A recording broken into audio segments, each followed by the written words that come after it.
Assalamu alaikum wa rahmatullahi wa barakatuh, and thank you, Mr. Chairman, for the introduction, and thank you for the invitation to participate in this workshop. My talk is slightly different from the theme for the previous 2 days because I'm a clinician. My main interest is looking after people who have dementia. So I thought we would like to explore the concept of dementia in ethical issues in dementia care. This is an area which is developing and several areas of the world, and I thought it might be interesting to shed some light into the different issues that we face in the clinical care.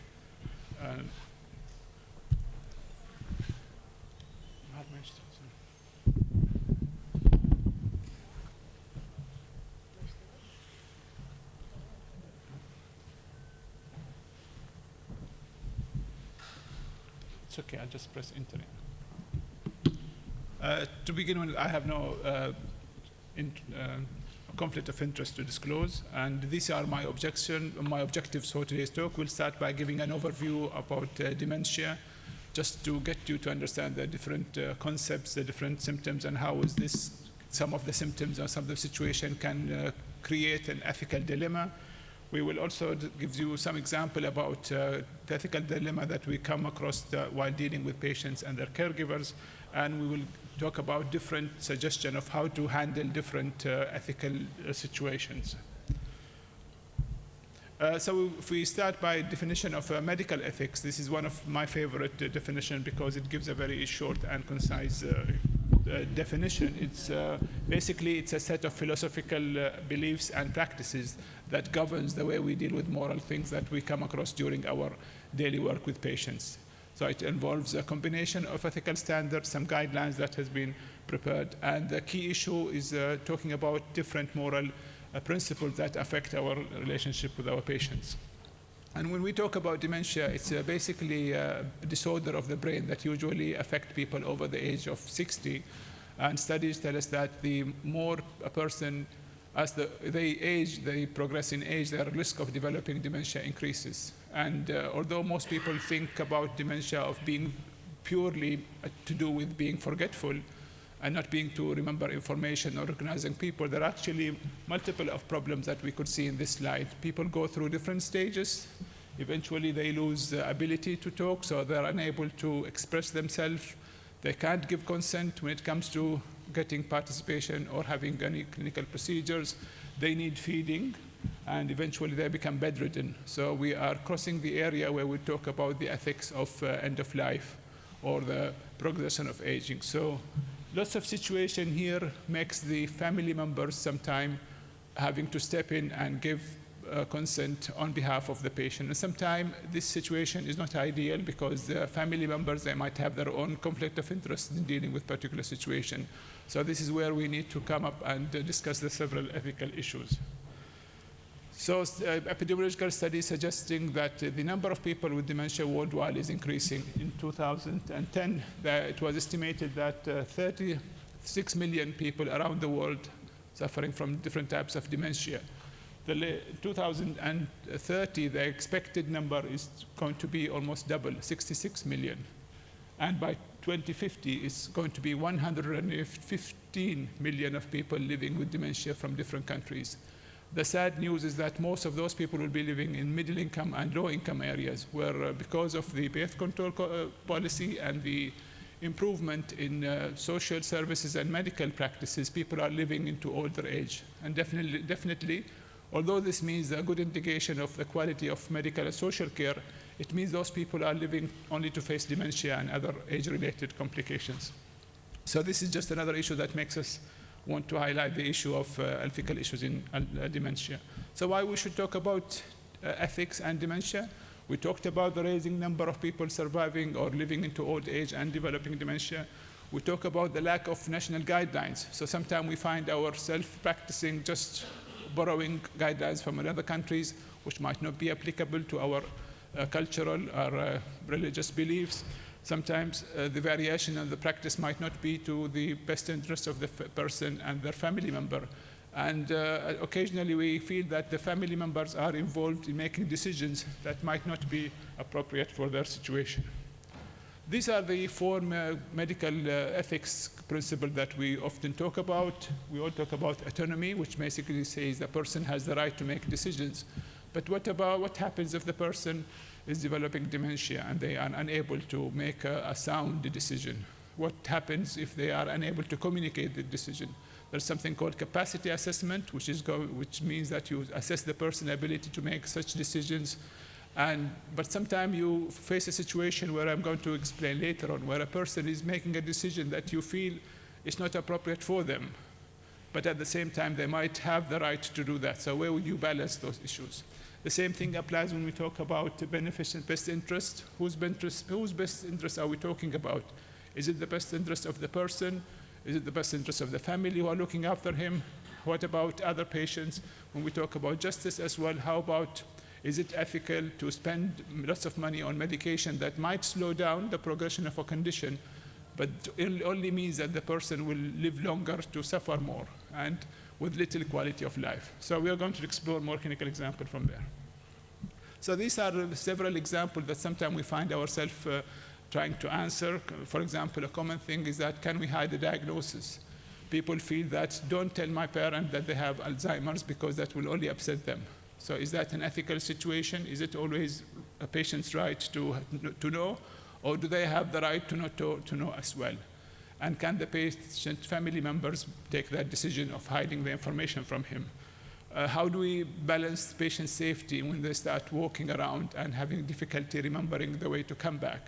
Do we lock them in? Is it ethical to have tracing devices on them that help us to locate them when they go out and find it difficult to come back home? Can we stop medication for heart disease, for example, if the person is reaching an end stage where you feel he's not going to make it anyway? Is it ethical to spend on medication that will prevent diseases when the person is already at a late stage? Is it okay to mix medication with fruits or juices because a person needs to take medication but they are not cooperative? They spit it out, they refuse to swallow it. Sometimes we discuss with our clinical pharmacist, we conclude that it's safe for this patient to have their food spiced with medication. Is it also, what happens, sometimes the person forgets that the parents is dead. So they go and try to look for the parents or search for them. So how do we deal with this situation? Are we going to upset them by saying that actually your parent is dead? And also we talked about the tracking devices. And this is from the World Alzheimer's Report Day, when we are talking about hiding the diagnosis. Almost 35% of people who participate in the studies felt that it's okay to hide the diagnosis from the patient who has the condition. So following, I'm going to go through several cases from our practice, and just to highlight the different ethical situation. I have changed some names and identity of the patient just to keep their confidentiality, and the photos that you are going to see are not related to the other patients. So the first one is Mr. Ahmed. He's in his late 60s. His wife recently died of cancer, and while he was visiting her in hospital, one of the nurses was very sympathetic with him.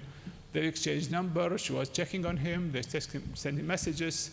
So after a period of the death of the wife, he told his family, that his children, that he wants to marry this nurse. The nurse is in her 30s. They were worried about this. They felt this nurse is actually a gold digger. She only wants him for his money. They were worried about his ability to look after his finances. So they brought him to hospital for assessment. We went through the assessment. He was very clear. He knew that he has money. He knew that this lady might be using him, but he said, look, my family, my children all live somewhere else. I hardly see them. And I'm already in my late 60s, so why not have this partner who's going to cheer me up and have some good time with her? And it's okay if it doesn't work out. So the conclusion was, although the person has capacity to make this decision, so autonomy is protected, we have some time to allow people to make unwise decisions. We felt that this person might be getting into trouble, but at the end of the day, it's his money, and if his thinking process is logical and preserved, there is no way we should work against him and just simply fill in the form to allow the children to get charge of his money. The second case is a slightly older gentleman with moderate dementia. So basically, he doesn't recognize his family members. He's looked after by his two sons. He used to have his own camel farm, so he would look after the camel. He would feel more comfortable there. So he started sometimes to walk out of the home and find it difficult to get back. And one day they found him quite far away, and it was a very hot day, and he was at risk of getting dehydrated. So what the children, with his sons, decided that they're going to have a fence around a big area, so he could walk in, but at the same time he would not step outside into the roads and put himself in danger. To us, it feels like this is like a big cage. But for them, this was a more practical and human situation, because for him, he's always happy to walk around and look at the camels. So there is no harm to the person here. Although if you are going to apply the Western ethical principle, this person looks that was left in a big cage because the place was fenced. But the explanation for that, they were looking after his safety. So this actual cage was not actually harming him, but it was keeping him safe from walking around and getting hit by a car. The third case was slightly more complicated. This was an this was a British woman. Her daughter and the daughter husband both work in Muscat, though. One day she appeared in A&E with such bruises. When we talked to her, she had early Alzheimer's, so she's unable to remember things. Sometimes she's become very agitated. And while both the wife, her daughter, and the son are working, she is at home with her husband. So in the middle of the interview, she tells us that sometimes the husband becomes very agitated because she's waking up at night, she's screaming, and he can't handle her. So in one or two occasions, he slapped her. But actually, when she came to the clinic, they told us that she had a fall. So the situation here is that, again, if this is a Western situation, this is called abuse. The person will need to be removed from the family home. They need to be kept into a special nursing home, which we don't have here in Oman. But in this situation, we felt the patient said, I don't want you to tell my husband because he's going to leave me. He's the only one looking after me. So this was her wish. Whereas from our point of view, we felt we are obliged to protect this person. So the ethical concept of confidentiality here needs a little bit of reviewing, because we are worried if she goes back to the same situation, she is still agitated, she keeps banging doors at home, the husband is looking after her, and he is feeling distressed because of this, she might be a victim of another episode of abuse. So what we thought is the best situation here is try to convince her that we are obliged to break confidentiality. We're going to talk about the husband, not to criminalize him, because we can understand that people who are looking after patients with dementia can be very stressed from the care because this is a very consuming job. So we talked about him. He admitted that exactly that's what happened. He was angry and he's sorry. And we had a family meeting that we thought, what can we do to resolve this situation? And the family agreed that there's no need to press charges. They are going to invite a living carer, to pay for a living carer who would help this husband look after the mother. And that situation will work for everybody. So again, we are kind of muddling here with the ethical concept that is applied. This situation might not have been accepted elsewhere because they have an alternative system where a patient is removed from the family home and kept into care.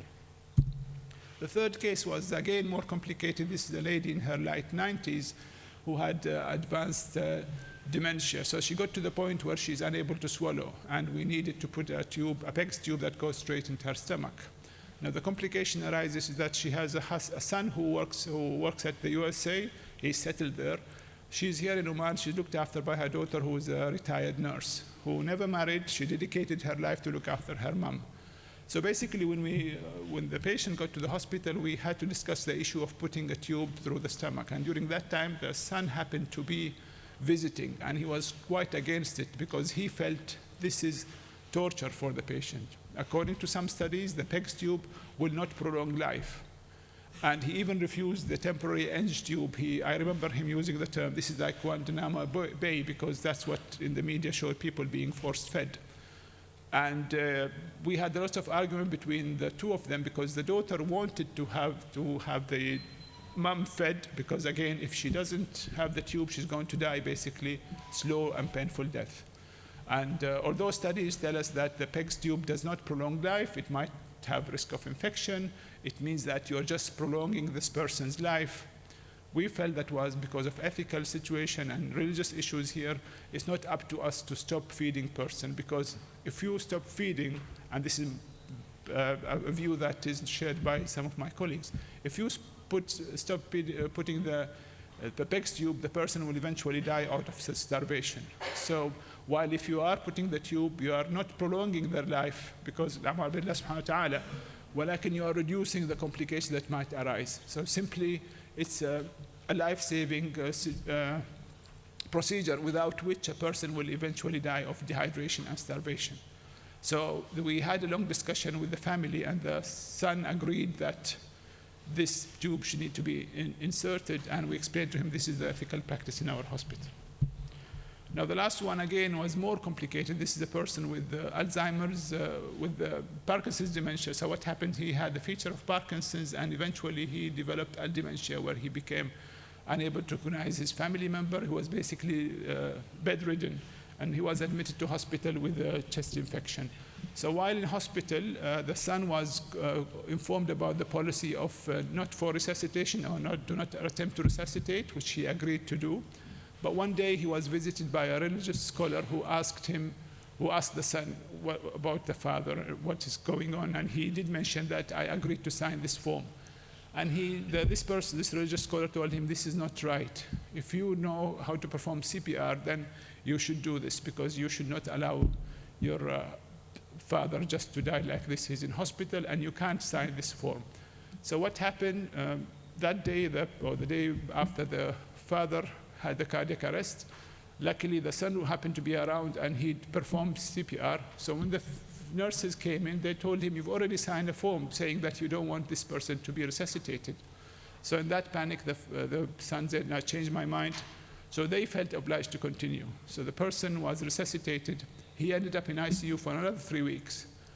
The situation got worse in ICU. He needed dialysis. But at this stage, the son was in a conflict, because he said, I changed my mind about the not resuscitation, because I didn't want the family member to blame me. And I didn't want to take that religious responsibility of contributing to ending my life further. But he noticed also that extra 3 weeks in ICU meant that the father was also getting worse. Now the ethical dilemma is even worse. Do you perform dialysis on somebody whose most of his organs are slowly shutting down? And now actually the family were blaming him because he prolonged the suffering of his father. So again, it was a more complicated situation for both.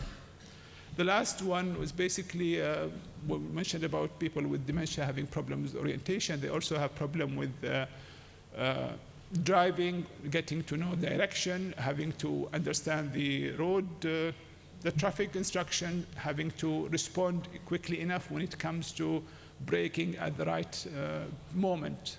So this is a common situation where a patient insists to drive because he feels driving is his responsibility.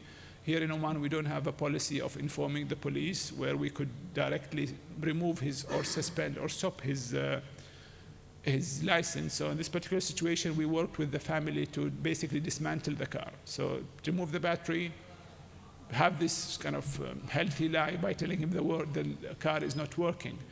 Because it was, for them, it was just not a matter of him getting lost or just not being able to look after the car, but also he might be unable to control while driving and hit someone else and contribute to someone else's death. So we'll just go quickly, I'm aware of time, we only have 1 minute. I'll just go quickly about some of the ethical framework that might help us to deal with a similar situation when we talk about ethics in dementia. And these were borrowed from the Nutfield Council of Bioethics in the UK. So the first one, we need to understand the nature of dementia. It's a disorder of the brain. The person eventually loses his ability to make common sense or to make different decisions. So that's put us in a situation where we need to make decisions on their behalf. It's an irreversible situation, so they're unlikely to go back to their previous functioning, which means the person is gradually getting worse and gradually getting into more complication. We also need to think about the quality of life. Just because somebody has dementia, it doesn't mean they are not looked after. People can still have good quality of life with enough support and care from the family. We also need to understand that every person is different. So when we make ethical decision, we have to take into consideration their personal views and their cultural background and the different beliefs, and to help us make that decisions. We also need to consider the best interests of the patients and for the caregiver, because the caregiver sometimes feel they are trapped in this situation and they don't want to, sometimes they go through extra stress just because they want to do good for the patients. And also we need to think that people who have dementia are fellow citizens. They need to be considered when it comes to ethical situations, and each person should be treated individually. So we can't have just a one size to fit all. Each person had to be studied and make decisions accordingly. Now these are the different things that we often use to resolve ethical dilemma. We look at principles, we look at ethical codes that could be national or international. We consider our clinical judgment. Sometimes we need to consult ethics committee. And we go back to common sense and having debates to help us to reach a situation that is fair to everybody.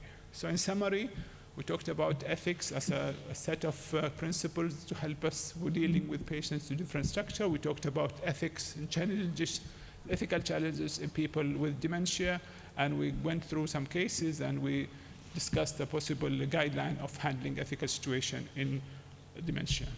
These are my references, and thank you very much. Thank you, Dr. Hamad. Join me here, please, Dr. Hamad. Dr. Hamad, if you join us here.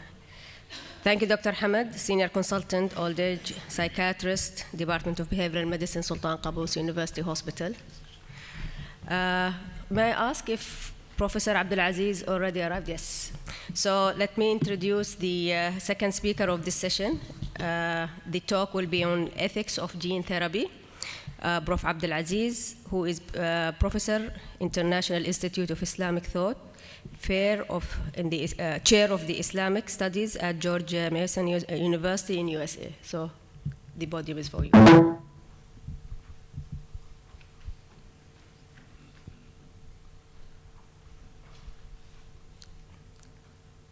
Prof. Abdulaziz, you will have 20 minutes, and the timer is there for you to follow it.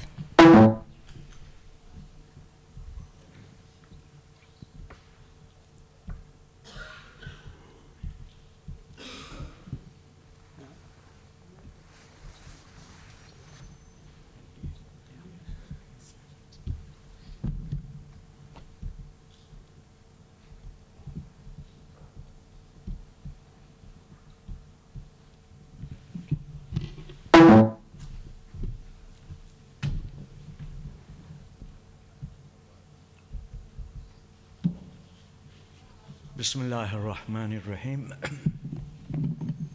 Alhamdulillah wa salatu wa salamu ala Rasulillah wa alihi wa ashabihi ajma'in.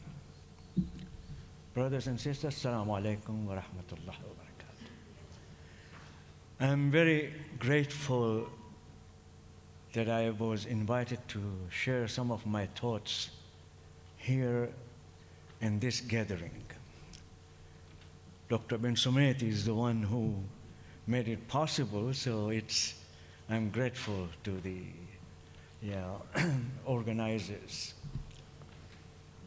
I enter the debate in a very different way than all others have entered. My interest is in interaction between religion and ethics, between law and ethics, and between ethics and bioethics. My training is in theology, philosophy, and law. So I approach the subject in a different way.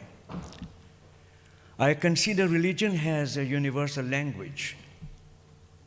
Unlike what we think as part of modernity, that religion has no role to play universally, and it's culturally bound to follow the culture of the region, my argument is that there are two universal systems that are working together to help humanity to change their attitudes towards illness and care for human beings.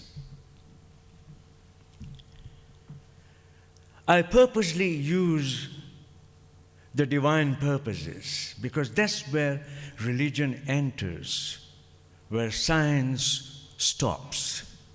Science is not interested to tell us. This is what I call the dual authority of the text.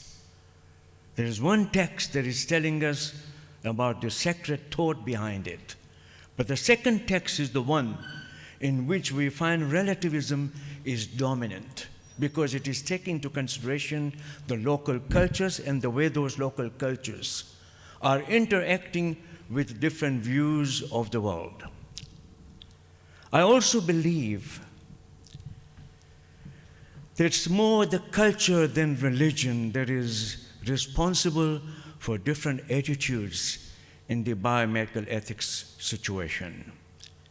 In fact, I would say, quite against what has been said yesterday, that Islamic fiqh is very important.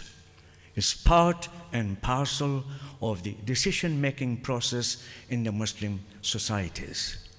We don't speak about ethics as much as we talk about the decisions made by the Sharia. Now, the Sharia might be using ethics, might not be using ethics. It is simply interested to draw the decisions by the study of text, whether it is the Quran or the tradition, and it comes to the decision about how a matter should be resolved. But what I found in my practical work every day, that religion cannot be sidestepped in the Muslim cultures. It needs to take its own position. And that position is not only in the matters of the Sharia, but in the matters of the value system.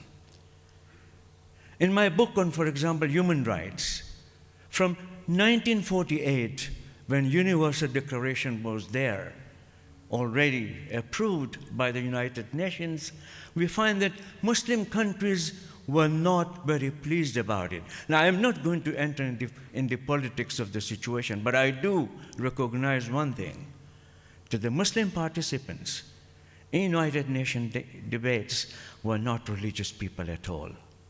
I studied all their biographies, and I found that there was a Christian, al-Barudi, representing Muslims and Muslim views in United Nations. In other words, United Nations has never spoken seriously to the religious leaders.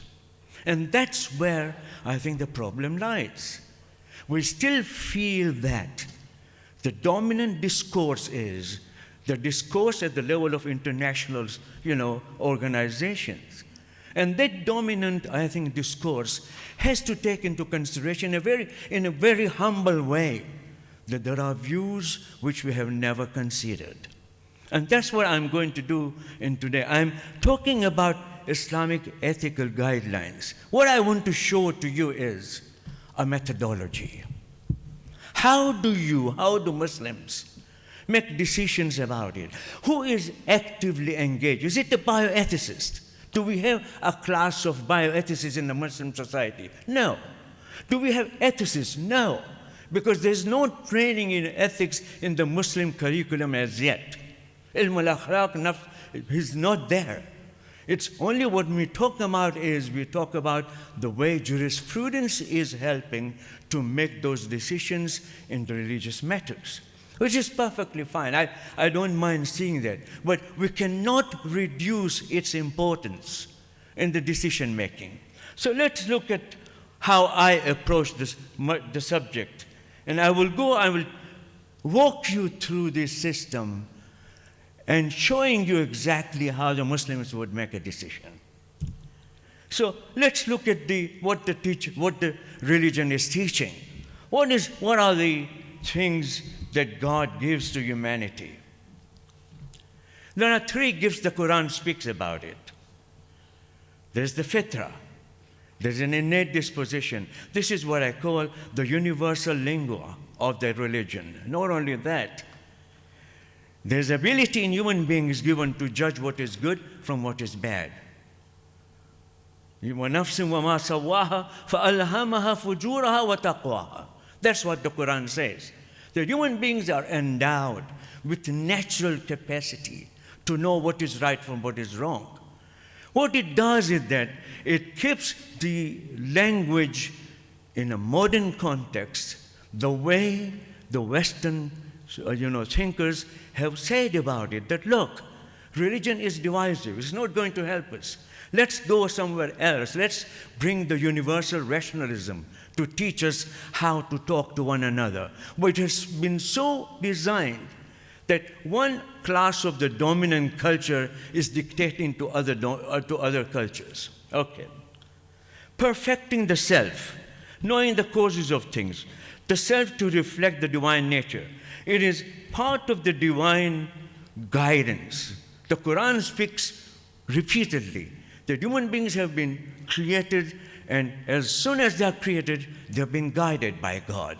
This guidance is, by the way, a universal guidance. In my new book that is going to publish soon, I do argue that the juridical ethics is actually the universal language of Islam. It talks to other peoples from different cultures, from different parts of the world. It has not been recognized as yet, by the way. Even in the international organization, there is no such recognition of a religious language. It's not only Islam, it's also Christianity, it's also Judaism. All of these religions are lumped together, that they are against modernity. They are not interested in modernity. What I'm suggesting is that you are part of the universal modernity. Whether you like it or not, you have to deal with it. And you have to come to understand it. So, provided human beings respond to God's guidance to build a just society, we will not be able to do that naturally. And this is what I argue about human rights document. The human rights documents take into consideration a universal value of human decency. Human beings are decent, and they will treat each other decently. But that is something, that is understood. And that's the language of Christianity, by the way.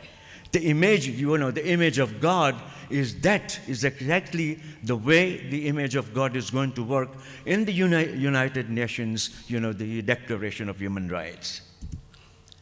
So what are the basic assumptions in the Islamic bioethics? Nobody has discussed it by now. Until now, everybody is talking about the 4 principles of secular bioethics. We have never gone to the Islamic sources to say, look, in our culture, we have understanding, and this is the one. In other words, we have accepted WHO's command that these are the 4 principles you are going to work with.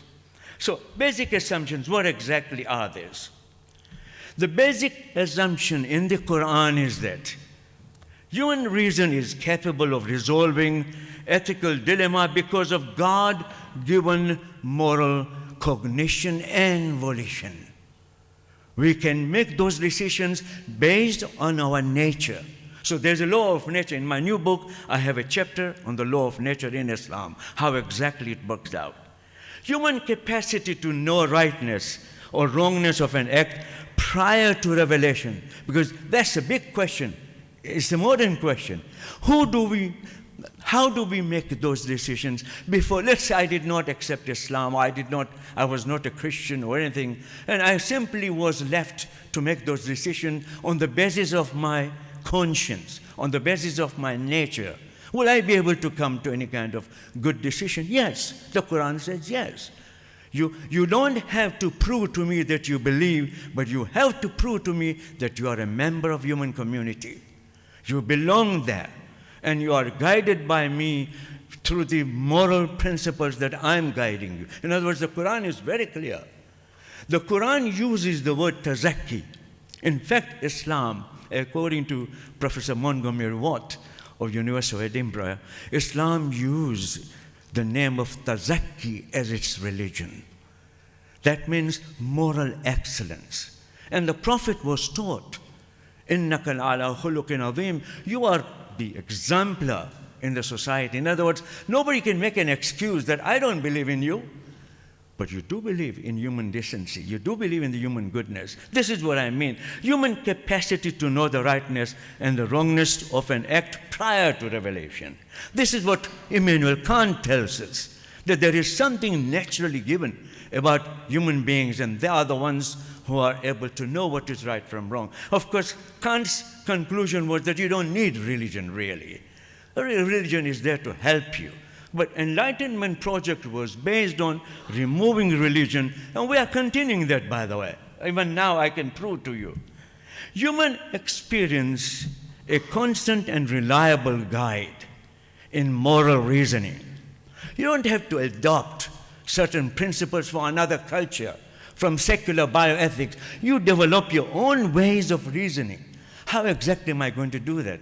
And look at the Sharia, the way it functions. Imagine I am a professor, married to my wife for the last 50 years. What I'm teaching, I get in love with a younger girl in my class, and I say, I want to marry her. The Sharia says, you can marry her, provided she is, she is willing to get married to you. But what is missing here is that, what are the ethical implications of that marriage? It's not the legal aspect of it. Ethically, this is not right on my part to do that. I'm wronging my wife, who has been part of my life for 50 years. How can she be the one, who suffers because of my decision? The Sharia says, as long as you do the act, it's okay. But the morality says, no way, you can't do that. You are wronging your wife. So this is what I mean. Human experience is a constant and reliable guide to moral reasoning. Let's move to the other dimension of Islamic tradition.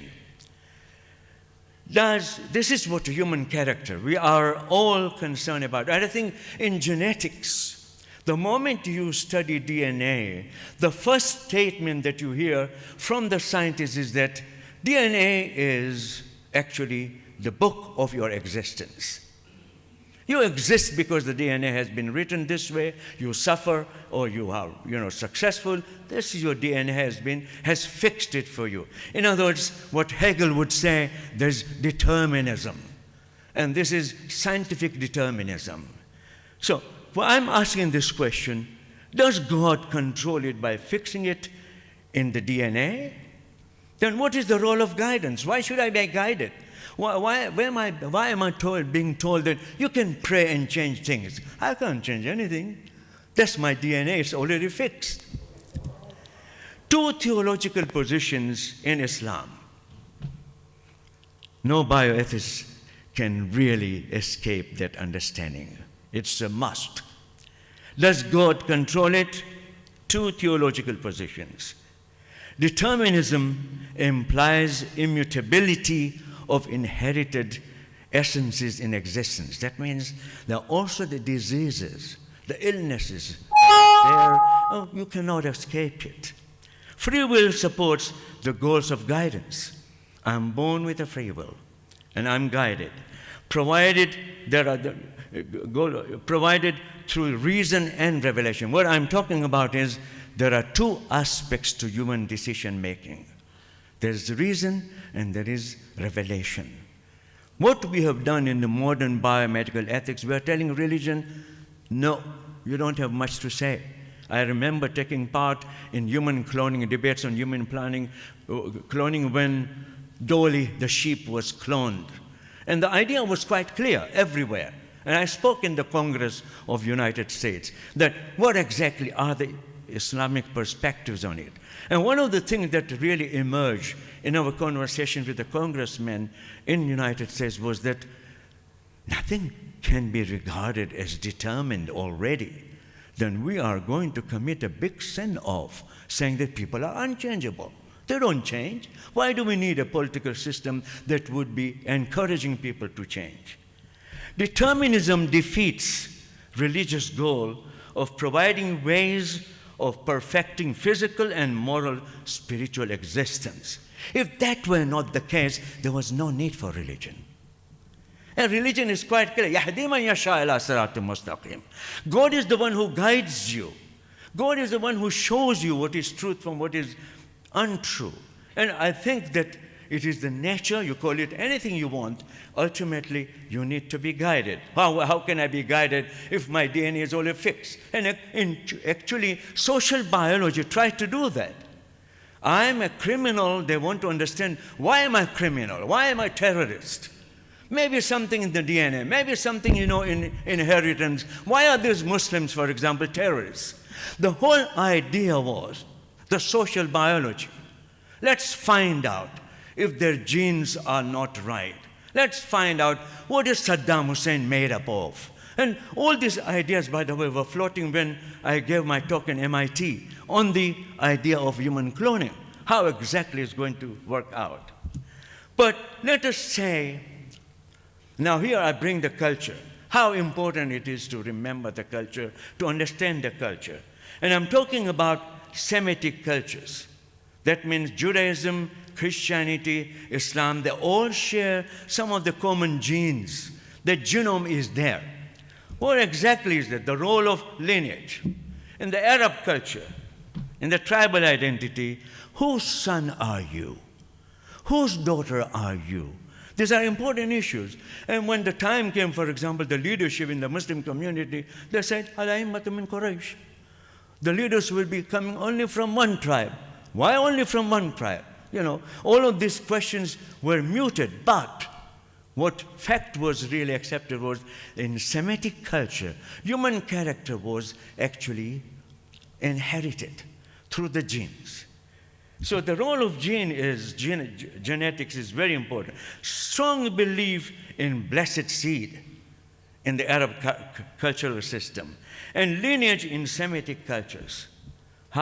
Which line of tribe do you come from? Banu Tihama, Banu Tamim, Banu Fulan. All of these ideas are very much part of the Semitic culture. In Semitic culture, it was very important to understand that. But it also was connected with religious leadership. Who becomes a leader in religion? Who is an honorable person in the social status? And all of these things would lead you to almost some kind of determinism. What Islam did was, please understand this, it created spiritual equality. You might be different looking individuals, but when it comes to spiritualness, your spiritual gift, you are all equal. Humanity share the equality. They are egalitarian in that sense. This is what we call the aspect that we always talk about now when I talk about to the UN or other groups, that we are talking about a common spirituality. And people are searching for it because modern men and women are very lonely. And therefore, it really impacts upon the way they think about issues. Relational ethics are not that important. It's not that there are no relations. But what I mean to say, individuality is more emphasized in the culture. I'm in a neighborhood in the United States, in Fairfax, for the last 30 years, I have never seen my neighbors. Never. They are not bad people, mind you. They're good people. But they don't believe in that. They don't believe in visitations. They don't believe, And the first time our neighbor came when 9/11 occurred, they came and knocked our door. Are you all right? That was the first time. So we need tragedies to awaken in us relationships, which is not the right way to approach it. Spiritual egalitarianism in Islam downplayed Semitic claims and essentialism in human development. The nafs that we talk about, and Dr. Al-Barr talked about it, that there is something about nafs. Now, the way I understand it, I'm sorry I might not, be able to convey to you what I believe in. There's a cultural dimension to it, that nafs is always moving. The human soul is always trying to improve. And that's what the Quran would say, that at a time when you are growing up, maybe your nafs tells you you need to do more than that. You need to move more than that. You should become more rational. You should become more at peace with yourself.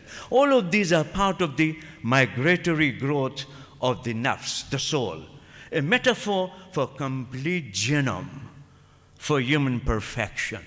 Nothing is fixed. If it is fixed, then there is no need for medical treatment. I'm going to suffer from heart disease. Why can't I just continue doing that? In other words, it would stop you from working hard to change the situation. Cannot be elucidated through standard public statistical procedure. Oh, we are so much statistic-oriented.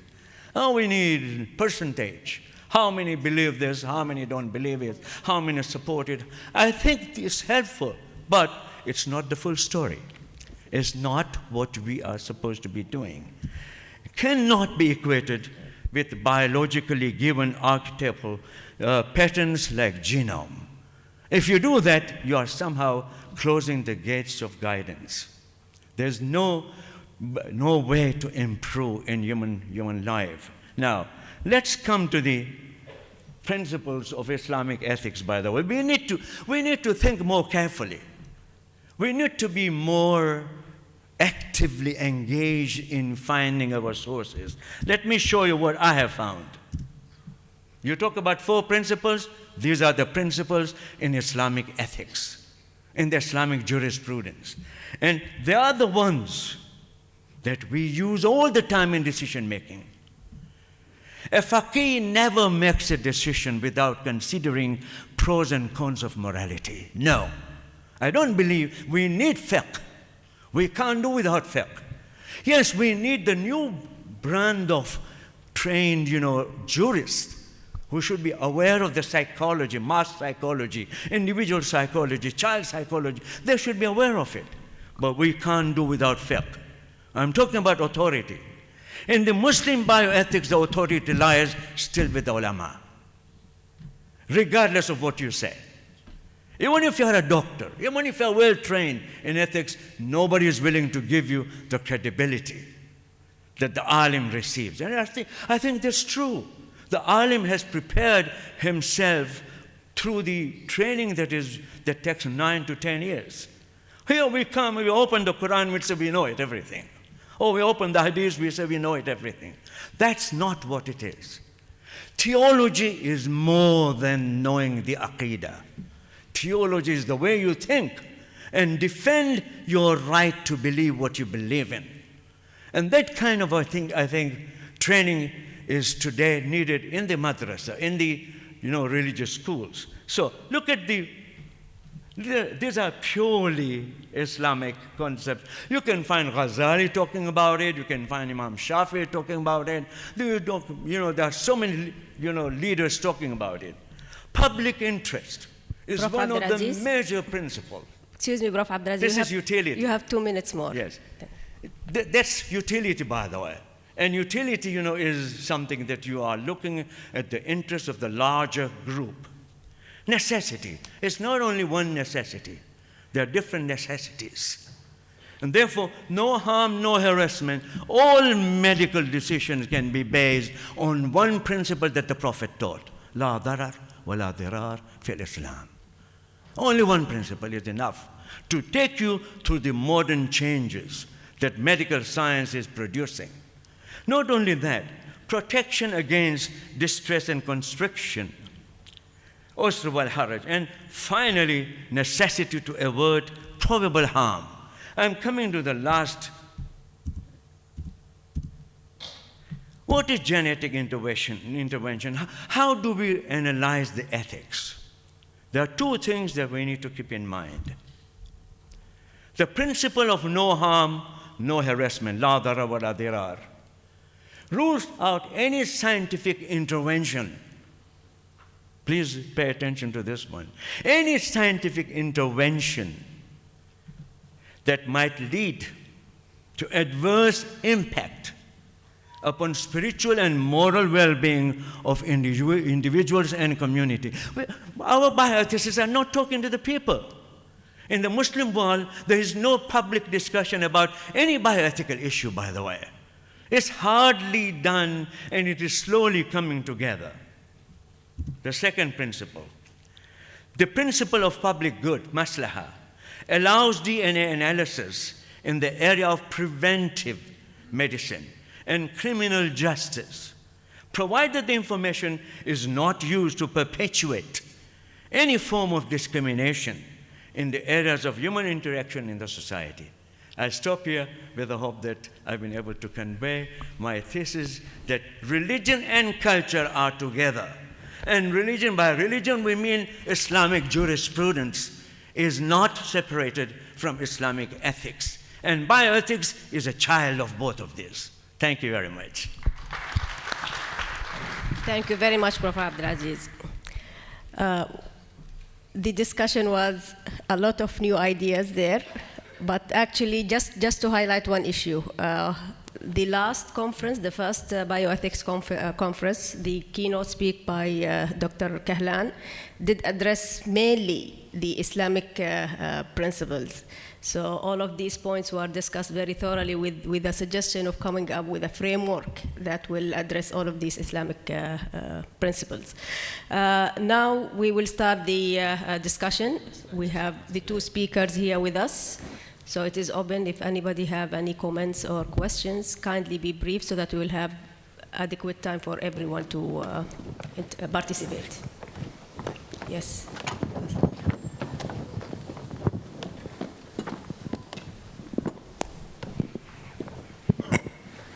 Thank you very much. I would like to thank both speakers, but I'll take the permission to say that I'm looking forward for the book that will be written by Professor Sajidina, one of our pioneers in bioethics, in Islamic bioethics. But I would be,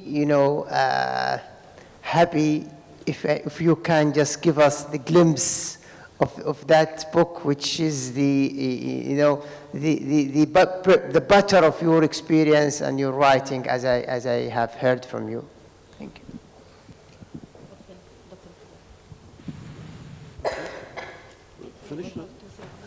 So should I go ahead? Would you answer? Okay, I'll be brief because Yes. let me tell you something that is still not being done in the Muslim world. When they opened the new children's hospital in Dubai, they consulted me about chaplaincy. They wanted to say that we need chaplaincy like we have in America and Canada, all other places. And chaplaincy is a new term in our understanding because it deals with what we call Ma'allim Ruhani or, Dalil al-Ma'anawi. There are so many ways of talking about it. I work as a chaplain in the surgery department and pediatrics in the University of Virginia Medical Center.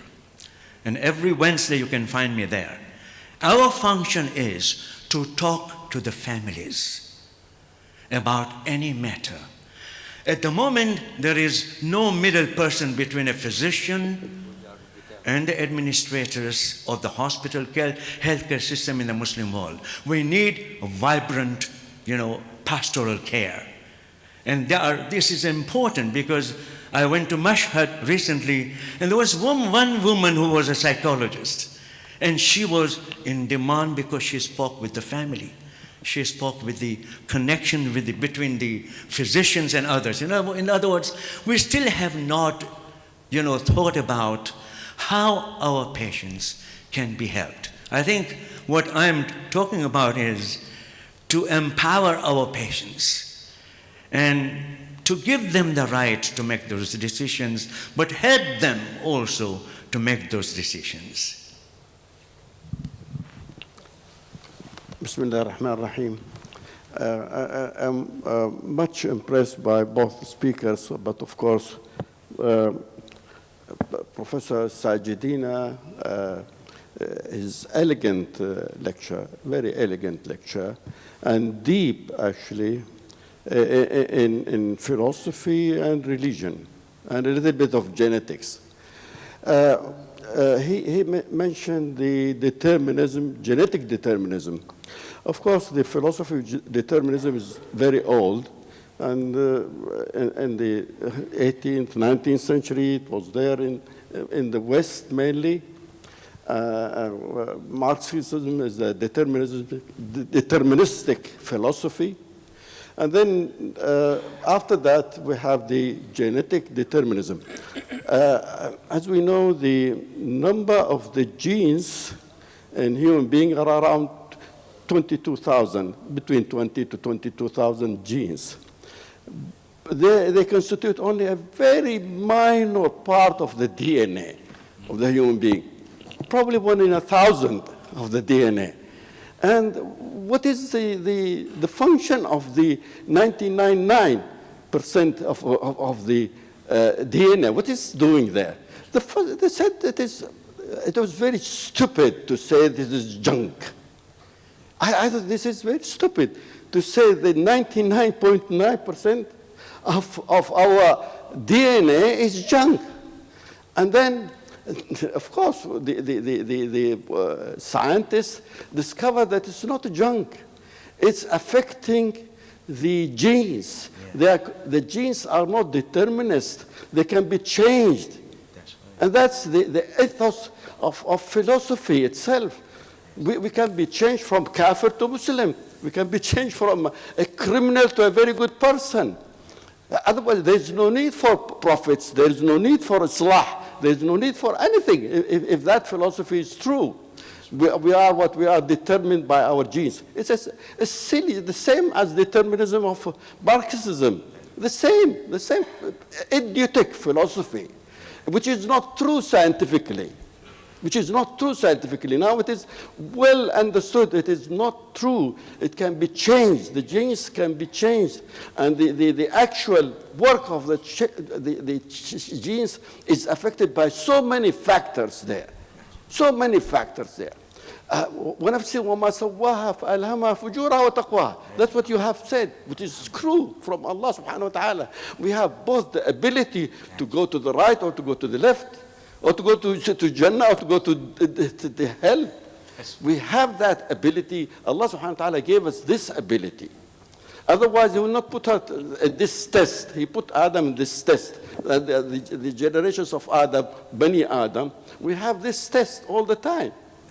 And we are not determined, not even by the society. There are effects, of course, of the society. There are effects of the genes, but we are not completely determined. This is a fallacy that has been going around all the time. But nowadays, alhamdulillah, with the advances of genetics, they know we don't have genetic determinism. Thank you, sir, very much. Thank you so much. Thank you. A question to Dr. Abdulaziz. Now, it's not adequate to say that actually intervention is okay unless there is harm. Because there are boundaries when actually harm cannot be expected initially and cannot be proven. And therefore, there should be boundaries of not allowing some intervention to take place in the first place. And the other issue related to related to the feeling of the human being like they are able to do good. At the same time, they are able to do and commit bad. And that's why the decision-making is done by the people in power and those who are dominant at any one stage. And therefore, now we are allowing homosexuality. It's legalized. It is protected by law, when it was not in all societies, because those who are in power, they allow it to be legalized. And the same way during history, when wars and crimes are committed because of so many reasons. But it is those in power who decide what to allow and what not to allow. And therefore, we cannot separate the laws that we apply from the actual presence of those in power. Can we have the second question, please? Thank you so much. Thank you to both speakers. I have enjoyed Dr. Hamid's presentation as well. My question is to Dr. Abdulaziz. In the bioethics literature, there is a great deal about common morality. Beauchamp and Childress, they explain that they've got these 4 principles from common morality. We have Robert Veitch of Georgetown, who did a field study in different nations and talk about common morality. And now you have talked about common spirituality, and I was wondering if you consider common spirituality as the source of common morality. It would be great if you elaborate on that. Thank you. Your question, all the questions that I've heard from you, they are actually independent lectures if I want to respond to them. But I think very briefly I would say that my research in spirituality has shown and proven that spirituality is actually morality. When you talk about taqwa in the Quran, in the Islamic terminology, it is spiritual moral awareness. I think that's what we need to keep in mind, that you can't be a spiritual and immoral person. You are moral and spiritual at the same time. You might not even know that you are spiritual, but you know that you are acting morally, you are truthful, you are doing all the things that are required of you morally speaking. And yet you do not, at any time connect it with spirituality. But in my new book, I have done it. That in Islam, when you speak about taqwa, then you must take into consideration spirituality and morality together. Thank you. We have the last 3 questions. First here. Yeah. Assalamu alaikum. Afaf al-Sheikh from prenatal diagnosis and as well in fertility in the genetic center. My question, as I understand, the soul and the nafs is different. The nafs cannot be soul until connect with the body. And I was attend a conference in Singapore about the prenatal diagnosis. They start the gene therapy before the fetus have a soul. So what's the fatwa about this treatment? I didn't get your question. Just in one sentence, what do you mean? They are starting cell and gene therapy for the fetus before start the stage of soul in Islam. And they are asking how this can deal with the Muslim culture. I said, I'm not a person who can give right answer. So we have the other questions, yeah? Yes? Yeah. Yes. Thank you very much, Professor Sachadina and Professor. I enjoyed the talks. I have one question from my teacher, Professor Sachadina. I had the honor to be my advisor in my PhD thesis. Do you think that we can call your, establishment as a principalism of Islamic bioethics? I mean that do you accept the framework that the principalism announced and introduced to the bioethics world, and just to revise those principles from an Islamic point of view and try to accept that framework? Thank you very much. Both the questions are dealing with ultimately the methodologies that is prevalent in the decision making. And I think my concern is to be multidisciplinary, not interdisciplinary, because the discipline of biomedical ethics is going to be part of the Islamic jurisprudence. It will never be separated from it, because I know where the authority lies. I work with the fatwa committees in different parts of the world, and I've discovered that there is enormous power being given to the patients, because biomedical ethics is empowering the patients to tell them, you can do it, you can do those, I think you can make those decisions.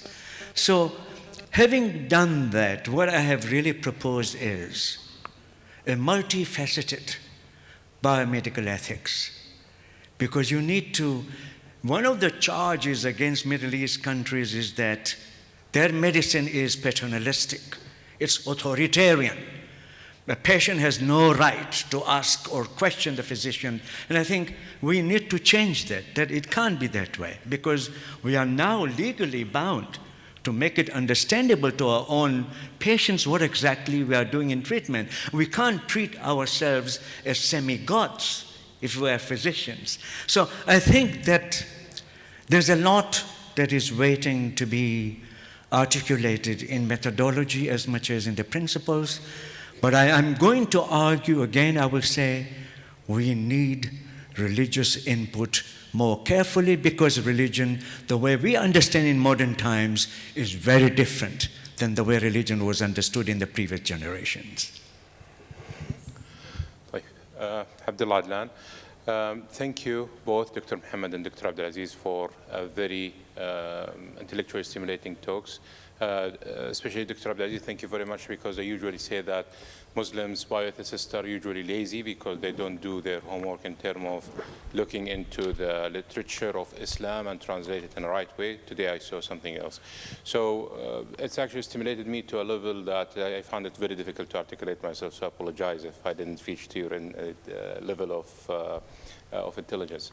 So 2 points. The first is, how would you reconcile between that we are made in the picture of God, or in the form of God, and the responsibility that bestowed on us as Muslims to decide, and every Muslim is good in nature, and the other point of view where we need madrasa to tell us what is the right thing and how to so I hear two kind of different dispositions in the talk. The other point, if we need madrasa, how can we make sure that it is not some sort of religion authoritarianistic kind of approach? Because if you tell me this is good, I would say thank you. I will assess my knowledge about it, and I'll assess my culture. I might assess whatever I need to assess. But if you tell me this is religion, now you put me in a corner between me and God. So that's the definition of authoritarian kind of approach. Maybe it's good. It's not necessarily a bad thing, but how can we reconcile between what is kind of self-stemmed decisions and told by the authoritarian, the God, the person who's representing God, or the person who's actually came from madrasa? Dr. Kahlan? You want to say something? Dr. Kahlan first. Why? Dr. Kahlan, there is a point here.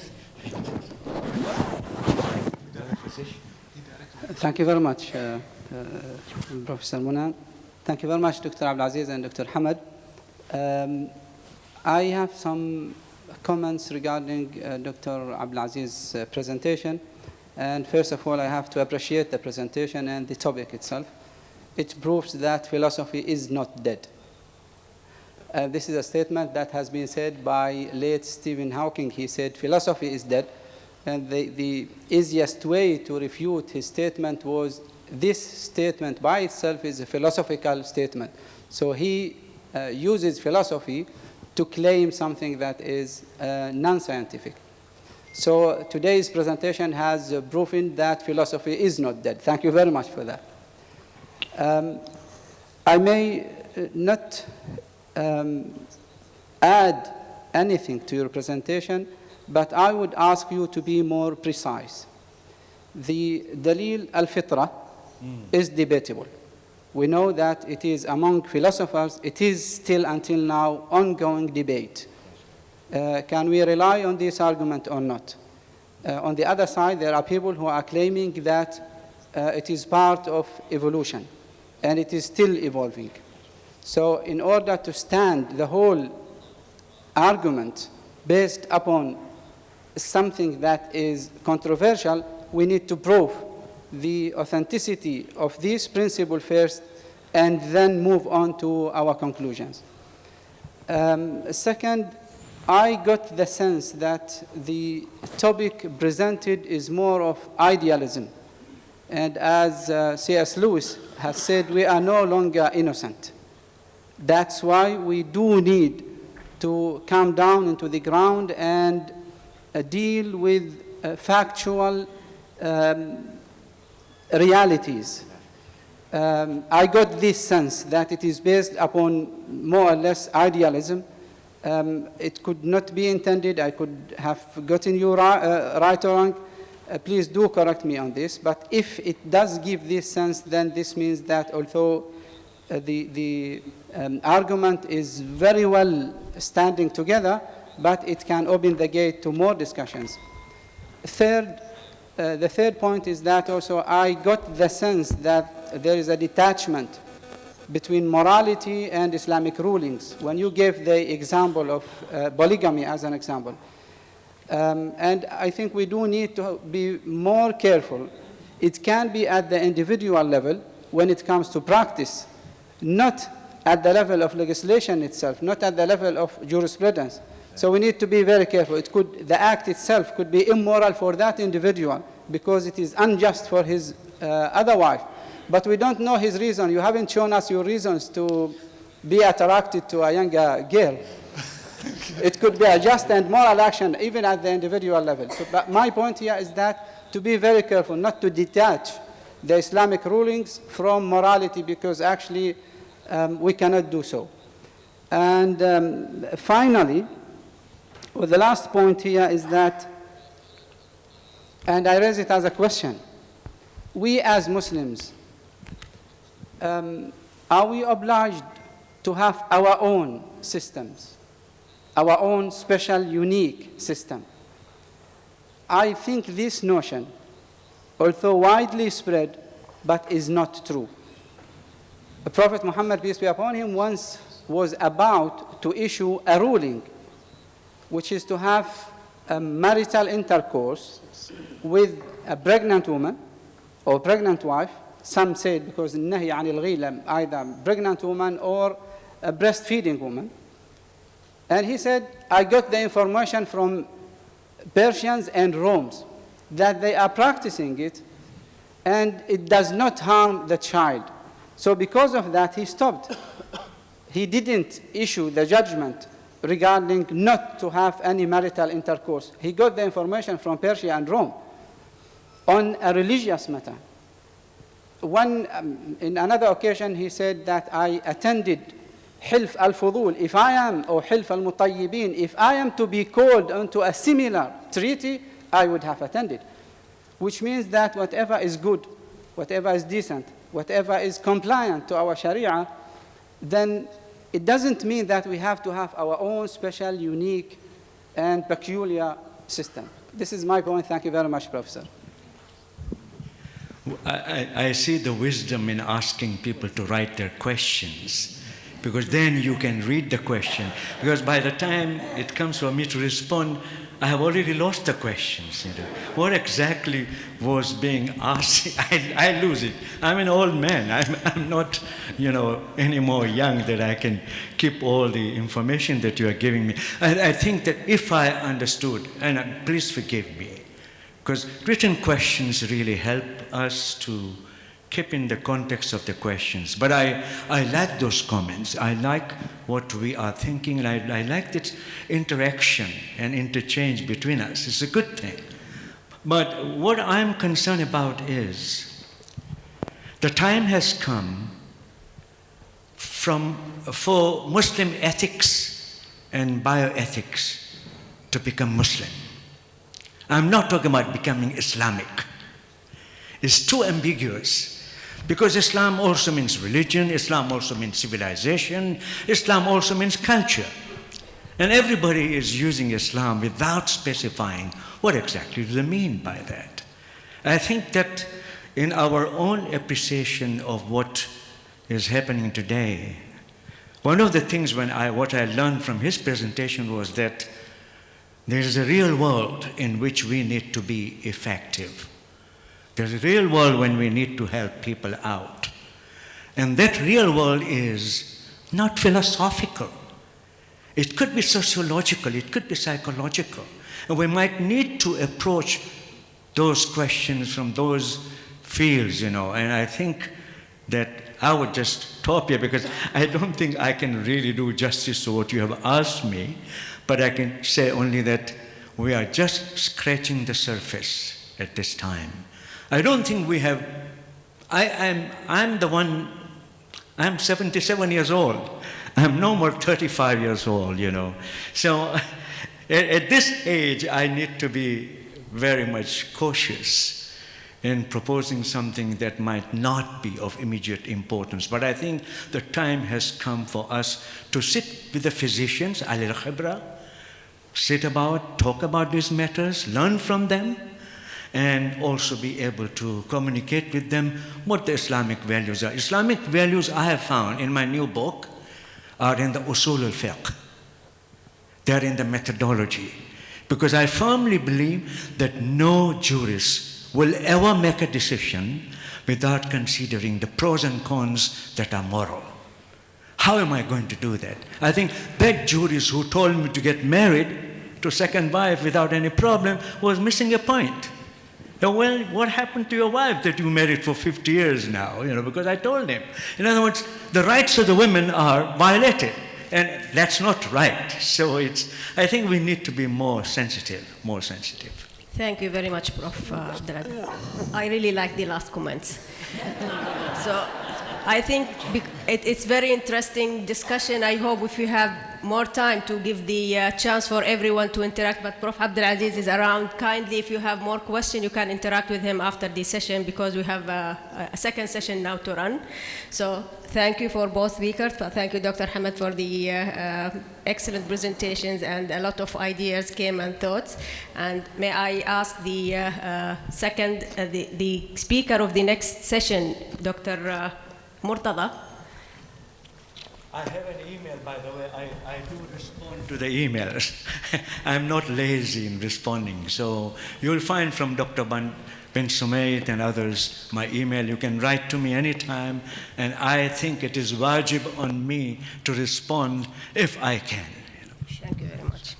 Okay, so now we will have the second session starting, which is again on the theme of research and medical practice, ethics and legislation. Our speaker is Dr. Murtada Al-Khabouri, who is Assistant Head of the Department of Hematology, Sultan Qaboos University Hospital. And he's also an Associate Professor in the College of Medicine. His presentation will be in Bioethics Research Productivity in Oman, a bibliometric analysis with a focus on legislation. So you have 20 minutes, Dr. Murtada. Assalamu alaikum. Good morning, everyone. First, it's my pleasure to give my talk in front of the audience, and I would like to thank the organizing committee for the selection of my abstract for this presentation. Now, I would go completely different than what was discussed in the previous session. I would look into the productivity. And the decisions here will not be made by the principles of ethics. It would be made by the data that we get. So the title of my presentation is Bioethics Research Productivity in Oman, a bibliometric analysis with a focus on legislation. So this is really a focused question on the productivity, and I even focused it on the productivity of research from Oman. And we have gone to a good extent in establishment of the ethics committees. We have ethics committees in almost in every hospital, in every university. Even small secondary hospitals, we have ethics committee, and we have the National Bioethics Committee. We also teach ethics in undergrads, postgrads, Oman Medical Specialty Board, in every PhD or a master program. But research in ethics, we are relatively new to this. And I think more investment in this, such as conferences, but also productivity, so people who cannot attend the conference can read. So the aim of this study was to analyze the productivity of research bioethics from Oman. And the tools I used is the bibliometric analysis. So what is bibliometric analysis? Bibliometrics is the use of statistical methods to analyze books, articles, and any publication. Now, when you look at the scientific publications, it is called scientometric. Now, most of this would be more relevant to the biomedical research and biomedical ethics. And then there's something called citation analysis, looking at the quantity, scientometrics, but also looking at the quality and a surrogate For the quality is how many times the article is cited. So you get a citation networks. So one of the tools that you could look at is the publication per year. This is a project we've done almost a year ago, looking into the publications of resuscitation. This is different than DNR, do not resuscitate. This is resuscitation in emergency department. And one thing you could see is the trend. So it started almost with the inception of the Medline, and it's like with year and year, it progressively increased, almost exponential. And it gets into 5,500 publication, index publication per year, at least in 2018. It dropped in 2019 because this is, like we've done it early in 2019. So this is one of the things that you would look from the output of a bibliometric research. Now you could also look at the quality of the research productivity. One way to look at this, beside the citation, is to look how was it published? Was it published as an article, as abstract, as a review, as a meeting? So our meeting would count, like this meeting would count here, unless you write it and publish it. And so most of the resuscitation research is produced by articles, which is a good marker, which is a good surrogate marker for the productivity. It's not only case reports, it's original articles. The third thing you could look at is the quality, the citation. And one tool to look at it is what they call a citation network. This is not airline connection, although it looks like it very much. And what you see here, you see a circle with countries around it. You could do the countries, you could do the institution, you could do whatever you want. So each country is represented by a dot or a circle. And if a country cites a document from another country, you see a connection. And the amount or the number of citations that the country are cited is represented by the size of the circle. So now let's look at the region. I highlighted the Gulf countries because that was concentrating on the Gulf countries, and you don't see many connections. Out of this, you see a good airline connections from those countries, but you don't see citation connections, which is like depressing. But so this is one. We don't produce, we don't cite others, and even with the connections between different countries, we don't cite ourselves. The first thing we cite is something from New England, from science. We don't cite ourselves, so we really should be citing ourselves. This is one. The second thing is the size of the dots. They're really small. Here I saw Saudi Arabia, and I was so happy that it could be this, but then on a careful look, this represents a USA, not Saudi Arabia. But look at the size of, this is almost like a sun, and then the planets around the circle. That tells you that this is a well-cited country. Now, when you look at Turkey, some neighbor country, you see reasonable connections to the other countries, and people were citing Turkey. So in terms of Turkey, they've done they've done a little bit better than us collectively. I did not do this for the bioethics from research because it would look with like no connections like Corona now with air travel ban. So the methods are a little bit complicated. So we went into Medline using PubMed. We retrieved all abstracts from the inception of the Medline to the time of the search, which was September 2009. And we used a free text search. You put ethics and you put Oman, and then you pull all the abstracts from the PubMed. And then here where the manual thing stops, and then you get this artificial intelligence. You ask the software to go to every abstract and tokenize it, and then atomize it. So now the words in the abstract would work like the variables in your database. And what you will do is then try to correlate between those words. This is bibliometric analysis. And the two things that we looked at, because we wanted to look at the impact, the productivity from Oman, we used Oman and then correlated it with all the other terms that I'll come into. And then because we also wanted to focus on legislation, we looked at legislation and then correlated it with the other terms. And then the terms I used to represent issues related from bioethics is policy making, legislation, regulation, innovation, end of life, terminal, publication, research, confidentiality, belief, culture, religion, donor, resuscitate, consent, gender, and female. This is done by our program, which is a powerful open source software. The results. The first result is this, the trend of publication. We got a total of 64 abstracts. So 64 abstracts from 20 years is too little. However, we are like relatively new in research in bioethics from Oman. But the good thing about it, like we started in 2000 with one abstract a year. And then we kind of stayed the same. This is probably when the national bioethics started. So between 1 and 2. And then we sunk down in 2006 and 7, I don't know why, and then resurfaced with progressive increase till 2013, and then we went down with about 4 abstracts a year. This is too little, and then you don't see a trend. You see a major improvement from this decade to this decade, but you don't see progressive increase, the one that you would hope for, that people are investing more in research in bioethics and producing more. Now, that pattern that you get nothing here and like maybe low in 2008 and in 2003 suggests that it is mostly driven by a small number of investigators. That investigator, if their promotion is delayed, they will not publish that here, and that thing would go down. So this is very liable to a small number of investigators. Yani. So it's only a small number that drives this. The second thing that we look at is the areas that are covered from research productivity from Oman. So here, gender, organ, belief, legislation, innovation, culture, and confidentiality, and this is the correlation coefficient. So if a correlation coefficient is high, that tells you when Oman is mentioned, a gender is mentioned.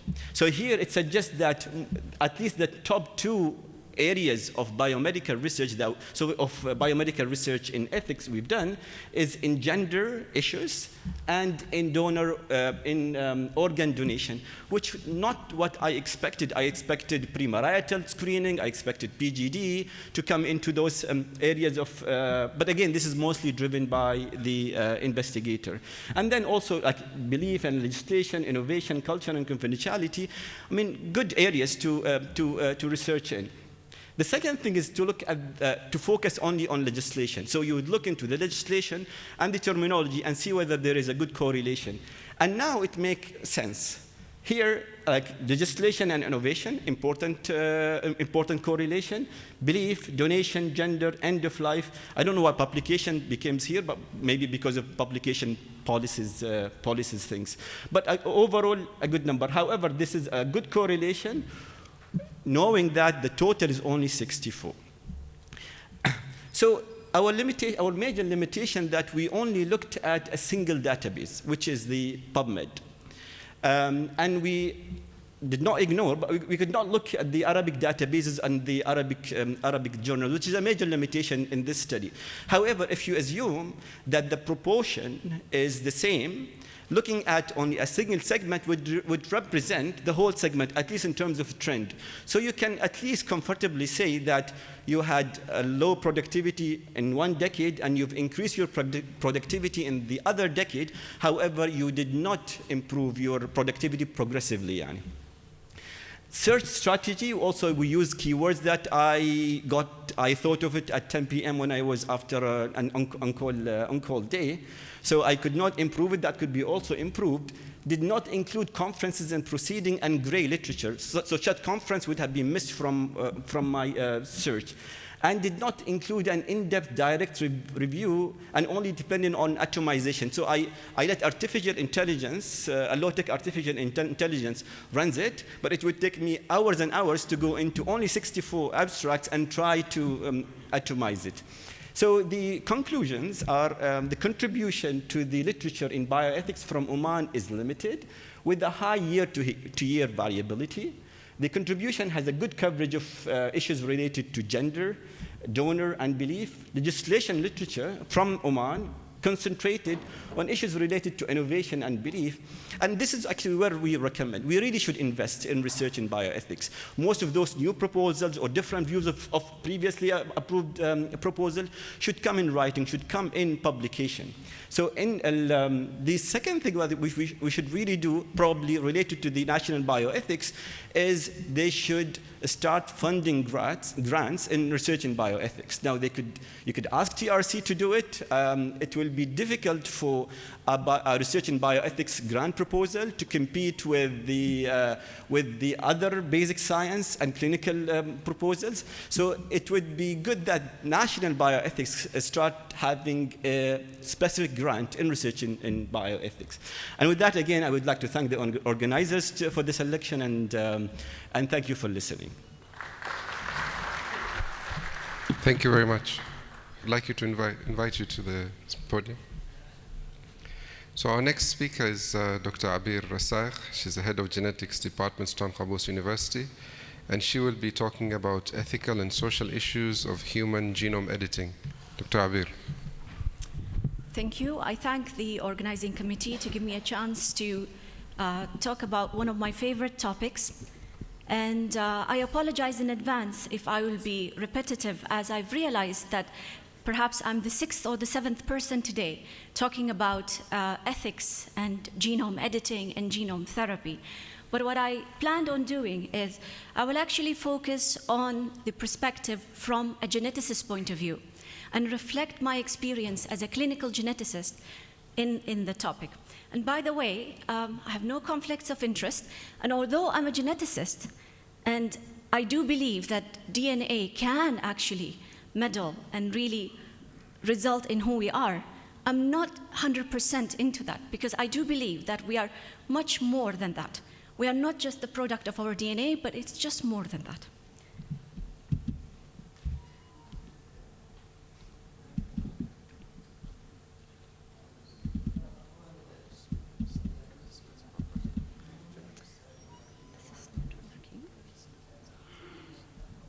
Sorry, it seems that there's technical problems here.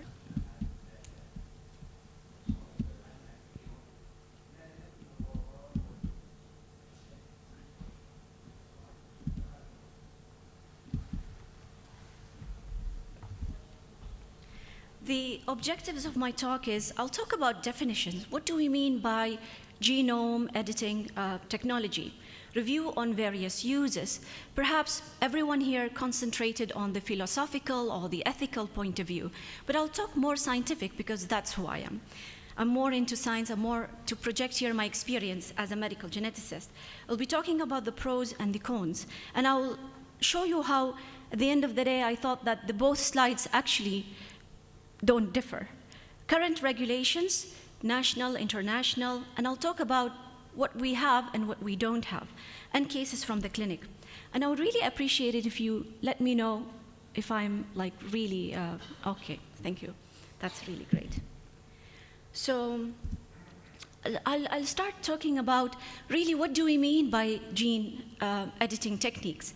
So basically, a lot of you have heard about CRISPR-Cas, but I have not actually yet listen to someone explaining the concept about CRISPR-Cas, actually. So in order for you to come with something that would edit, or by adding or deleting or altering a genome, you have to have the right tool, which is, by the way, again, although I'm a medical geneticist, everyone really gave a very glorious view about this. I actually come and tell you, I'm very humbled to say, that we are not there yet. It's there, it's going there, but the tunnel is really very foggy. So it's not an easy procedure. You have to have the right tools. So you have to first of all know what mutation is there in your patient. And by the way, those clinicians who sit in the clinic know that even this simple task, there's no easy access or equal access to have that simple thing by just knowing the mutation. The tools, you need a guide. You actually need something that guides your DNA. The DNA of choice and the DNA that receives the extra or the deleted bit or the altered bit. And by the way, that's not easy. And the way I'm going through this process is anything that goes wrong in this process can result in morbid consequences. So imagine there will be a cancer gene sitting at the front of the cutting site or after the cutting site. So anything that might go wrong with this actually can cause really major consequences. And this is something that not many people actually know. It's really not that easy. It's very complicated. And for this reason, we have to be very careful with allowing it and not allowing it, actually. Now, again, I'm not going to dwell on this, but I just also wanted to show people that there have been many, many various techniques, tools that have been used. The last one that got all the credit was CRISPR-Cas, and that's because it was one of the cheapest tools, which is good and bad, by the way, and one of the easy ones and very precise one. And I'm not, again, going to dwell, but I just wanted to show people that that's why scientists, geneticists, ethicists, sociologists, we all have to be updated about these techniques, because as you can see, and appreciate the lecture that was given by Dr. Ahmed Badawi about mitochondrial replacement, because he clearly showed you how one techniques actually evolve and change with time, and how one technique could be perhaps not allowed in Islamic culture or any other religions. Slowly with time, by inventing new techniques, perhaps there might be actually hope in using these techniques in future. Now again, I know this was also discussed, but there is major difference between somatic editing techniques and germline editing techniques. Somatic is you don't really meddle with the sperm or the egg, where the germline is, you know, you're meddling with the egg. And I think most of the audience here know, but perhaps I wanted to make that clear. So in the somatic gene editing, you're changing, you know, an organ or a tissue or a particular type of cell. So I'm going to mention hematology as an example. So you change the genes, for example, of a blood cell or a muscle cell, and you don't change anything after that. The copies that you actually produce will not cause problems with lineage. So basically, whatever damage happens, it does not get propagated to future generations. And therefore, and I think you know that by the end of today, that like everyone seems to have a consensus that somatic gene editing is okay, but a big no for germline editing techniques. The uses are everywhere. I know I'm a human geneticist, but it's good in plants. We can really, you know, achieve very good results, high-yielding plants, resistant to bugs. Again, in animals. Editing in animals has also been successful. Do you know that there are experiments actually working on designing very specific types of animals? And while actually preparing for this talk and while thinking about this topic, some people might not even be seeing this as a big use. And actually, even that should be regulated. Don't know if any one of you here is into animal rights, but that itself can be considered as meddling with actually God's creation. So although I'm a scientist, I think that this is one of the big uses. This might be seen by some people as a big meddling or not so a good thing. Again, microorganisms, biomedical, I'm going to dwell on this in my next slide. Not many people talk about this, but I personally think that perhaps it just came back these days because of what's happening with coronaviruses. But you know that actually gene editing techniques can be used as weapons. They can be used in wars. We can easily, by the way, design any scientist, moderate scientist with a master's degree or even less than that can actually design a weapon by designing a virus or designing something else. For example, I would like to eradicate all the Omanis on Earth. All I need to do is study their genome well and have an insert that goes to their weakest point to actually eradicate them. So the pros. Not many people talk about that, so it's not all good. It's not all glorious here. So rectifying genetic disorders, and that's what keeps us alive as geneticists. So if I know the problem, I know the mutation, we can eradicate monogenic etiologies, cure cancers, cure all sorts of chronic disorders. We develop resilient, high-yield crops. And at the same time, like I said, while actually writing this down, I noticed that to some people, to some philosophers sitting here, perhaps rectifying or correcting genetic problems, eliminating the world from anyone who's physically or mentally handicapped perhaps might not be a good idea, but I must really admit that to me, as a physician, that's a great idea. Although on the long run, I will not have a business. But again, I'll focus here again in this slide, what are the other problems associated with actually things like this and technologies like these. So we know that these technologies are really expensive. As a clinician, I actually struggle with ordering a genetic test. I struggle with referring patients for pre-implantation genetic diagnosis, for prenatal genetic diagnosis. So having these very expensive techniques, do you think everyone will get it? Would you actually pay for vaccination? Now Corona's at the doors. Would you spend money to actually invent a vaccine or invest in something like this that may only cure the minority? Certain advantages to the altered. By doing such techniques, we actually decide on very certain physical and perhaps mental or other physical characteristics to actually surface. Is that healthy? I mean, there is statistics that if you're tall, you're more likely to be a CAO. I mean, that's a fact, and I do believe in that. If you have actually certain physical characteristics, they do help, regardless whether you say immoral, moral, but actually statistics say, and science say, those things actually will provide advantages. Eugenics, are we not actually trying to promote for designer babies? I want a baby who's so good looking, very smart, brown hair, blue eyes, and so forth. Is that really good for us? Is that really what we try to attain with these technologies? Biosafety, and I try to emphasize on this point, it's actually not that straightforward. And we know, even when we review ethics proposals, do you actually believe what happens in the lab? Are there actually ways to monitor and know exactly what actually they do in that experiment or how they do it? What if a mistake happens and you go off target? What happens? And who actually governs that? Who actually decides which scientists? What are the priorities? What are the list of genes that you have to be looking at? Biological weapons, I think I've really talked about that.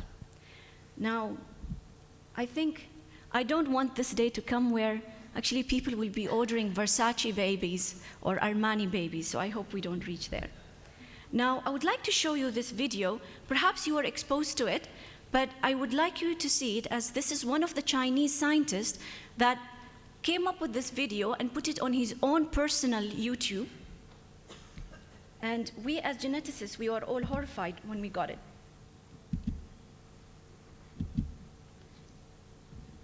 It was a birth announcement that shocked the world. Two beautiful little Chinese girls named Lulu and Nana came crying into the world as healthy as any. Volume? Can someone help with the volume? Oh, I'm very sorry.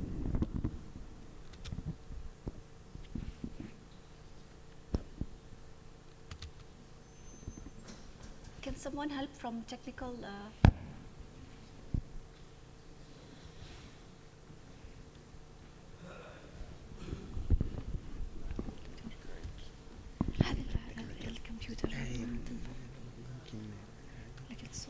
It was a birth.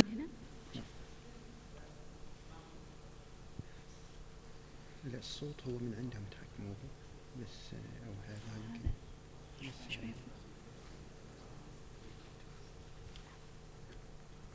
I apologize for this. It was a birth announcement that shocked the world. Two beautiful little Chinese girls named Lulu and Nana came crying into the world as healthy as any other babies a few weeks ago. Chinese biophysicist He Jiankui, working largely in secret, had used CRISPR to knock out a gene called CCR5 in 2 early human embryos, then returned the embryos to their mother's womb. CCR5 plays a key role in HIV infection, and the girl's father was HIV positive. He said his motive was noble. As a father of 2 girls, I can't think of a gift more beautiful and wholesome for the society than giving another couple a chance to start a loving family. But the scientific community did not cheer. At the International Summit on Human Genome Editing that Ha attended shortly after the announcement, the reaction was shock and condemnation. I understand my work will be controversial, but I believe family need this technology, and I'm willing to take the criticism for them. So joining us now. So thank you. So this actually video just shows what the scientists did. And to be honest, as a geneticist, I thought at the beginning that, wow, this must be very brave of him. He actually, did something out of the box. But the truth is, when you look at the details, I'm not going to again dwell into the details. He actually did all of this. Someone guess why? To prove that he would be the first person to do it. It's actually not regulated. There was no ethical consent that was approved, by the way. He did this from his own private lab. He actually chose the wrong gene to work with, because we know that there is a treatment for HIV. And he meddled with a germline cell on two innocent twins. So I'm not going to dwell on that. So I just wanted to show how actually there are no cohesive, legally binding or universally recognized set of rules anywhere in the international arena. There are, statements that have come out from the United States, from China, from Korea, from Canada. But the truth is, there are no details into these statements. And even the research that has been approved by NIH on other funding organizations, they actually do not look into details about what can be done and what can't be done. And the only thing that they have agreed on is not to use germline. But I know, and you know, that there are labs, perhaps in China or elsewhere, that are doing it. Actually, Professor Ha is still nowhere to be found. So we as geneticists think that he's hiding somewhere and still providing this service to the rich and to the desperate. And we know that there has been, some statements by WHO and other organizations. But the truth is, the moment you go to the details of these statements, they're actually not that detailed.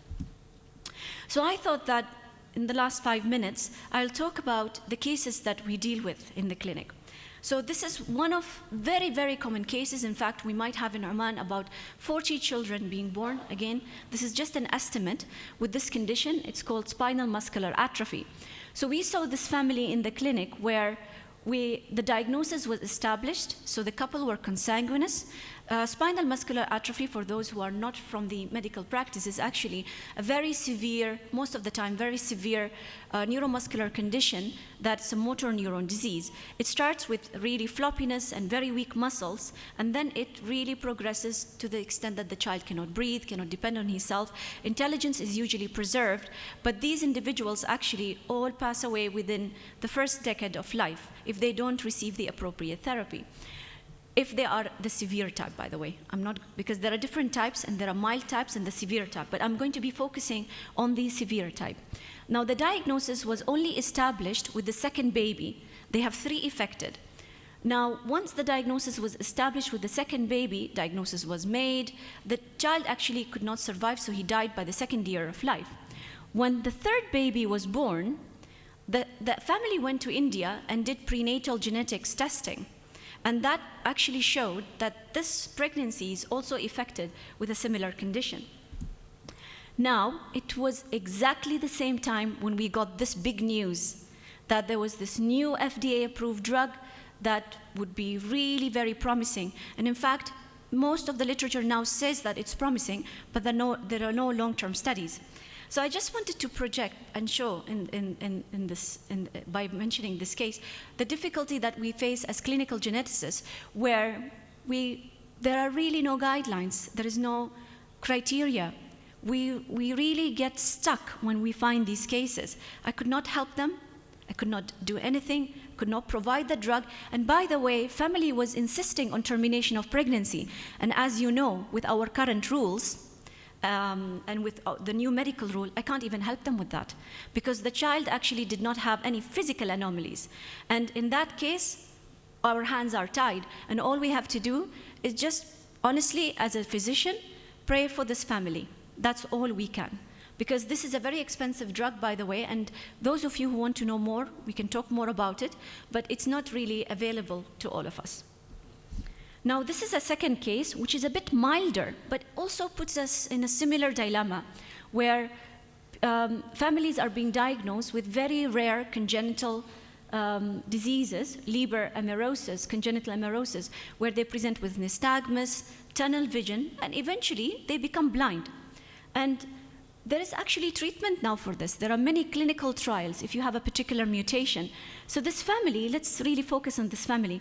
So this family had actually a first child with this condition. And they were very sorry for this child because they couldn't, because of how difficult to even find a school that would accommodate this child, they wanted to do prenatal on the second one, and they were really requesting termination. But again, there is treatment, there is FDA-approved treatment for it. So again, as a clinician sitting in the clinic, our hands were tied. There was nothing that we could do. And this is, by the way, I share this pain with most of my colleagues sitting in this room. We face this, by the way, on a weekly basis. And in the event where we don't find any physical malformation in the child, we really cannot help. Our hands are tied, even when there are treatments, and even when there are things to do. And by the way, there is actually a way of ordering for children or for couple pre-implantation genetic diagnosis. But as you know, the access is also limited, because would you do it for a neurodegenerative condition, like mitochondrial condition, or would you do it in a condition that causes blindness, for example? So which one would you choose? And it's not easy access, it's not for everyone. So these are I just wanted to shed light on what we see in the clinic, and perhaps if we have time in discussion, discuss them in detail. And by this, I just wanted to mention our challenges with no established criteria for orphan drugs. So it's not just about, techniques, genetics, it's actually with drugs, so it's even more primitive than CRISPR-Cas9 or gene editing tools. There are no specific allocated funds for these individuals. Termination of pregnancy, although it's allowed, but only allowed now for children with severe malformations, but not for this group of patients who also suffer. Limited access for pre-implantation genetic diagnosis for condition right now.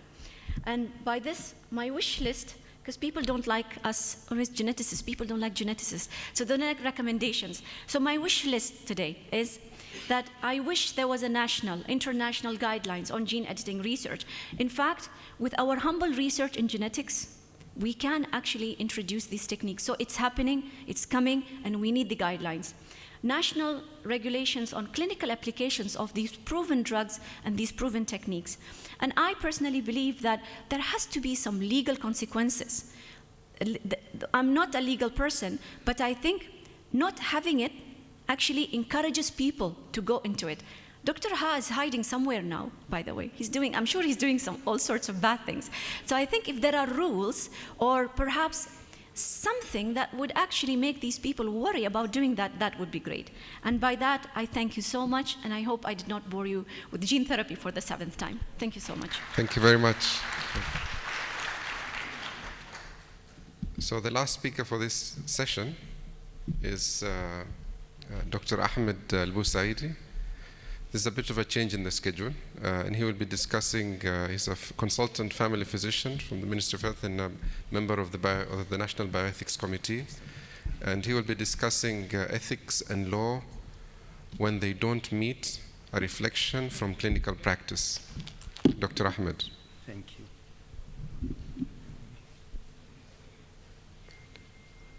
يمكن من الآي تي حد يساعد شوية.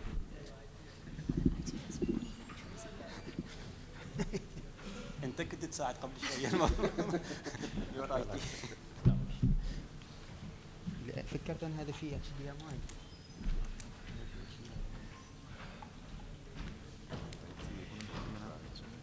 جاي خليها دي واصله المشكله حتى الكمبيوتر I think it's like فيها مشكله حتى عندي بس ما اعرف يشتغل ولا في HDMI الجامعة ما فيها HDMI.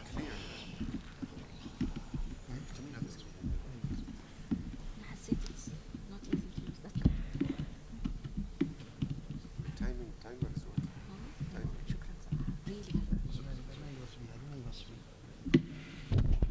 sorry for this technical. Assalamu alaikum wa rahmatullahi wa barakatuh. Because I prepared this in different format, this presentation, so I hope it will work here.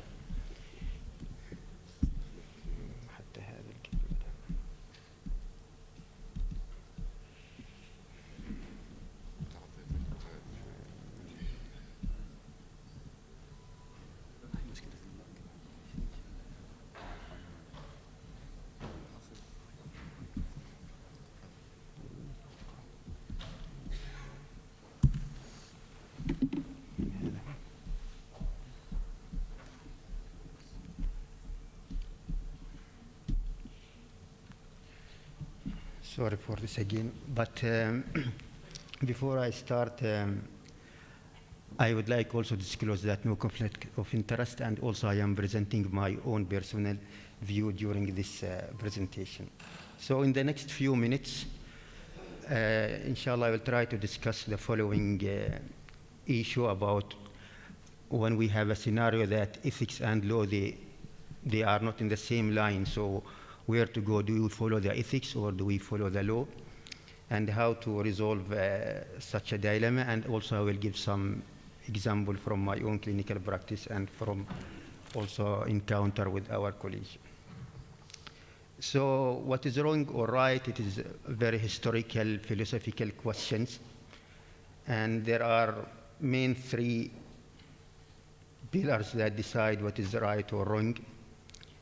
One of them is morals, and morals, they are known that it's the community make the morals, and usually it lasts for a long time, and they are very stable, and it is accepted by the community.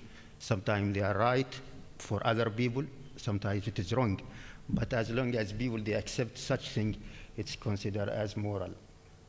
While ethics, it's a philosophy where people use different approach, including theories, guidelines, philosophy, in order to decide what is right and what is wrong. However, we know that laws is made by the government in order to make the society in order and bring people who make offenses to the justice.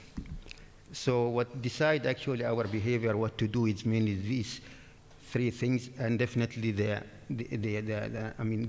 these three things, the resource, the religious, in many societies, as part of their determinants to decide what is right or wrong, or ethical, unethical, or legal and illegal. So in terms of ethics, there are different approaches for people to decide what is ethical, and from historical, from before, in 5 BC, the Hippocratic Oath considered as the first code of ethics for clinician. And later we get people start to produce theories about to guide people what is right and what is wrong. And the common theory, the most, very renowned theory is the virtue, which came in the 4th BC.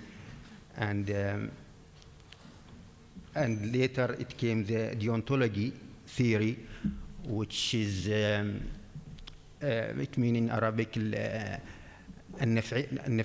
نظرية الواجب, and it was proposed by Immanuel Kant in 18th century, and he proposed that what you do, what you are supposed to do.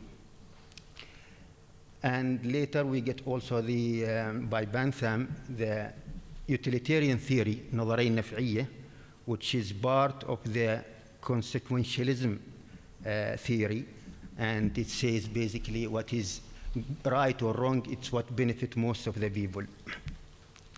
And then later we get the Declaration from Human Rights, one of the milestones in ethics, and also we get the Declaration of Helsinki for the issue of research, and later we get the principles that proposed by the Childress and Beauchamp. And now it is becoming one of the main courses that is studied in many of the university and in many of the bioethics course. So this gives you a briefing about how the ethics people, how they think what is right or wrong, and the approach.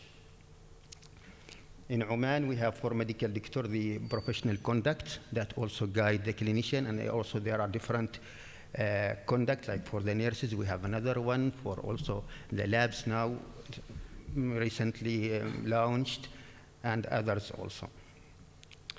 So if we take this diagram and say, for example, if we say here, whatever here, it is illegal because zero law here and zero ethics here.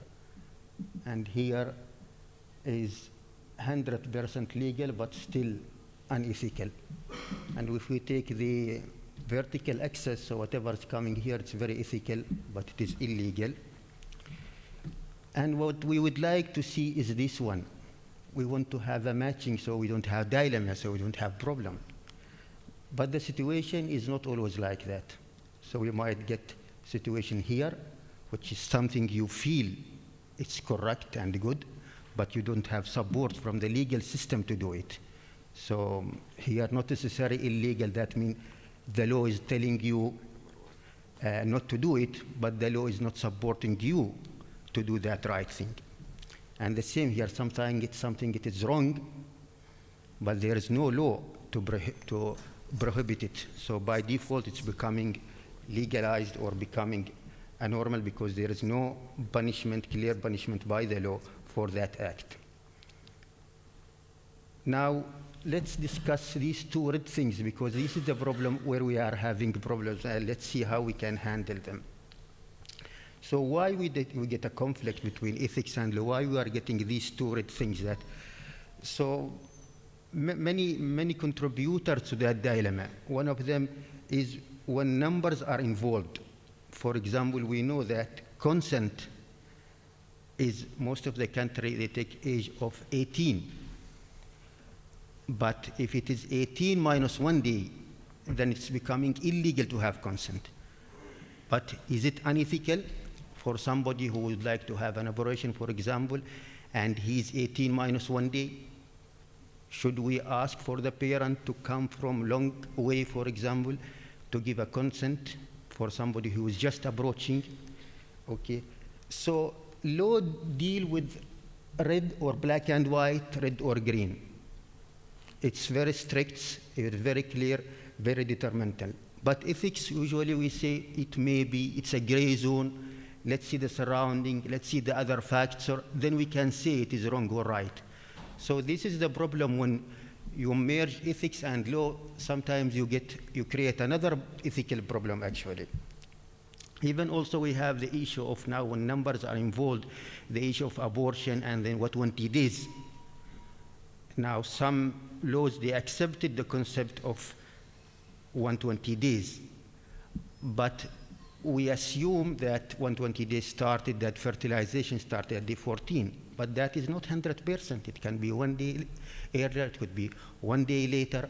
So if the woman, for example, approaching 120 during weekend, shall we call it as an emergency abortion and call the doctor, or we can do it during Sunday when it is 121 days, for example? So when numbers get involved, then you have problems with ethics. Then again, definitely with belief. When you have a belief, for example, the abortion, if you feel like now what Dr. Abir mentioned, that people are suffering, they have several children with same genetics, and you feel abortion is legitimate or ethical for these people. But then law does not allow you. And also in the opposite direction, you can have the same scenario. You might work in a healthcare facility where you don't feel abortion for social reason or for other reason that you don't believe on is legitimate or ethical, but you have to do it as part of your work. And other example, for example, the healthcare services for brain dead patients. Like now we have, for example, here in Oman, we don't have a law that can actually deal with brain dead, like removing the ventilator or organ transplantation or so on. So you have to provide a service that you don't believe on. For example, if you are a clinician, you feel that you have a patient with brain dead, and there he is in ICU, ICU is full, and there are patients in the emergency waiting for a bed. So we are providing here a service for somebody who is dead, and you know his heart will stop after some time, and people are waiting for that, but outside that might die also, waiting for that already dead person to die and get the bed. So this is the issue where the law and belief can also conflict and create a dilemma. Law, sometimes it's limited. For example, in technical issues, very difficult for law to go and regulate what clinicians are doing. Who is seeing what somebody who's doing microscopic surgery? Nobody will see except he sees. So what he sees there, we don't know. We cannot regulate it by the law. For that, ethics is more important. And this is what I will always tell students. Ethics is before the law. Ethics is more important than the law because ethics can cover a wider range while law is very limited. Other issue, for example, the health insurance system.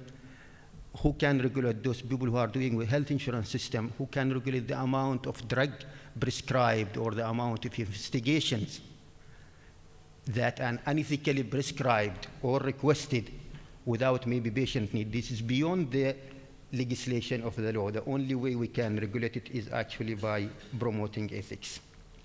Sometimes the law is deficient because the advances now is faster than the legislation. Dr. Abir just mentioned gene editing. There's no law to prohibit gene editing. For that doctor, he believed that it is allowed. Then like we have now again here the DNR policy or demonstrated, we hope it will be released soon. So people now, they are doing because there is no clear guidelines or clear regulation. Also social media came recently, and there is no regulation, and people, when the beginning of social media, they used to commit crime actually, and law cannot penalize them because there is no law. But now, since now, after some time now, social media becoming more regulated by the law. So again, so this is why there is a big conflict between ethics and law, and put clinician in a dilemma, or I mean, not only clinician, even it can affect other specialty. So let's give you two examples, maybe from my practice. Now we have a good child law that was produced a few years back. It's meant to protect children, to give them their right.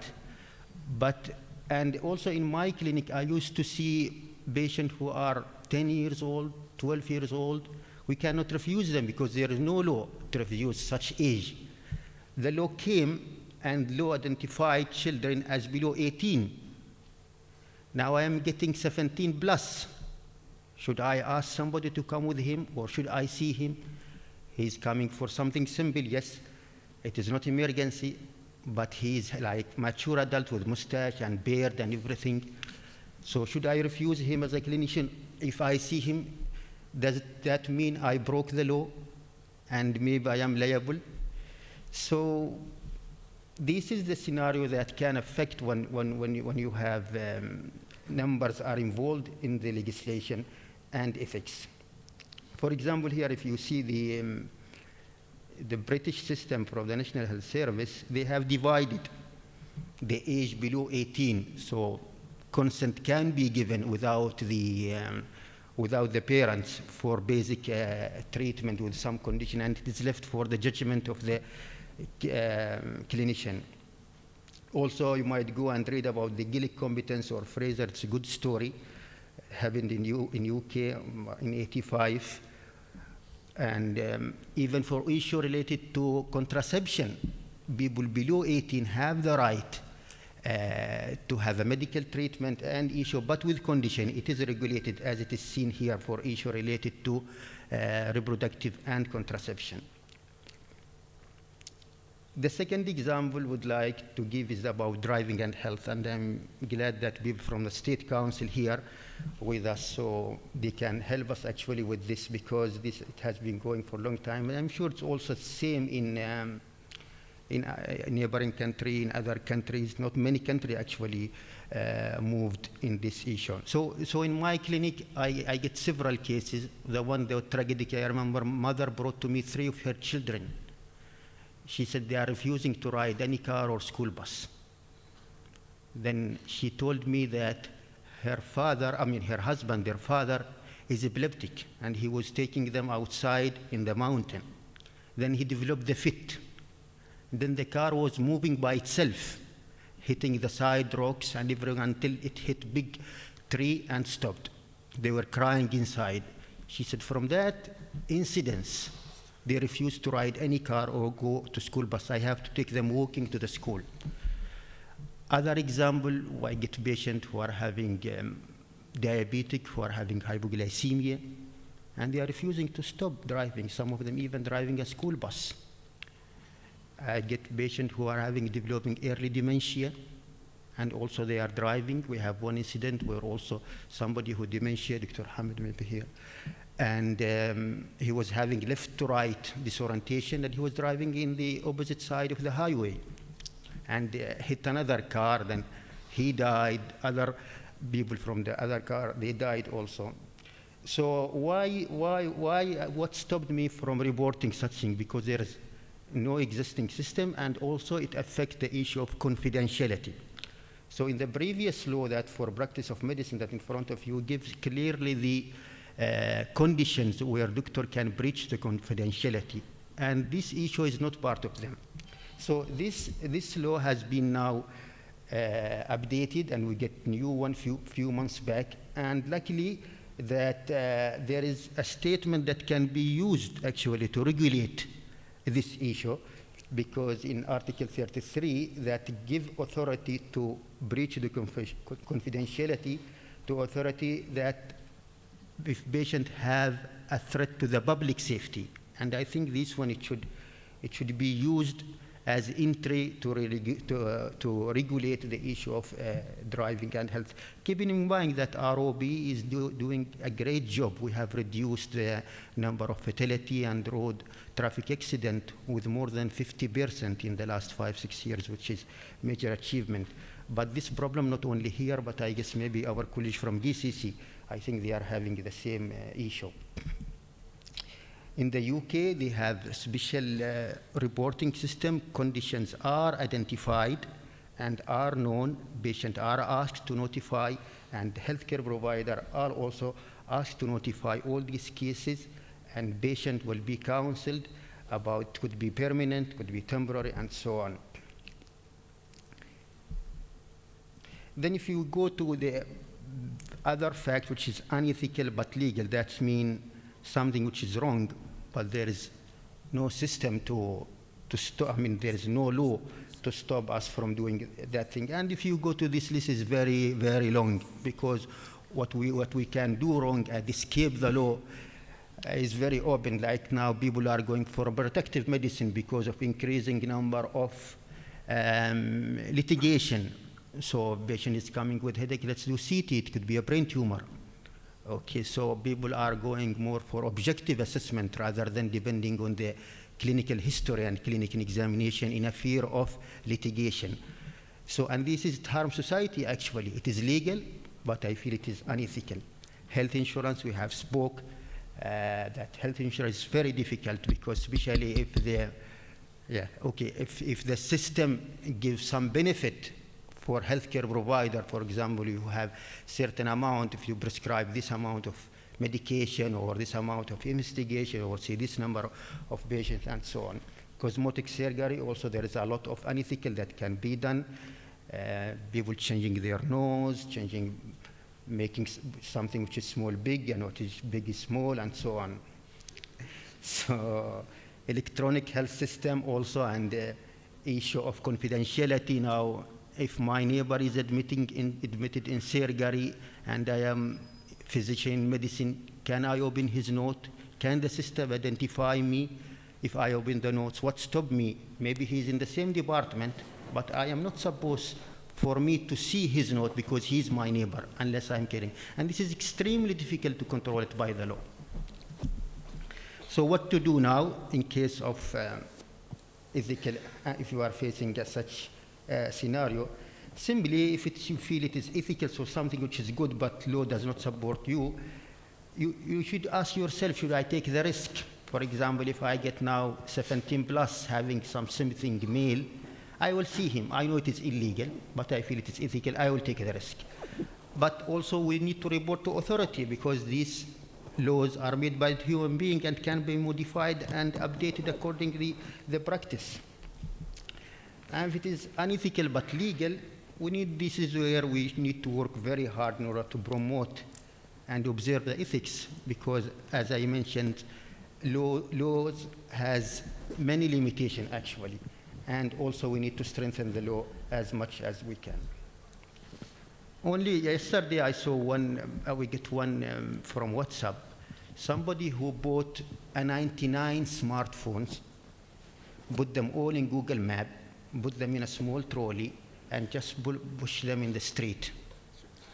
After half an hour, the street was empty from car, because Google Map tell other drivers that this road has 99 cars, and nobody was going there. So this man, what he did, actually unethical, but still legal. Nobody can tell him not to do that. He put them in a trolley and just he walked or in his backpack.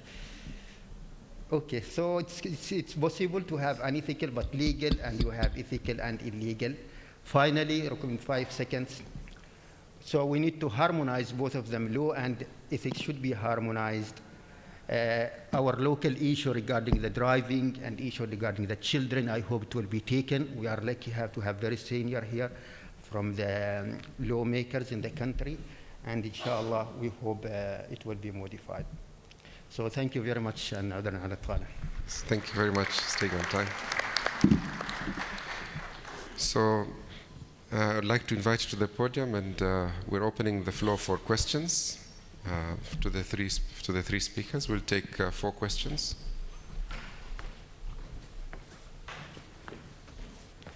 We'll start over the first.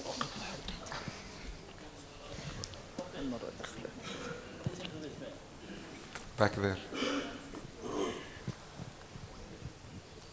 So since you have the mic, you can start first. Yes, thank you very much. I have just a comment and then an invitation to think about it. When you said legal and ethical in the Islamic perspective, the ethical part is we are always responsible in front of God. So this is our ethical part, right? So when a mufti tells you something, that's fatwa, that fatwa is not legal. So it's not hukum qada'i, that's not legal, but you still, you are responsible in front of God. So that's why we have, in our Islamic rulings, we have a wide range of rulings. So from prohibited, muharram, and then not recommended, makruh, and then we have the neutral zone, which is the mubah, and then we have the recommended, and then finally we have the mandatory or the wajib. So there is room that. But the legal here is what is, by the hukm al-qadai or by the legal body or the wali al-amr, etc. But we still, ethically, we are responsible because we believe that we will be asked and will be, for any action we do. So that's why we usually say in Islam there is, it's very difficult to delineate everything, the difference between ethical and legal. So most of the time it's there. And this is one of the strengths of the legal system in Islam, because it is also linked with the ethical, and you're responsible in front of God. Thank you very much. Thank you for the comments. Okay, Assalamu alaikum. Thank you for all the 3 speakers. I'm Khalsa Al-Kharousi, a genetic counselor. My first question to Dr. Murtada Al-Khabouri, because I'm very involved in counseling families for premarital, prenatal, and BGD. You highlighted that there is limited resources or publications for all the 3 aspects. Did you include that in your research tool, the criteria of your research? Because the keywords that you put in your material did not include any of these. And in your recommendations, you said that it wasn't there. So this is for Dr. Murtada. For Dr. Ahmed, I think ethical is a bit more subjective. Even in the practice of people who are both, for example, in the same group who are with the same education in the same school, ethical will be still a gray zone because it's more subjective. I would like to have your opinion about that, because you wanted delineation between what can you practice if It is something for you, ethical dilemma, but by the law is legal. Okay, thank you. Dr. Ali. Thank you very much. Very nice talk from all of you. I wanted to ask Dr. Ahmed about the laws. In any country, there are no comprehensive laws that cover everything.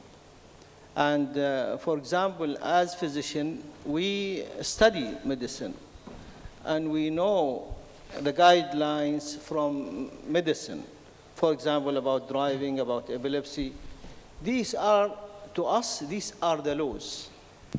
And therefore, it should not be stipulated in also the national laws, because the national law cannot be comprehensive. And we should apply our principles wherever, in fact, we got taught about them and apply them to our practice. My other comment and question to Dr. Abir about access to health care. You say it will not be equal because it's expensive and it is available only to limited people, and therefore it's questionable. But actually access has always been unequal, because people they have different capacities, and they can have access to top things or average things, or they may not have access to some of the things that are available. And therefore, it should not be a reason to say that this is wrong or this is right, because access is not equal. Okay, thank you. Dr. Amaha. Thank you very much. My comments and questions are to Dr. Abir. Thank you for a nice presentation, and happy to hear that the topic of assisted reproductive technologies is coming into light, at least in the Bioethics Forum. You mentioned that there is limited availability of pre-implantation genetic diagnosis treatments or facility. I think what you meant was there is limited government-funded availability for people to have pre-implantation genetic diagnosis. It is available in the private sector, healthcare sector. My question to you is, what is the process? What are the criteria? And how is the decision made in your institution for triaging and prioritizing who benefits from this resource, the government resource for PGD treatment? Obviously, patients who can afford it have immediate access to it. Thank you very much. Speakers? So the question of missing the BGD from the analysis, it's a possibility, although I was hopeful it would be caught up by the other terminology. However, we've excluded anything with a correlation coefficient of 0.4 and below, below 0.4, so it may be there, that we just excluded it because it was not correlating well. However, the relationship that it did not stand on the top still stands from the presentation. I have two questions to answer. They were all great questions, so I'll answer first Dr. Ali Shirawi. I do agree with you that access is always a problem, and it all depends on many factors: authority, whether you have the funding or not, whether you have an epidemic coming like corona, for example. So it changes with time. My worry is that it's not regulated. So what I'm trying to advocate here in this lecture is access will always be a problem, but unless it's given the importance and the priority, it will never get the importance. And then once that's established, I think we must have regulations. Because I didn't have time to talk about this, there are Omani patients that got the treatment, by the way, but some did not. And we can talk about that later if you want. What I meant was a fair system of where you have specific indications and criteria and everyone gets it fairly in a specific society. With regards to Dr. Maha, I totally agree with you. I hope you did not take me wrong. So PGD is actually not offered in our governmental hospitals, but we can refer patients to private, and we have got at least 2 or 3 in the country now. The problem is the problem actually relates to funding these families. It's not having it or not having it, it's really the financial consequences. It varies, it can be variable from 5,000 to I think 7,000 or 8,000, and it's not expensive. Success rate is not 100%, so there are many complications, so there are many things. With regards to your other question, so I'm glad that you did ask. So actually, we refer our patients to the Treatment Abroad Committee in Ministry of Health, and they have got set criteria. So for example, if you don't have children, you will be at the top of the priority. If it's a severe condition, you're at the top of priority. Of course, if you have a confirmed genetic diagnosis, you should be going there, but if you don't have a confirmed genetic diagnosis, even if you have 5 affected children, you will not be referred. So I can actually share with you the criteria, and it's very clear. But the problem is, again, only about certain number of patients are allowed to go forward because of funding. Thank you. Thank you, Dr. Ali. I agree with you that our laws from our science and medical practice, but the problems, we are consultant. So people, they come and consult us. And then we tell them, okay, you do 1, 2, 3, 4, then you don't do 1, 2, 3, 4. But we don't know what happened when they leave. I have 65 years old, diabetic and controlled. He's coming every time to my clinic with a motorcycle. And he has hypoglycemia. Every time I ask him to stop, he's not stopping. So I was worried about him. I told him, at least you should carry some sugar in your pocket because hypoglycemia can happen at any time. So our advice is not binding at all actually to patient. What is binding is the law. And this law not actually to first protect themselves, the patient themselves, then also the society. Dr. Ameha, maybe I didn't get your answer. Yeah, this is what I am now appealing. What is this one I am appealing? We should report, and I tried once, but they said, you advise him. There's no system exists actually. You need a system for that, because I don't want also clash with patient. For example, if that man is a taxi driver and the main source for him is the taxi, and then I report and I stopped him, then he might come back to me and said, يعني قطعت لي رزقي أو كذا, you made a trouble for me. So it should be a system that have the social affair, the police, you have the society, the state council, the shura. It should be a system, comprehensive system that we would like to have. Dr. Ameha, will see you in the break. Okay, thank you very much for the discussions. We'll close now for a break. We'll see you at 10:50 for the next session, inshallah. Bismillah ar-Rahman ar-Rahim. Assalamu alaikum. I am Salam al-Kindi from the Department of Hematology at SQU. We have some technical issues, so we'll go to the second session on regulation beyond legislation, part 2. And we will start with Dr. Abdullah Adlan, Consultant Bioethics, the Saudi National Committee of Bioethics, Saudi Arabia. I'm sorry for this change because the other lecture on artificial intelligence is also audio-visual, and we have issues with starting it. So Dr. Abdullah will start with the medical authority versus social life. What are the ethics limits, premarital screening as example. Welcome, Dr. Abdullah, and I'm sorry to put you under this. You have 20 minutes. Thank you. I'll appreciate reminding me like 5 minutes before, because I have this tendency actually, you could see the system in front of you here at the edge of this. Okay. Didn't see it, but it's me, short-sighting. It's fine. خليك مرتاح. It's fine. Thank you. بسم الله الرحمن الرحيم. الصلاة والسلام على سيدنا محمد عليه وعلى آله أزكى صلاة وتسليم. أما بعد. What I'm going to try to present today is, first, I don't have any conflict of interest, but what I'm going to present is not only my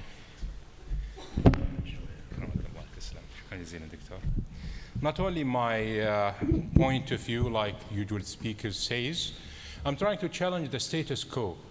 I'm trying to pose some sort of an idea. It is not a new idea, but it's not what apparently to be the norm recently in healthcare, and that's specifically when it pertains to premarital testing. I usually like to start with my last slide first, because I know that people will have the tendency to get busy, check their email, have some doozings, or whatever they would like to do. So this is, if you didn't catch anything, this is my last slide, so you can start sleeping session right now if you wish. Apparently, we are in an era of where physicians and scientists are reshaping the deeply rooted cultural norms. This is not necessarily a bad thing, and indeed it's not necessarily a good thing. We have to stop and reflect. And I also like to start with a question. Do we love our children? I think the answer for that seems to be obvious. Of course we love our children when they look like this. The question is, the real question is, do we love them unconditionally?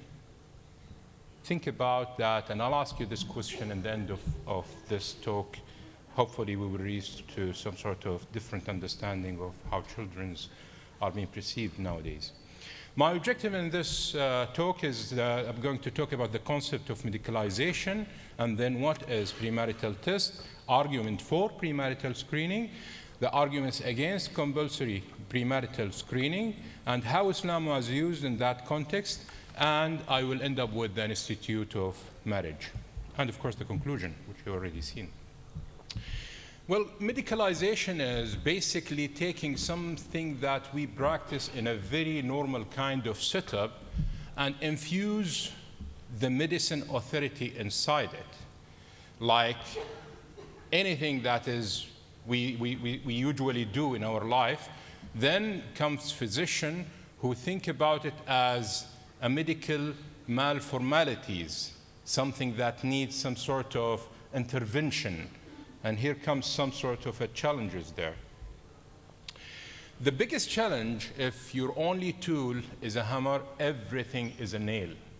So if you're only physician and you only tackle things from a physician perspective, physician/scientists, anything, any problem should be solved in a scientific kind of vacuum or healthcare science of vacuum. Sometimes things that we don't really know that it's an illness, it's been looked into as an illness, and people will be just discover that they have to see a physician about it. For example, pregnancy. Human beings are doing that since the dawn of humanity. It's something natural, but now it is extremely medicalized. Medical need to be, physician need to look into the pregnancy stages, all the tools that being subjected toward this kind of normal, natural, cultural kind of practice, very healthy practice. But now it's being medicalized to the extreme maximum of it. Anything has a bill. You can have a bill for a headache, which is sometimes normal and sometimes is exaggerated. You have a bill for fever. If you wait a few hours or 3 days, it will fade away, if it's not serious, of course. So anything has a bill now. So maybe within the coming 100 years, you will have a bill for intelligence or whatever kind of thing that can physicians/scientists be medicalization, do medicalization on it. Even drug addiction now is looked into as a medicalization issue. We have to go into the scene to do whatever we want. We need to do medically to reveal this kind of problem. Of course, there's an aspect of it is medical, but it is more into behavioral cultural issue. Domestic violence is another medicalized. You will notice that in most of the activists in domestic violence in the Arabic regions are physicians. So it's for example, in Riyadh, the National Guard held a fair, which is one of the biggest hospitals in Riyadh, is the persons who actually have the charter of domestic violence. which is another way of trying to medicalize that. They put it at the burden of the ER consultant or ER physician or ER nurse to report it, which should be, I think, another way of looking into it. Anyway, so from that, I want to talk about premarital testing. It is basically trying to see if, and this is actually a quote from the Saudi Ministry of Health. I will go back to this slide later on. Premarital test is defined as test which is couple that is going to get married are tested for genetic, infectious, and blood-transmitted diseases to prevent any risk transmitting and any diseases to their children. So I underlined 2 points that I will discuss in a second. Now, the argument for premarital screening, it's usually 3 arguments. The first is emotional argument. That is, the nature of suffering is very unresting to the people. You have to consider that you are bringing a baby who is compromised. This will affect the whole family. This will affect the fabric culture of the whole tribe. You have to think about it from some sort of emotional perspective to come up with justification for the premarital screening. The other arm, which is the greater good, now we have to think about health care and we have to think about the greater good of the whole family. I have seen a lot of promotions for premarital screening that actually says healthy marriage is the target of Ministry of Health right now. So by healthy marriage, they actually denote to the fact that they means that couples should be tested and be genetically matching to each other before indulging to the marriage kind of contracting. Financial appeal, and this is the most appealing actually appeal to the financial or the leaders in the field. When you convince the person who's taking actually decisions that this approach is going to save the country billions or millions or even hundreds of thousands, they will listen to you. Then how much it would cost it to prevent, for example, thalassaemic patient who will cost the country 1 million riyal, Saudi riyals per year, which is about 100,000 Bahraini riyal or $300,000. So all of these, when you put it in a bit to the decision maker, he would think that, well, then I can pay like 100 riyal per patient, so I can prevent 1 million treatment in the future by trying to do this premarital screening. Now, the arguments against premarital screening. Remember the quote that I took from the Ministry of Health. It says that prevent any risk of transmitting any disease to their children. This is straightforward, bold lie. You cannot do that. You don't know what you don't know. Even the premarital screening that approved in Oman, in Saudi, in Jordan, it's only testing for 1 or 2, maximum 3 genetic diseases, all blood inherited diseases, thalassemia, sickle cell anemia, glucose 6 phosphate dehydrogenase, and 3 or 2 sexually transmitted diseases like hepatitis and AIDS, I guess. This is the only 2 I can remember. Maybe there is a third, maybe there is not. So this is actually what they are doing. So the marketing to the premarital testing is a bold lie. This is how actually I studied all the documentation that start to change the norm of people to convince them about the importance of premarital testings. And if you ask any lay person in the street, they will tell you this story. We are doing premarital testing because we don't want our children to suffer. That's a problem. Now, it's marketed by lie. The modern eugenics, actually, basically what we are doing is trying to have some sort of a human breed that is free of this specific diseases, something that is above and beyond what the natural way of conceiving is providing us with. So we want to have this kind of superhuman that is free of diseases and even friendly to the costs of care in the place that they are. So the first problem with that is modern eugenetics. Now, the burden of knowledge. When you make it compulsory, what about the right not to know? If I don't want to know, why do you make it compulsory for me to know? You are ignoring a very fundamental right of mine. So if you force me to know, then this is not fine, this is not good. However, you don't even have the infrastructure to help me redeem the burden of this knowledge. You don't have enough counselors to help me when I go through that kind of turmoil of knowing that I'm a carrier. Ignore the fundamental right not to know, and it assumes elimination of diseases, but they means actually elimination of the patient. And that's one of the core problem of premarital screening and the ethos that they are thinking about it right now. And instead of investing in finding a disease, thinking about solution for those group of people, no, we don't want them. They are not welcome. They are a burden in our budget. They are not helping us. So in sort of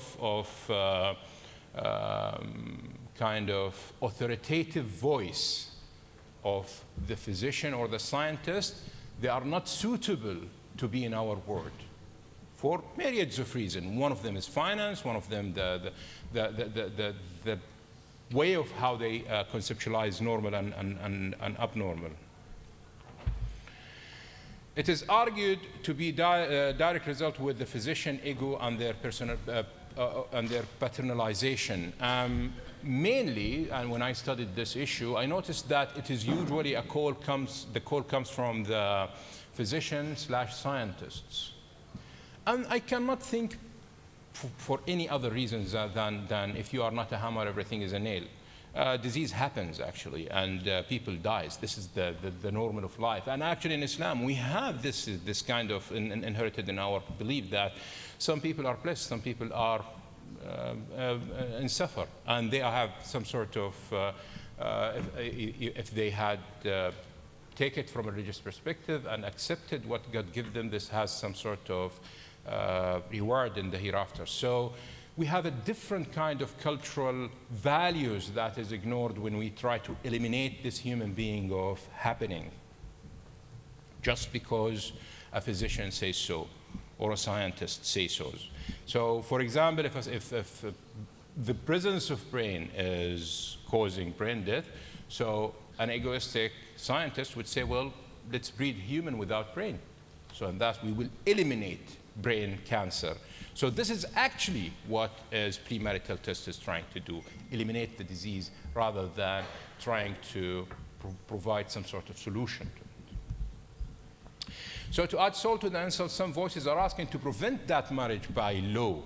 And this was a very strong voices, but there were wise people who said no, marriage is something sacred and we cannot do that. And even with the countries that have done that, they prevented the legal marriage, but they cannot stop any other kind of marriage, Sharia's marriage, for example. They cannot, for example, in Cyprus, people used to go to Athens to get married and then get back. So you cannot get two human beings if they want to get connected, regardless of whatever tools you're providing with.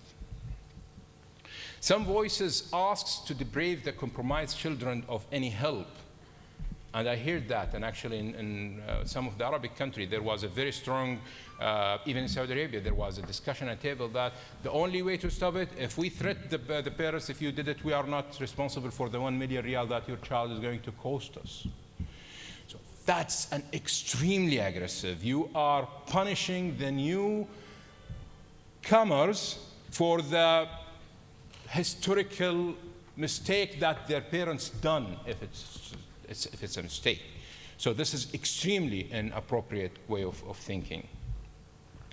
Number of genetic counselors are far lower than the actual needs. So basically you are taking someone who is in a very rural place in his farm, getting him out of his farm, give him the test to get his married with whomever he wants to, and then tell him that you are not suitable to get married, go back to where you are. And that's it. No counseling, no help, no any kind of supporting stuff. Of course the ease is fine, the intention is good, but the infrastructure is lacking, and this is what makes it problematic. Stigmatization of women, let alone labeling families, and this is actually happens, and I have seen it. I'm part of this culture. If two persons announce a marriage and then they cancel it because of genetic incompatibility, just 2 months after that, you get invitation to the groom's other wedding. So this would give an idea to the people, to the layperson, that the problem was with the lady. And there is no education, cultural education about that. And we know cases where ladies are not being proposed to because they has been labeled as compromised. And compromise is just a polite way to not to bother your ears by more aggressive words. Incriminate first cousin marriage. First cousin marriage is genetically problematic, like a lot of scientific people would say, and it has this kind of scientific problem around it. However, in tribal culture, there is another values that actually goes with first cousin marriage. A lot of Western people might say, ooh, she's my sister. Fine, we respect that. But that doesn't mean inheriting that kind of way of thinking and then try to medicalize it or scientifize it in a way that would prevent this kind of practice. Let's say even if two people are carriers of the gene, only 25% of the offspring might be compromised. So for 25%, you are stigmatizing the lady, stopping a cultural practice that might or might not be good. I'm not saying that it's good. I'm not saying that it's not good. But I'm saying that you are thinking about it in a wrong medium. And not only that, you are trying to radicalize it in a way that anyone who goes with the decision of getting marriage, then it's a problematic. So what's happened? Where did this kind of switch happen between having this 2 kind minutes, of... Doctor. Well, this lied to me, actually. It says 8 minutes, but it's fine. So I'm finalizing anyway. So we went from the cultural kind of way of thinking about marriage to this kind of genetic carrying. So how Islam is used in this context? It was used in a very bad way. And this is when people come with agenda. They use the rule of necessity in Islam to come up with actually ruling that it is not permissible to have this marriage, which is actually a pure lie to the person who judged this, who had this kind of fatwa. We have an old saying that says that choose for your sperms, because genetics can be inherited and bad traits can be inherited in the gene. And even those who use this hadith, they don't know that this hadith is very da'if. It's very it's not in the rigor of the real hadith that we use in Islamic kind of jurisprudence. Hardship is to be removed, one of the jurisprudence that is being used. We know the pillars of marriage in Islam. We know that it has a consent of the guardian, proposal and acceptance, dowry, witness, announcement. Some school of Islamic schools are different than one or two of these kind of pillars. I don't see in them genetic compatibility. So it's important to look into, if you want to use Islam, this is Islam. This is not the way that you are trying to abuse it. The Institute of Marriage making a family deeply rooted in practice and human heritage. Even if in the first cousin marriage is incriminated, it is still a social value among tribal culture. Having a healthy child is every person's dream, but disaster happens. We might have compromised children. This is the nature of being. You cannot prevent that, no matter what tool you are, even with premarital screening. If it's going to happen, it's going to happen. Say that destiny, faith, nature, whatever your religion is, it's going to happen. So it's important to have this in mind. The timing of the test could mean canceling wedding in the short notice. Having children and caring for them is not unconditional anymore. So to conclude, do we love our children? Do we love them unconditionally? If you say yes, then think about the premarital screening with a different kind of lens. Thank you very much. Thank you, Dr. Abdullah.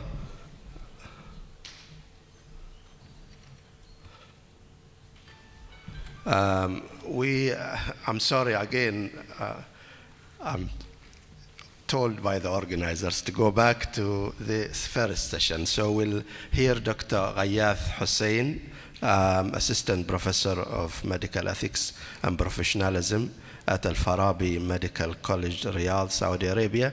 And he will talk about what can ethics learn from Islamic legislation and Islamic approach to moral analysis based on the purposes of Islamic legislation, maqasid al-sharia. Welcome, Dr. Ghayath. Thank you. Assalamu alaikum wa rahmatullahi wa barakatuh. Also 20 minutes. Oh, okay, thanks. Thanks for the organizing committee for accepting my my abstract, and I do hope that you do not regret this decision after this talk. And today, at the very least, I have the longest title in this conference. So basically, what I'm going to talk today about is an approach which has been repeatedly mentioned in this conference. It's about the use of the relation between maqasid al-sharia and how to use it in the clinical applied bioethical approach, which is more or less, again, I'm talking from my experience as a teacher, basically, of ethics. So what I'm saying today is not new, but basically, perhaps what I'm trying to provide is a fresh look of what we already have. I'm going to present to you a model, and I have, when it's time, I should be giving the credit. By the way, the name 5x5 model, perhaps he doesn't know that, but this name was coined by my colleague, Dr. Abdullah Adlan, in a grand round that I have presented for the first time this approach. So I have to give him the credit of the name. So I'm going to present to you this 5x5 model, and how does it apply, where did it come from, and how does it apply. What are the chances and challenges of such a model? And I'm going to provide some take-home messages. Let me start by telling you this. One time when I was on my trip back from Sudan, where I have conducted my field work back to the UK, I was stopped by a Home Office officer in Heathrow Airport. And as usual, I was randomly selected for further check, just to make sure that I'm good enough to enter the paradise. So he kept on arguing and asking me, what are you doing here? Do you know what kind of visa? Do you have any other work to do? What's your income? Do you have your family with you? How many kids you've got? Which school do you go to? Et cetera, et cetera. And then a very long argument, including what do you do for your PhD. And I told him that I do ethics. Okay, what is ethics? And then what's bioethics? What is your topic? What is your thesis? And what you do and this and that. It kept like, and the queue is just waiting behind me. And there's another reason to hate me more. Anyway, so by the end, at the conclusion of this discussion, he said, like, let me tell you this. I don't care what you're doing at your PhD. It's just my job to make sure that you are really here for your PhD and you're doing it. And he said this. By the way, I don't believe there's anything, there's no such thing as ethics. It's all about the law. What's legal is right. If it's not in the law, then it's wrong. Goodbye and see you next time. I never see him again, fortunately. However offensive this could be for someone who is in the field of ethics, basically, and kind of spending all these years studying ethics. I have my master's in bioethics at the University of Toronto. Abdullah Dar, by the way, who was supposed to be presenting, is one of my professors. And I've done, obviously, my PhD at the University of Birmingham in the UK.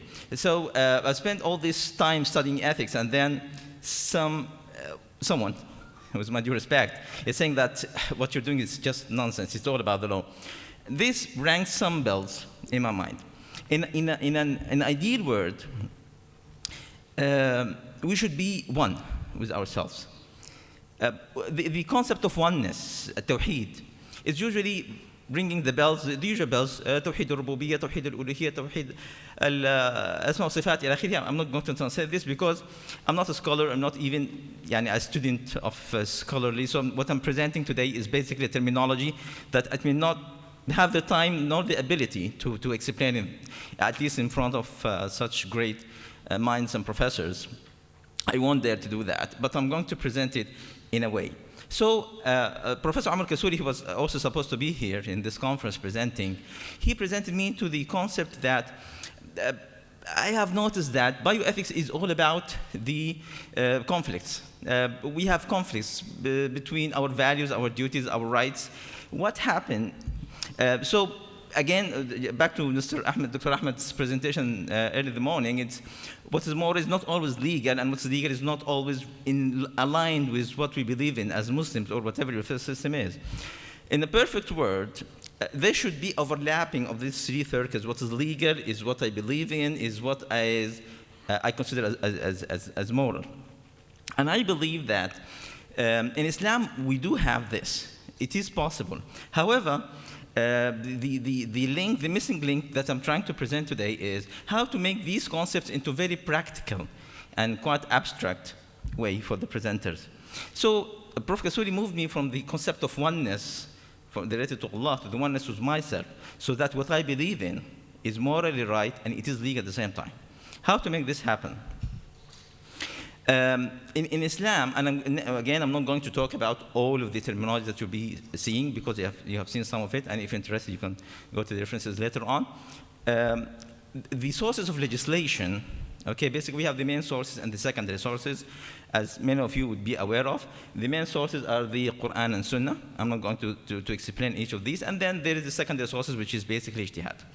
I know it's a busy slide, and for those who are not interested in Islamic bioethics, it might not mean a lot. But let me tell you two quick messages out of this slide.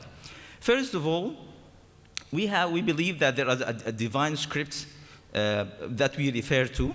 This is number one. The second is, if you have noticed that the main sources, which is basically the direct revelation from Allah to His Messenger, whether through Quran or through Sunnah, there's the very longer list is about ijtihad. Ijtihad basically it's a conceptual and critical thinking and reasoning exercise that is done by the scholars, al-fuqaha, to reach to a jurisdiction, to a ruling about something that is not directly and clearly mentioned in Quran and Sunnah. So all of these out of the kind of critical thinking, and it's an intellectual exercise rather than the general impression that Islam is a deen of text, it's strict, it's just a group of people sitting behind closed doors and they come with a fatwa ruling. It doesn't work like that. It has a methodology. Let me, to begin with, to visualize things, and this is very important for us because basically we are moving in the room of permissibility. If I may visualize this, what I call the scale of permissibility in Islam. So basically, as you can imagine, I think the statistician would love that, okay? It's a normally distributed curve. So basically, we have most of what we do every day is basically permissible. We have the extremes that things it's good to do, that you should do, or what you have to do, must do. And on the other extreme, things that you should avoid, that you should not do, or perhaps you must not do. And again, I'm not going to the details of the terminology, but just to give you a visual idea of how permissible acts in Islam are. In Western philosophies, mostly secular, again, I'm not going to the terminology and to explain the different schools, what are the differences, etc., but one of the categorization, if you like, is this act is done by someone, then the act itself, and then the results or the outcome of such act. And accordingly, we can decide that this act is moral or not, or defensible on moral grounds or not. Either there are factors related to the agent, himself or herself, things related to the act or to the outcomes. And I think Dr. Ahmed saved me some time by his presentation this morning about the different schools of thoughts. But my focus here is about the Islamic model. There are 3 levels. Basically, the al-maqasid basically is based on the main purposes or main goals of Sharia. That is to say, to put it in the simplest form, it is about what an act is considered as legal or morally acceptable and acceptable within the context of Islam if it fulfills these goals. So this is in its simplest form. So we have a criteria or set of criteria to use to judge our acts. So basically, we have these 3 layers: the necessities, the needs, and the luxuries, or the comforts. But our focus here is about the necessities, the things that are essential for our existence, for our comfort, that are needed for life here and hereafter. And the hereafter part is quite important, because perhaps this is what makes the Islamic approach perhaps more special in a sense. So how does it work? It's a 5x5 model. Where did the name come from? We have basically 5 main goals of Sharia, and we have 5 major fiqh maxims or principles, and each of those have sub-principles. Again, I'm not in a position to go and elaborate on each of those. But, because basically they have been mentioned again and again in this conference, and I think even those who are not interested would now be curious at least to know more about what are these maqasid that everybody's talking about. And perhaps this is a message that I will convey at the end of my talk, inshallah. So basically, what are these necessities that are needed for the life of any human being, and a Muslim in particular? First, we have the concept of to preserve someone's faith, to protect someone's soul, self, or body, to protect the intellect or the mind of the people, the wealth and property, progeny and lineage, or procreation. And we will go fairly quickly about these. So in terms of faith or religion, we as healthcare providers, I won't say doctors, but as healthcare providers, we relate into the preservation of people's faith or religion in 2 common, plain sense. First is, physically speaking, when we treat people, they are more able to worship, to act of worship like prayers, like going to Hajj, like fasting, etc., etc. This is the physical meaning. However, it's very important also that we kind to help them to develop their religious sense in a way, because basically people, when they are sick, they are closest to Allah or whoever God they have. So and we as doctors or healthcare providers, we need to work on that to develop the sense of tawakkul. I'm treating you. I'm not the one presenting the cure. Mu'alij wa lasta shafiyan, and this is very, very important as well. Life, obviously, and body, we should do whatever we can to maintain the people's life within the limits of what is permissible or not. Wealth and property, we don't put very expensive interventions or investigations on our patients. And I think this is perhaps the most clear examples. I don't want to go into further philosophical, perhaps deeper examples, and I will come to this in a minute in the case that I'm presenting to you today. Also in terms of the mental health, and progeny and lineage and procreation. Basically, the antenatal care, etc., taking care of the children. This is all to focus on this particular aspects. Then we have the major fiqh maxims and their sub-principles. And I'm not going to go into a lot of details about these. But there are 5 main principles or maxims اللي هي قاعدة الأمور بمقاصدها. It's a matter of intention. Sorry. And then we have the certainty اللي هو قاعدة اليقين. اليقين لا يزول بالشك. Then we have the difficulty المشقة تجلب التيسير.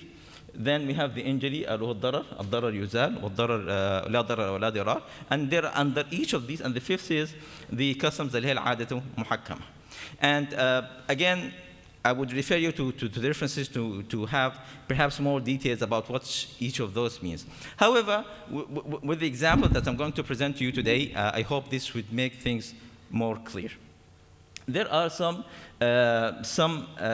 examples or some sub-principles that I'm going to use. Obviously, I don't have the time, and it's not the right forum to go through each and every of these sub-principles, but I'm going to give you some examples of that. So let's see it in action. And this is, by the way, this is a true case that was presented before us in a clinical ethics committee in one of the big hospitals in Riyadh. So basically, she is a pregnant lady. She's mother of 2. They're both alive and well. She's in her 13th week of gestation age. And then the obstetrician found a 19/12 mass, ovarian mass, inside her womb, and she was a candidate for chemotherapy, and they asked the permission or perhaps the ethical opinion about the termination of pregnancy at that time. So this is in summary. So what are the possibilities for this lady? How many possibilities do we have? Very quick answer because I don't have the time.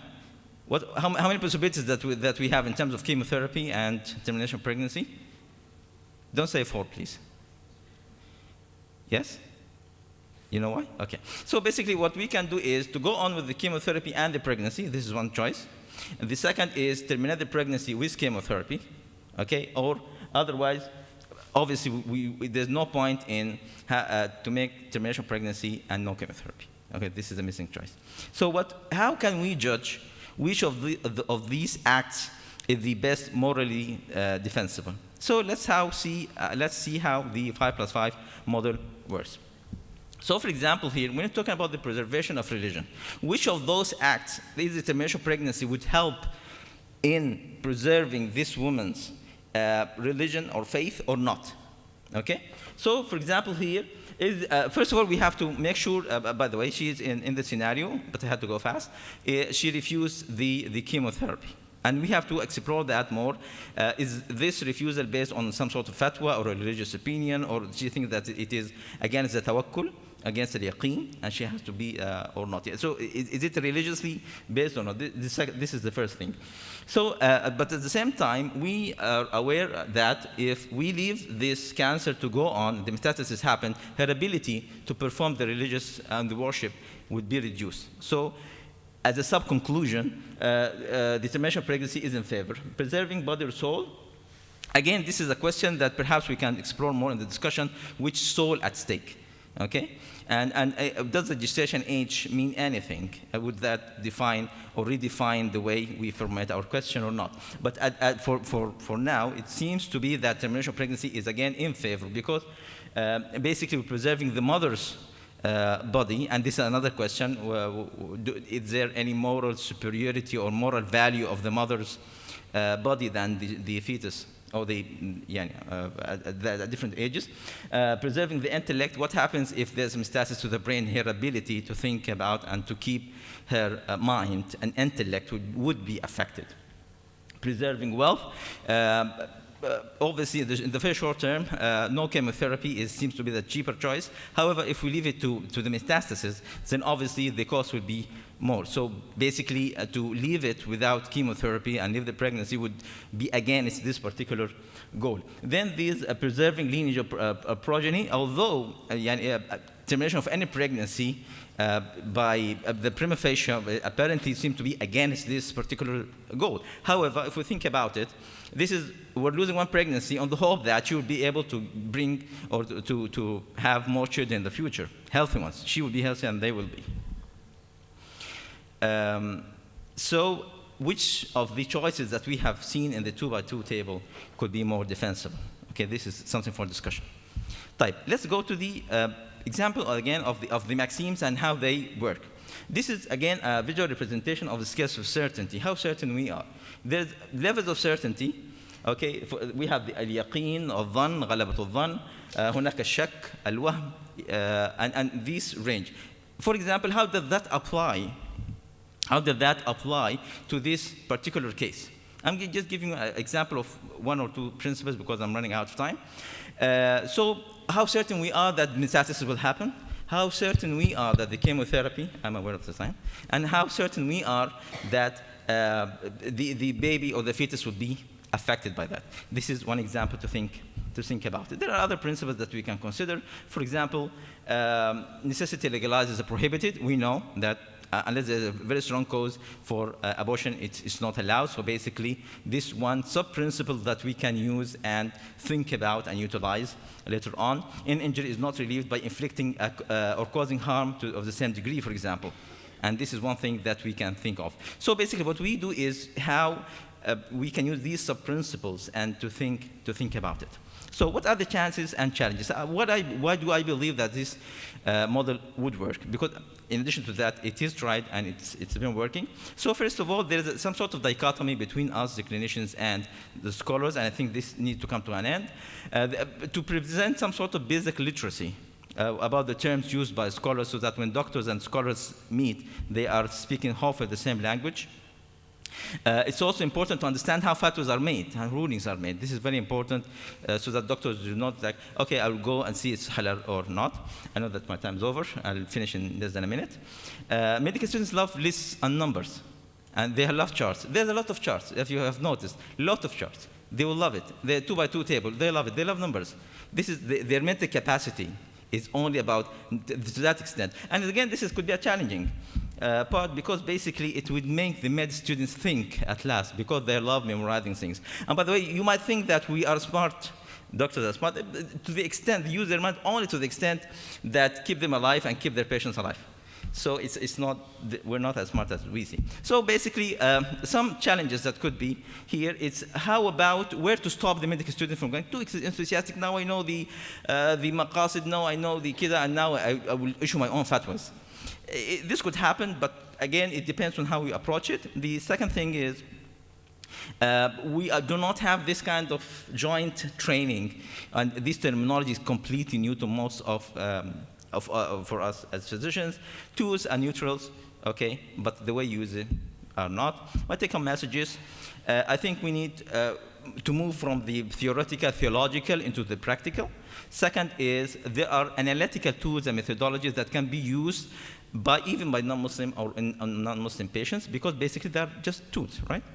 And to reverse, hopefully, the culture wave, instead of just copying and pasting the guidelines, this is the time to send some back to the north or to the west. And thank you. Gracias. Thank you, Dr. Ghayath. Now I'm told that we will have a discussion. So I could see a hand raised already. Dr. Ahmed.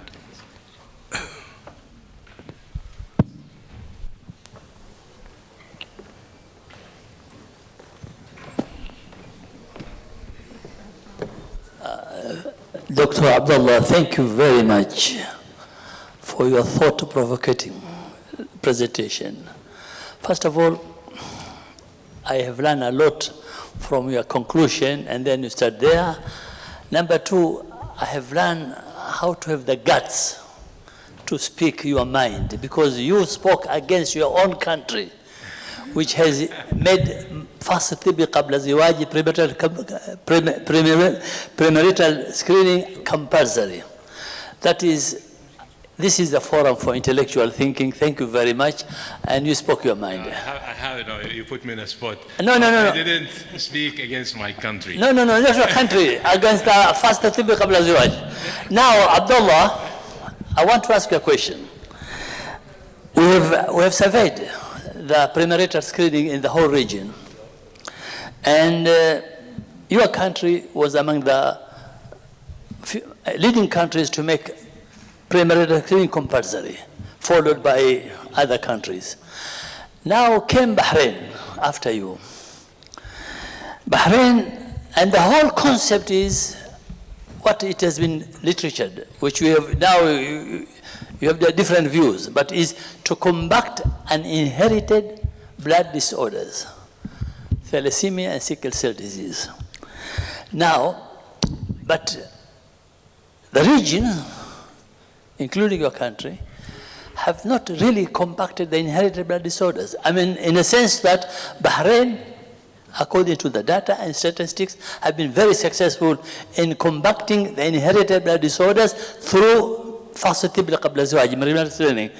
what went wrong in your country and the other regions that Bahrain is now leading, and you started years back, and still the inherited blood disorder is as it was. طيب يا دكتور أحمد. Do we have any other questions, or you will respond to? تفضل. طيب. First, it's not about what we and other countries have done wrong and what Bahrain did right. It's all wrong, even Bahrain. So the fact that, I'm sorry to put any Bahrain, so it's just a philosophical kind of... It's intellectual discussion. The point is, and what I want to make myself clear, first I use Saudi Arabia as just an example of how it's been used. I didn't want to provoke any other countries, but the same kind of lie is here and there and everywhere. By here I mean not the physical place, but the hypothetical vacuum. This is about what's going on here and there.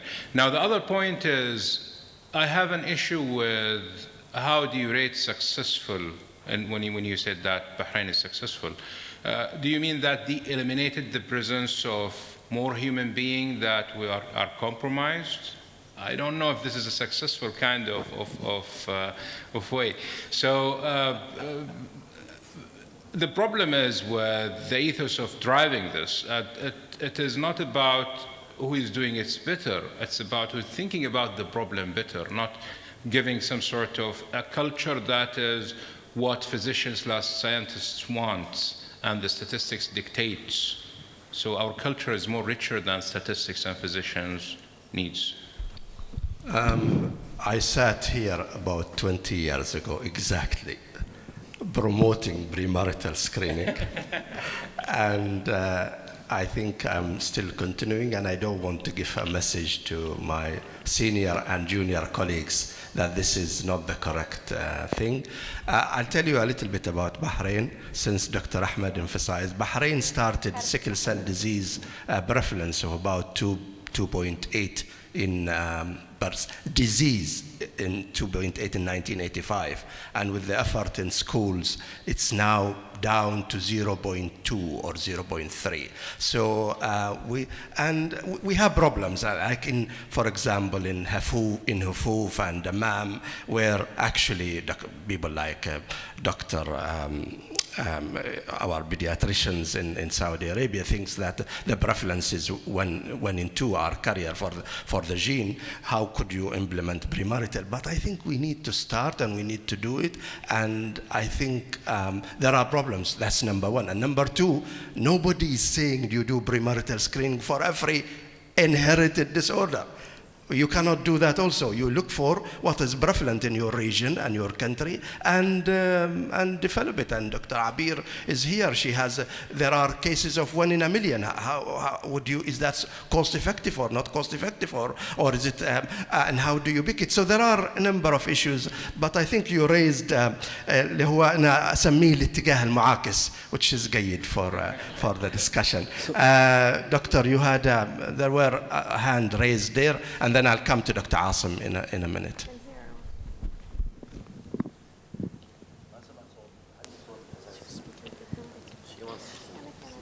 I thank also Dr. Ghayath for raising the chemotherapy and cancer and pregnancy. We face this every day, and we give the options. Thank God for this, that we have options that we do every day. This is a very good example, the premarital screening, how culture and what you say medical science are in conflict. The way it was applied in Saudi Arabia, that you do the premarital screening, and then the proposed couples will receive a letter that they are compatible or not compatible. Frequently, marriage will go on regardless of that, because it was not compulsory to follow that advice.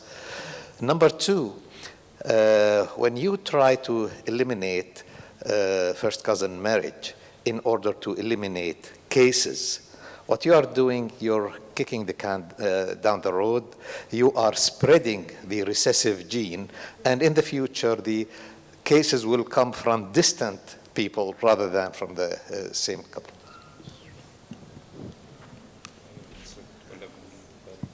Dr. Asim. Jazakallah khair to both the presenters. I have a question and then sort of for both of you. So I'm going to say them both, and they're related because you both are working together. For first, Dr. Abdullah, so I appreciate the disquietude with which you have about medicalization and technologization of social problems. But my question is this: do you think it would be ethically justifiable for someone to want to do prenatal screening? Because I was not quite sure if you were concerned about the legislation at a population level versus an individual family making decisions around, you know, that I have 3 children who were aborted or who had miscarriages, and I want to figure out something. So if you could kind of specify that. And before you go, I'm going to put both questions together. I'm going to now make a philosophical critique of a critical point that you made. Perhaps that was misunderstood, perhaps, by me. The idea that we're eliminating a certain population from being born would require us to believe that the child that you're having now, right, is the same child as you had before. But as Alistair McIntyre sort of says, and we heard about from Professor Trevor Steimers about this notion of Parfit's non-identity problem, that actually this is his own child. It's not the same child. You're not treating anything that never came into being. And Islamically, you would similarly say that the body has changed, but the soul is the same. So you're improving the body that the soul will inhabit. So in this sort of way, making the critique that we're now reducing people from being born or they're not going to be born, perhaps might be a specious argument to use in making the case for, and I agree with the medicalization, I agree with this idea of we're making unhealthy people be damaged. I mean, this is problematic en masse. But perhaps that part of the argument needs to be a little bit more nuanced. And now to Ghayath. My question is this, then my critique. My question is, whose maqasid model are you using? Is it Shatibi's, Ibn Ashur, Ghazali, Juwayni? Is it more contemporary scholars? Because there are, as you know very well, many different models of maqasid. And some believe that, Shatibi, for example, that daruri is just daruri. That's the only thing you can legislate. Everything else, tahsini and haji, right, are just known by awam. This is based on science today. And why I say that is because what it seems to me is the problem that what Dr. Abdullah was saying, we have medicalized the human interests. So you've made, and what I saw, preservation of health be part of preservation of life. Shatibi does not say that. In his daruri maqasid, right? Or you're sort of medicalizing the human interest that they came to preserve. That is the level of critique about maqasid, actually. And so if you give this armamentarium to people, you're not just creating, maybe you intend to, as you said, creating people who believe they have literacy and then they can replace jurists in thinking. But you're over-legalizing things then. You're making a huge category of mubah and hajiyat and tahsiniyat into daruri, which was not the intent of Ibn Ashur, Ghazali, Ibn Shatibi. None of them had this intent to over-legislate, which is the critique that your colleagues sort of made, that we're over-legislating things. So I wanted to level these critiques. I know we can have access to each other and talk more, but I wanted to make sure I didn't misunderstand, because you're going to give people tools, you need to tell them when to use them. And the critique is, if you give them qawaid, you need dawabit. If you give them maqasid, specify what maqasid, what the limits are, before you give them tools to use, because then they will see everything as a hammer. I mean, he did this talk the same way, right? Everything's a nail to hit with a hammer. So, Doctor, we'll take comments from Dr. Abdullah and Dr. Ghayath. Thank you for very important question, and it would make me more clearer. I'm not against the technology or the premarital testing or the notion of knowledge. What I'm against is the notion of transferring the marriage institute into a medical kind of institute rather than the cultural way. And I'm not a person who says that you shouldn't do it. If you want to do it, feel free. You can go and whatever you think that the medicalization would help you, you can choose. But you are not supposed to be compulsory before you get married. You have to do it, and you have to make sure if you didn't do that, you are kind of in a hot spot with your culture and with your, so that's my problem. The other point, it's a very deeply philosophical point, and to answer it, it will take a long time, but I will try to be more, you went too deep, but I will try to be more superficial in a way because of the time and the medium might not allow. But I'm very interested to take this debate with you later on. What I'm actually trying to say is, if two people got married, both carrier, 25% chance that they will have a compromised child. Now, with this child, the soul of this child is going to be the same soul of the other healthy persons? We don't know that. Nobody can claim that he has an answer for that.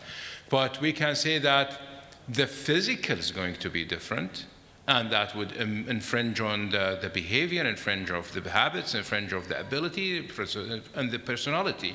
So the personhood, in the end of the day, is going to be totally different.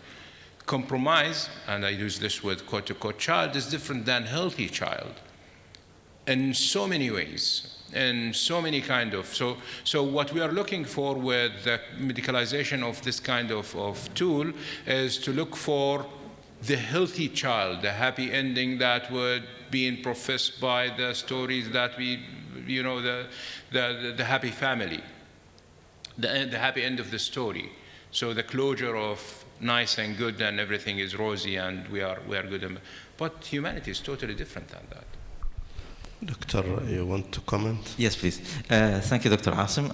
Well, I'm quite fortunate, actually, not having the big names. That, alhamdulillah, there's a few empty seats here, so that I'm not on the hot seat. Asim is doing the job fairly well. So let me. I'm quite pragmatic. First of all, I was not taught philosophy at all whatsoever during my med school, and I would say that this is a gap. Because when I went, even in my master's in Canada and then PhD, this was a major gap in my teaching, that we were not introduced to philosophy. So this kind of thinking, let me say that our medical education is, I won't say, it's in a way factual based. It's not about thinking and to go to this level of depth. So what I'm trying to be here is to bring the normative to the applied. I know it's a bit tricky for those who are very much into the philosophy of things and the normative and very much into the resources which are there in the literature. I have to respect this. But at the same time, what I have in mind is to provide a tool that is fairly easy to understand and use. I understand that we will and we should, I should have done that, is to fine-tune, if you like, the limitations of these tools and to explain what is, let's say, the philosophy behind them, how did they come in the first place. And I do that, but quite briefly in my teaching. I agree with you in principle that we have to provide some kind of normative background on how this tool came to in the first place. However, again, my emphasis is I am looking for something, and I might be wrong, but this is my concern, is if we do not do our effort now by those who have some knowledge. I'm not considering myself knowledgeable about Islamic ethics or Islamic literature or al-maqasid or usul al-fiqh. I'm just a visitor, a guest to the field. But at the same time, the other eye is on my medical students, the clinicians, the residents who are facing the problems. How to bridge this gap? Is it worth bridging or just keep it the way it is? The status quo is doctors don't want to know more about how fatwa is issued. They're not interested. For them, it's a burden taken from the shoulders. They have to think about it. But what I'm trying to say is the methodology that has been developed and been tested for hundreds of years by jurists, by scholars, is working. Why don't we somehow learn, I won't say copy the same model, but at least learn from the model used by the jurists for the hundreds of years now, almost 1,000 years, to our clinical practice and make our students, the practitioners, the clinicians, learn that these tools are there and they are useful. This is what I'm trying to do. If I succeed or not, I'm not sure. Thank you. Thank you, Dr. Ghayathi. Dr. Abdullah had a short. Just a quick point just to cover the point of this country or that country was successful in preventing people coming. There is a much more easiest way of doing that. I was pushed in one of the conferences to answer this question. I'm not the person who gives solution, but if you want a solution, and if the problem is money, if this child is going to cost you $1 million per year, then after he's getting born, see if he's diseased, and give him a morphine with 2 reals. he's going to be not there anymore. So this is as radical as saying that I don't want him to be here. So think about that if you really want to eradicate the presence of this person. It's different. We don't have It's different. time. When he's born, he's already here. He's already in life. Yes. We have to take responsibility. But if he's not, it's different. He's not here. It's just something that is a potential. Right. It's something that is a potential. Right. This was a very debatable point. Also, I did have a question, but you didn't see me. My question is, like... Well, okay. So, as we said, they got married. The 25% has happened. Yeah. So, I'm a child, I'm sick, I do have an inherited blood disease. What is my fault? Rather than doing my childhood normally as an older and any child, playing, going around rather than going to the hospitals, going to test, going and going and going. It's not only infecting the child. Where is the right of the child to be that infected with this disease?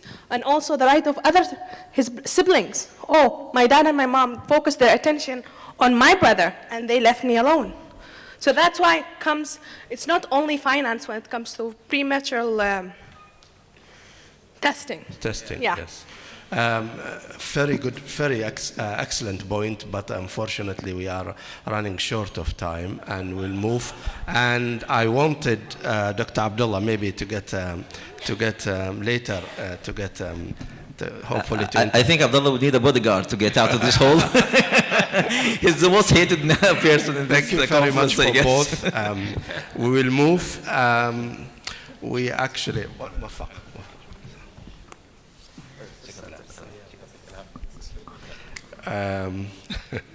Sorry, I have a watch, a lady watch here, if somebody is missing one. The next speaker is a virtual speaker. We have a video of him. Many of you know him. He's Professor Abdullah Da'ar. It says here Canada, Toronto, Canada, but actually he is the founder of the surgical department at SQU, and he's a very well-known figure, particularly in the area of organ transplant.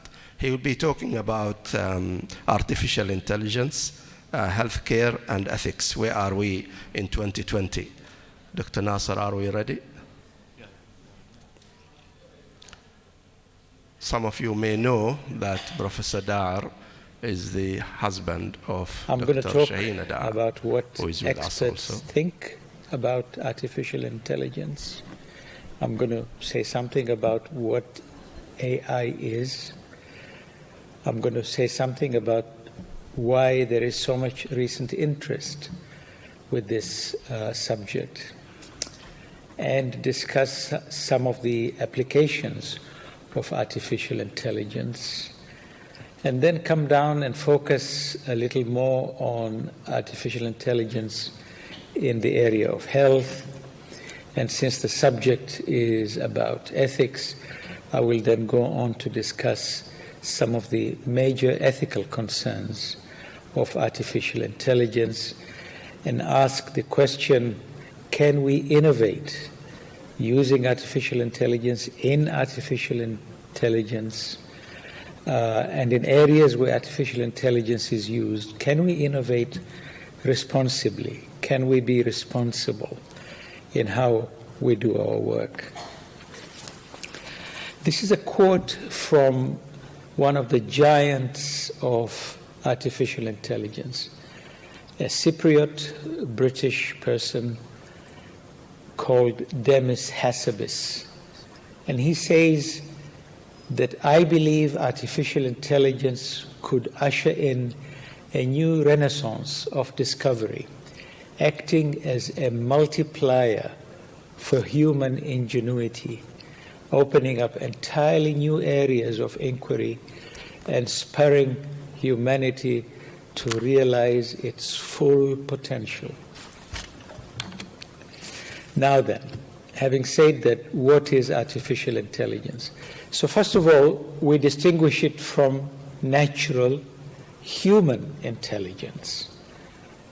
That is the intelligence with which we conduct our lives and solve the problems of life as we face it.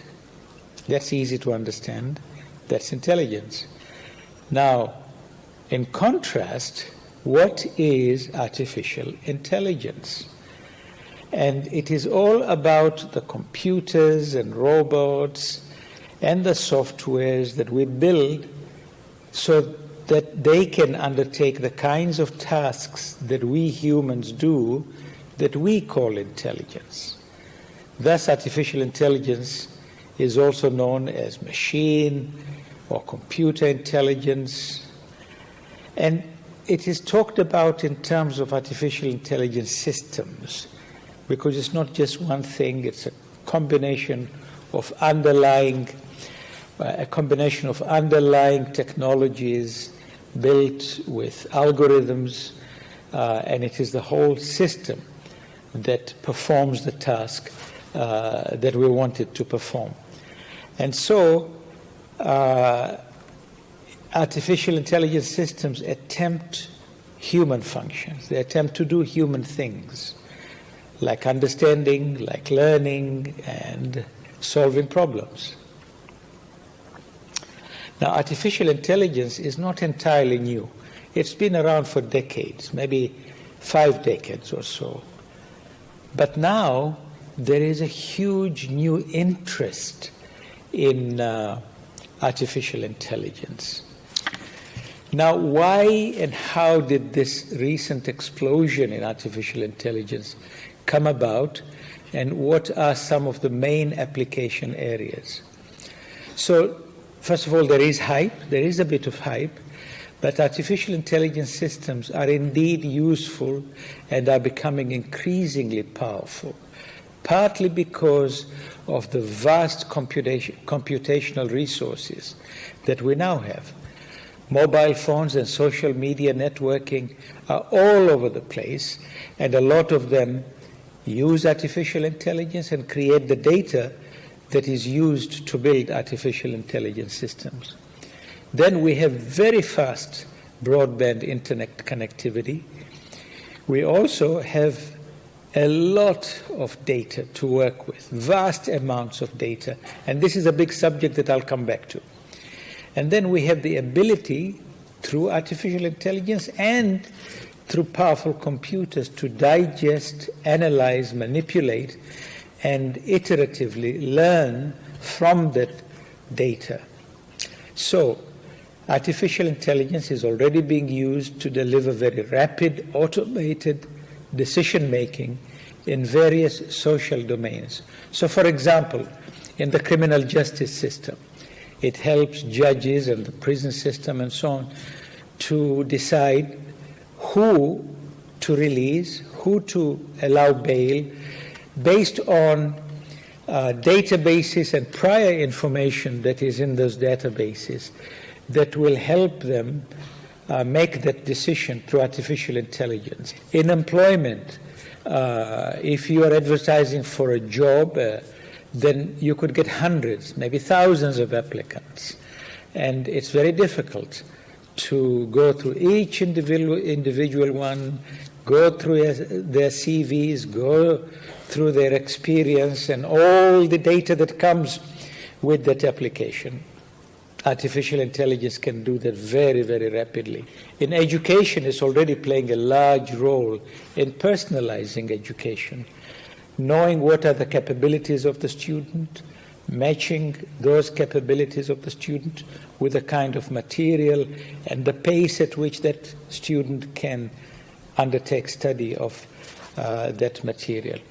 And another example here, and one that is extremely worrying, is use of artificial intelligence in military applications.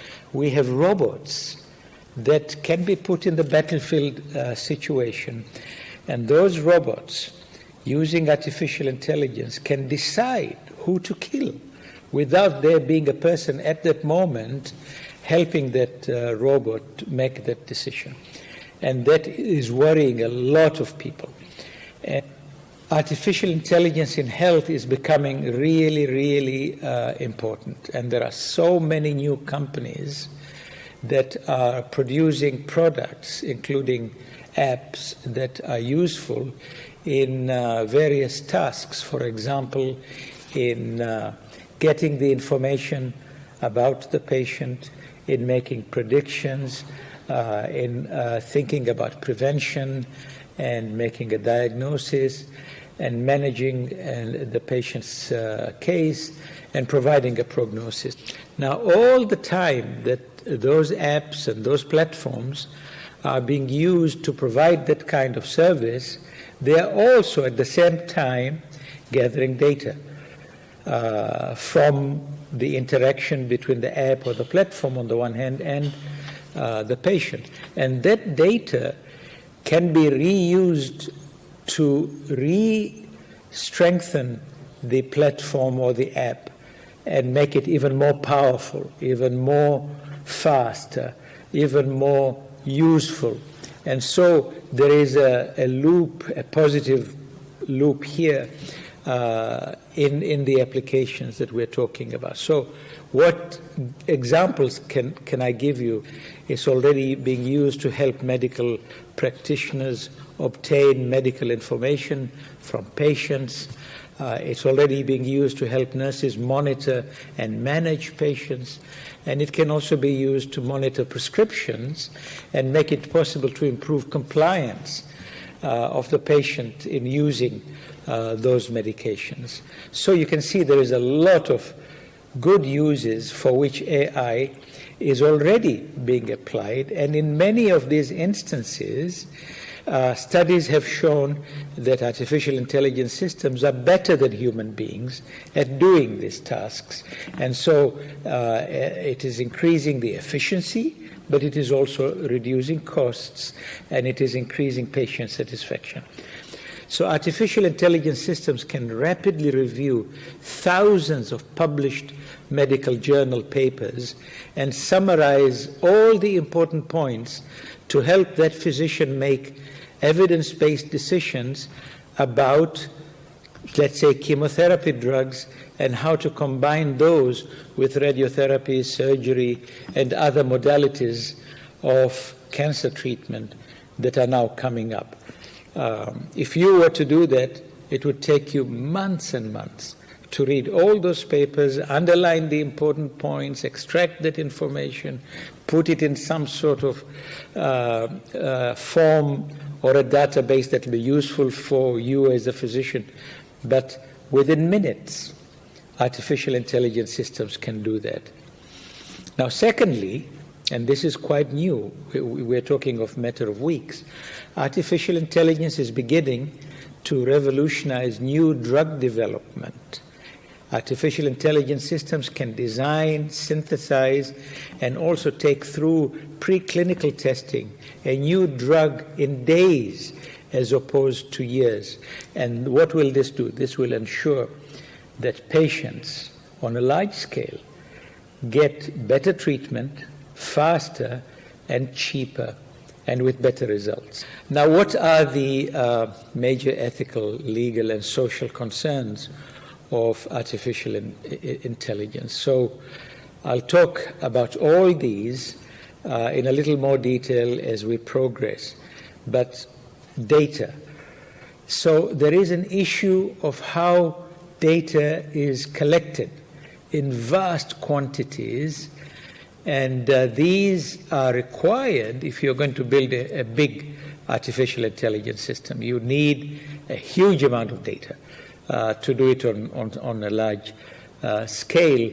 And that data is needed to train the artificial intelligence systems for specific tasks. So for example, let's say you want to develop an AI system to read chest x-rays.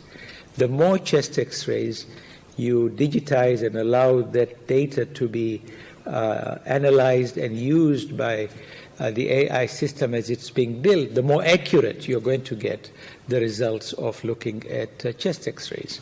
So at present, much of this large-scale data is held by large companies such as Google Amazon, Facebook, Microsoft, Apple, etc. How is it that they hold on and have access to such huge amounts of data? So imagine you're doing a Google search. You've done your Google search. Within seconds, you've got your answer. You've understood the answer, and then you close it and go away. But Google doesn't forget that you asked. And Google probably will see what you clicked from that search answer that it gave you, and so on to various levels. And all that is data held by Google. And Google is a company, a very large company, very powerful, and it makes money out of data by using data in various ways. The same applies to the largest of them all and the most powerful, and that's Facebook. Facebook, which is personalized advertising, depending on what the content of the Facebook entry is at that point. But it can use that data and sell it to people that need it for something else. For example, to build artificial systems not related to the work of Google. Now, what this does, all this data being in the hands of these huge companies and others of similar scale, or some smaller ones, but also dealing with data on a large scale for commercial purposes, is that it concentrates power in this small group of large companies that deal with data. Now, the concentration of power is dangerous. Power corrupts, and big power corrupts in a big way. So it is something that we should worry. It's a big, big ethical challenge. So data, with all the things I've told you about here, is something to watch and not to just give away your data easily, because you don't know, for example, when you give away your data on Facebook, it might come back to bite you someday. You might post something, for example, on Twitter, and when you go to apply for a job, Twitter has a right to look at all the posts that you put on Twitter, and it'll work out through AI, and it'll work out what kind of person you are. It might see, for example, that you happen to have tendencies to be a terrorist. You might not have a tendency to be a terrorist, but one day you happen to have clicked on a Twitter from another person that had some flavor of that, and suddenly you are labeled. And then it's very difficult to get rid of these labels. Now, this issue of bias. So, first of all, much of the data used to build artificial systems is already biased from its source. Now, how does that happen? So, you get data usually from data banks where data is kept and classified. And that data has been collected by somebody through some process. If it's old data, it was probably collected manually by human beings who are in any case biased, whether they know about it or even without knowing they may be biased. Now, if that data becomes the basis for building an AI system, then that biased data is being incorporated into the AI system. So if you consider bias as a form of corruption, then when that data bias is incorporated in the AI system becomes corrupted. Now let's imagine that you're going to use them to allocate resources within society. And those resources will now be distributed and disseminated in a biased way. So that, for example, male, white people will come out best because the data was collected in a way that favored them in the first place. But women, people of color, and other minorities will automatically be negatively biased because of that original sin, so to speak. The corruption of AI systems that takes place through bias has another effect. So, for example, a lot of that data we know was collected without any consent by the people that were involved in donating that data, for example, through searches and so on, but also through other means. Now, that artificial intelligence systems can be used, for example, with CCTV cameras on the street to look at the people that are walking by, the people that live in the neighborhood, and if it's already biased, let's say, against colored people, to identify them as potential criminals to watch for, then you can see the harm that does to that person who might end up being targeted by yet another artificial intelligence system as a potential criminal. And God help that person if that person applies for a job, because now he's already been sinned against, but also labeled, and he could not get a job that he would have otherwise got had it not been for the original corruption of the AI system that was used. So there are many examples of how bias can cause a lot of problems for people in the future. And now, let's say somebody discovers that they have been labeled badly, wrongly, by the AI system, and that person now goes and complains to, let's say, a police officer and say, look, I've been targeted, or to the city council. The city council or the police officer, there is no law that says that that should not have happened.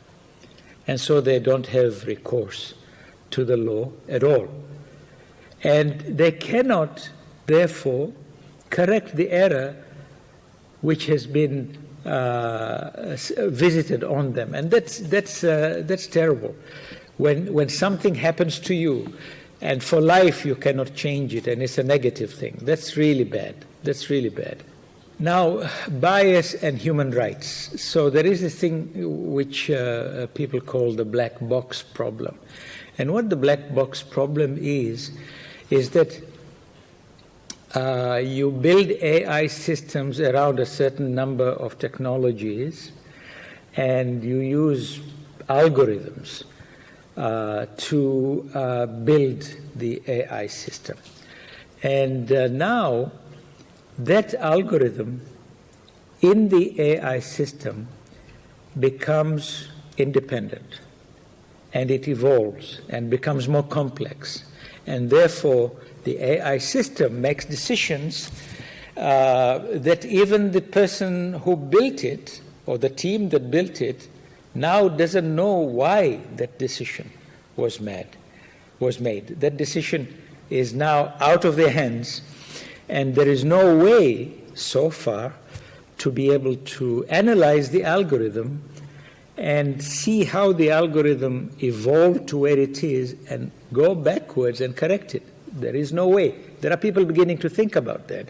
But there is currently no easy way, or no way really, of doing that. And so you have a black box that's making, in some cases, life and death decisions. For example, medical diagnosis. And I'll come back to that. You now have a black box that you cannot see in, you cannot understand, and in this way, social inequities and injustice are intensified, and they are propagated in time. So AI systems are something that we have to worry about. It's not just something that's easy out there. Of course, it's doing a lot of good, and you might say 90% of it is good for us, but there is still the 10% that you have to worry about. And part of that problem could be a medico-legal problem, because it raises the issue of responsibility, and I'll come back to that. Now then, can we develop AI systems and robotics in a controlled and responsible way? Can we innovate around AI systems in a responsible way? So the Hastings Center, which is a major bioethics center in the United States, and I'm a member of that, has recently been looking at how you could innovate responsibly around AI. So one of the first lesson is that do the work in a transdisciplinary way, collaborate with others so that you can sort of keep an eye on each other as you are progressing in your innovation with AI systems. Secondly, align what they call machine ethics, but say this is the ethics of any new technology. If you're going to build a machine that's going to be very powerful and affect people's lives, then align the values of human beings from the beginning when you're building the AI system. So, for example, you can give it instruction from the very beginning, don't kill people. Don't kill people under any circumstance. Okay, then it will abide by that because it's a machine and it's programmed, and you programming it not to kill people. Thirdly, balance the short-term safety concerns like the ones we've just been talking about with long-term challenges. And I'm about to come to those long-term challenges in a minute. In a way it will blow your mind. And very, very important to understand what that is and how it is different from simple artificial intelligence of the type that we've been talking about here. And then you want to build comprehensive and agile governance systems. And these are easier said than done. And I'll show you some of the kind of work that's being done in that area of governance of artificial intelligence. And these are the main recommendations that they have made from the report that they published recently from their research and thinking. So first of all, they're making a recommendation to convene an international congress for the governance of AI. So maybe there have been small workshops, small efforts at governance. What the Hastings Center is saying is that now is time to hold a major global level international congress to discuss the future of the governance of AI systems. Secondly, it's recommending the education of a group of very smart scholars who have expertise in AI and robotics, educate them in the social sciences research, in philosophy, and in practical ethics. In other words, imbue scientists who are involved in artificial intelligence with humane values. Those are not necessarily the same in different parts of the world, but there are a certain handful of important elements. For example, life is worth saving. You would probably find that kind of teaching in all areas of the world, in all religions and so on. Then it recommends funding in-depth, comprehensive analysis of the benefits and the potential problems that arise as artificial intelligence is introduced into individual sectors of the economy. And here, a good subject to think about is healthcare. So think about the benefits, and we have seen some of them. Think about some of the problems that could arise when you use. So in other words, also ask what are the trade-offs as we implement various approaches to obtaining those benefits of AI in health. Now, I'm changing tack now. I am coming to an area which will surprise you, because the first thing you'll say, oh, we've been talking about 90% good, proliferating everywhere, doing a lot of good in so many areas, health, education, the legal system, etc. Now you're telling us that Elon Musk, one of the most creative entrepreneur in the world, now this person is telling you artificial intelligence could be very dangerous. And here are some quotes from Elon Musk. There is lack of investment in AI safety. We should be doing more research about safety of AI. A quote, humanity's biggest existential threat is AI. It's comparable to summoning the demon. As AI gets much smarter than humans, the relative intelligence ratio is probably similar to that between a person and a cat, maybe bigger. And what's the cat here and what's the person? We are the cat, and AI is the person.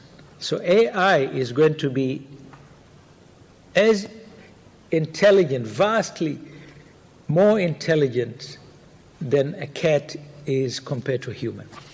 Now, that's worrying. That's worrying. A day will come when that will happen, and what will it be like that day? According to Elon Musk, if we don't do something about it, that will be the destruction of mankind. So he says, I think we do need to be very careful about the advancement of AI. And he suggests that we should have a government committee that spends a year or two gaining insight about AI, and then based on that insight comes up with rules in consultation with industry that give the highest probability for a safe evolution and outflowing of artificial intelligence. Okay, now almost everybody has heard of Stephen Hawking, one of the greatest scientists who has ever lived, a physicist who at Cambridge University held the most prestigious chair imaginable. And he says that humans who are limited by slow biological evolution could not compete and would be superseded by AI. And efforts to create thinking machines pose a threat to our very existence. The development of full artificial intelligence could spell the end of the human race. In the short term, there are concerns that clever machines capable of undertaking tasks done by humans until now will swiftly destroy millions of jobs. Wow. The jobs part is a bit controversial because, as has happened in the past with every revolution in science and technology, in the end, humans have benefited and new jobs and new job categories were created. Okay, so now, what are they talking about? It's not the simple AI that we have been talking about until now. But before we get to what they're talking about, let me tell you what optimists are saying. They're saying that so long as we are a long way from having a computing power or developing the algorithms needed to achieve full artificial intelligence, this will likely come in the next few decades. We cannot quite know what will happen if a machine exceeds our own intelligence. So we can't know if we'll be infinitely helped by it, or ignored by it, or sidelined by it, or conceivably destroyed by it. So there are various possibilities. We don't necessarily need to be completely pessimistic. And these optimists, on the whole, think that AI is going to be a positive force, and there is hope that it will come, this kind of powerful AI, will come without sacrificing freedom and privacy. they are not talking about ordinary AI. They are talking about artificial general intelligence. And there is an organization, as it happens, funded by Elon Musk, which is trying to make this kind of AI, this general intelligence, safe. Now, what is artificial general intelligence? So artificial general intelligence means highly autonomous systems that outperform humans at most of economically valuable work. So the key thing here is that A, they're autonomous, and we will not be able to control them probably. And secondly, that they outperform us. They outperform human beings by a huge margin. Okay, so that's artificial general intelligence. Now, OpenAI is about the democratization of AI power. So that's why OpenAI was created as a non-profit foundation to ensure OpenAI will reduce the possibility that AI power would be monopolized, for example, by those powerful data-owning companies that we talked about at the beginning. So OpenAI's mission is that artificial general intelligence will benefit all of humanity. We will attempt to directly build safe and beneficial AGI. But we'll also consider our mission fulfilled if our work aids others to achieve safe artificial general intelligence. And to that end, we commit to the following principles.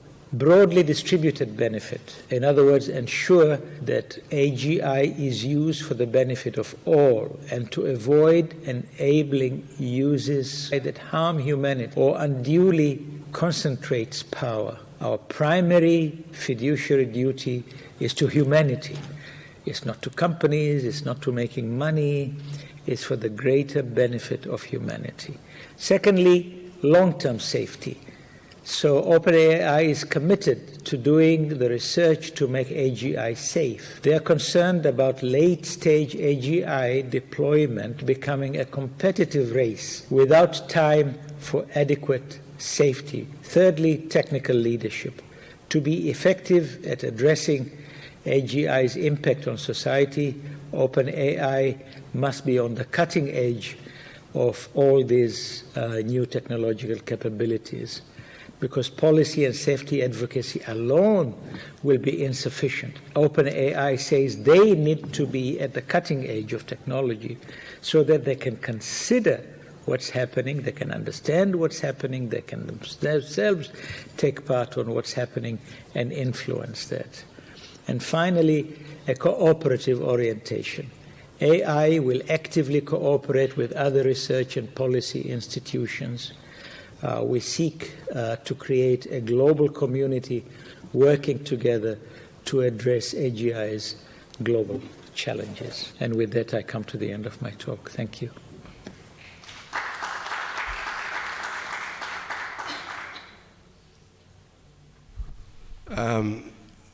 Thank you. Now we move, he took about 5 minutes, actually more, from the schedule, but I could not do anything. We move to the next speaker. I'm jumping from one platform to another. So we'll go to Dr. Manal Bouhamid, and she will speak about the story of Munir, changing medical education and medical practice in Kuwait. Dr. Manal is a clinical assistant professor, Faculty of Medicine, Kuwait University. Welcome, Dr. Manal, and you have 20 minutes. Assalamu alaikum. Alaikum salam. 2 points. If it hadn't been my promise to my students to present their work, I would have asked the moderator to stop after Professor Dar's presentation, because after that thought-provoking presentation, I mean, what are we talking about? Okay, so the second point, I think I'm the person standing between you and your lunch, and it's a very difficult position. So basically, I'm gonna go directly to sharing with you my students' experience in trying to develop new national guidelines, protocols, and policies in Kuwait, and we called it, regulation beyond legislation. I will take the example of Dr. Adlan when he started with the conclusion, and I like that. So I'm going to start with the end here.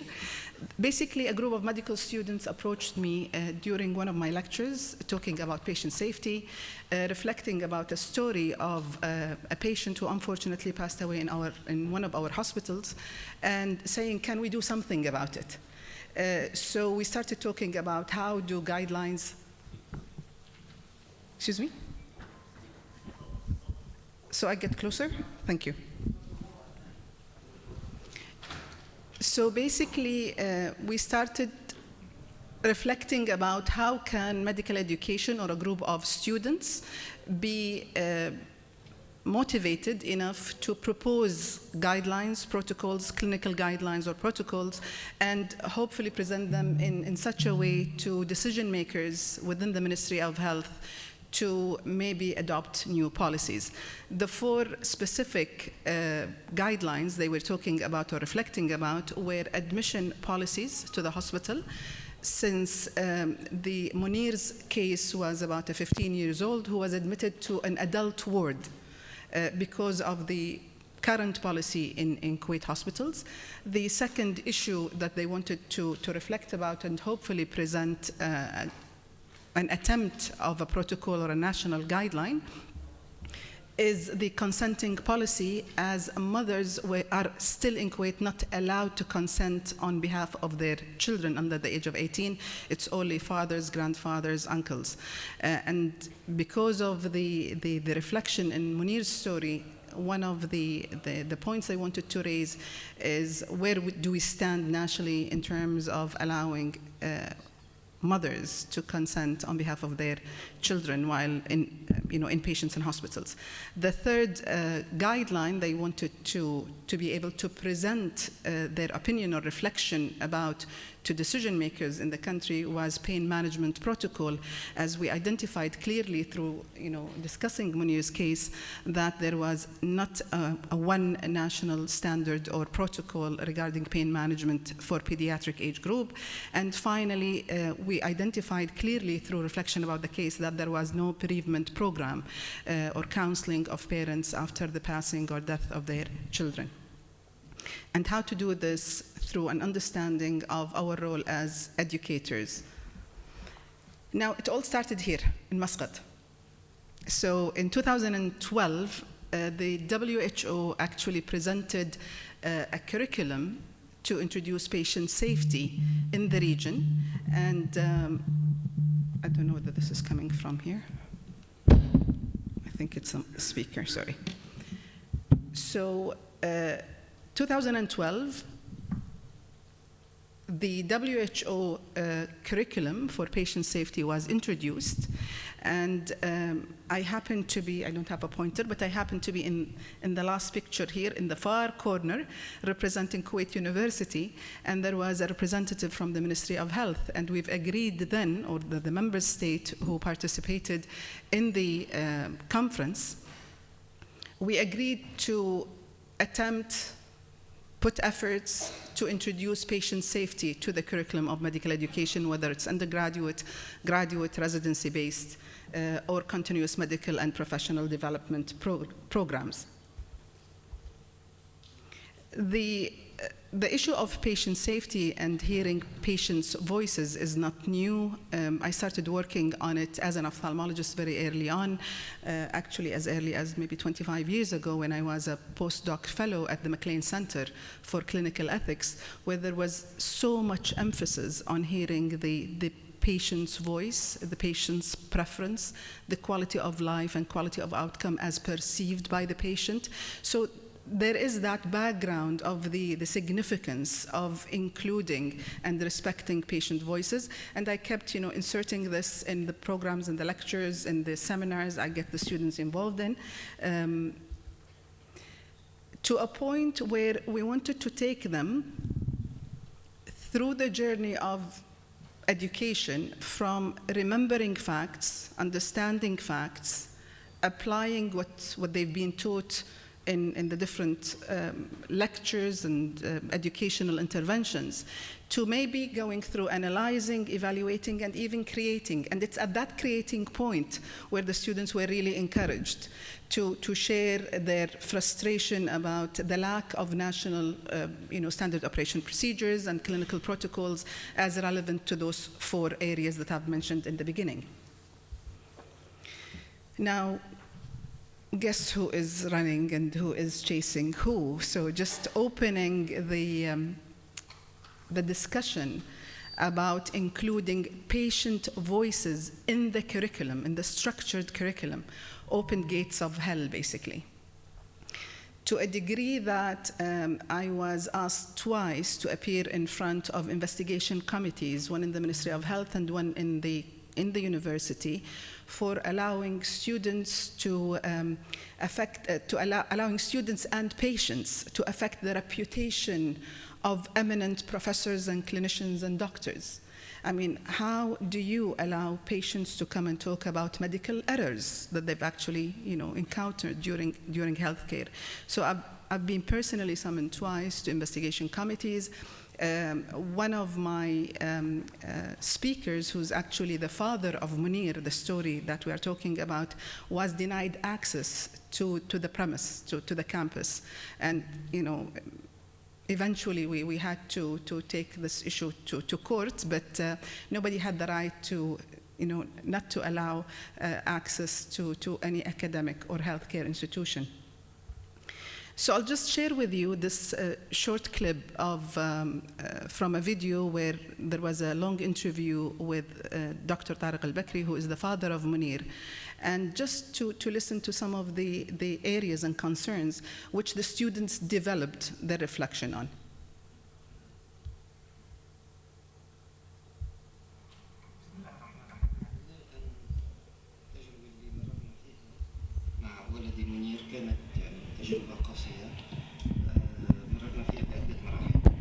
المرحلة الأولى كان دخوله المستشفى على قدميه، وكان في طبعا يعني نوع من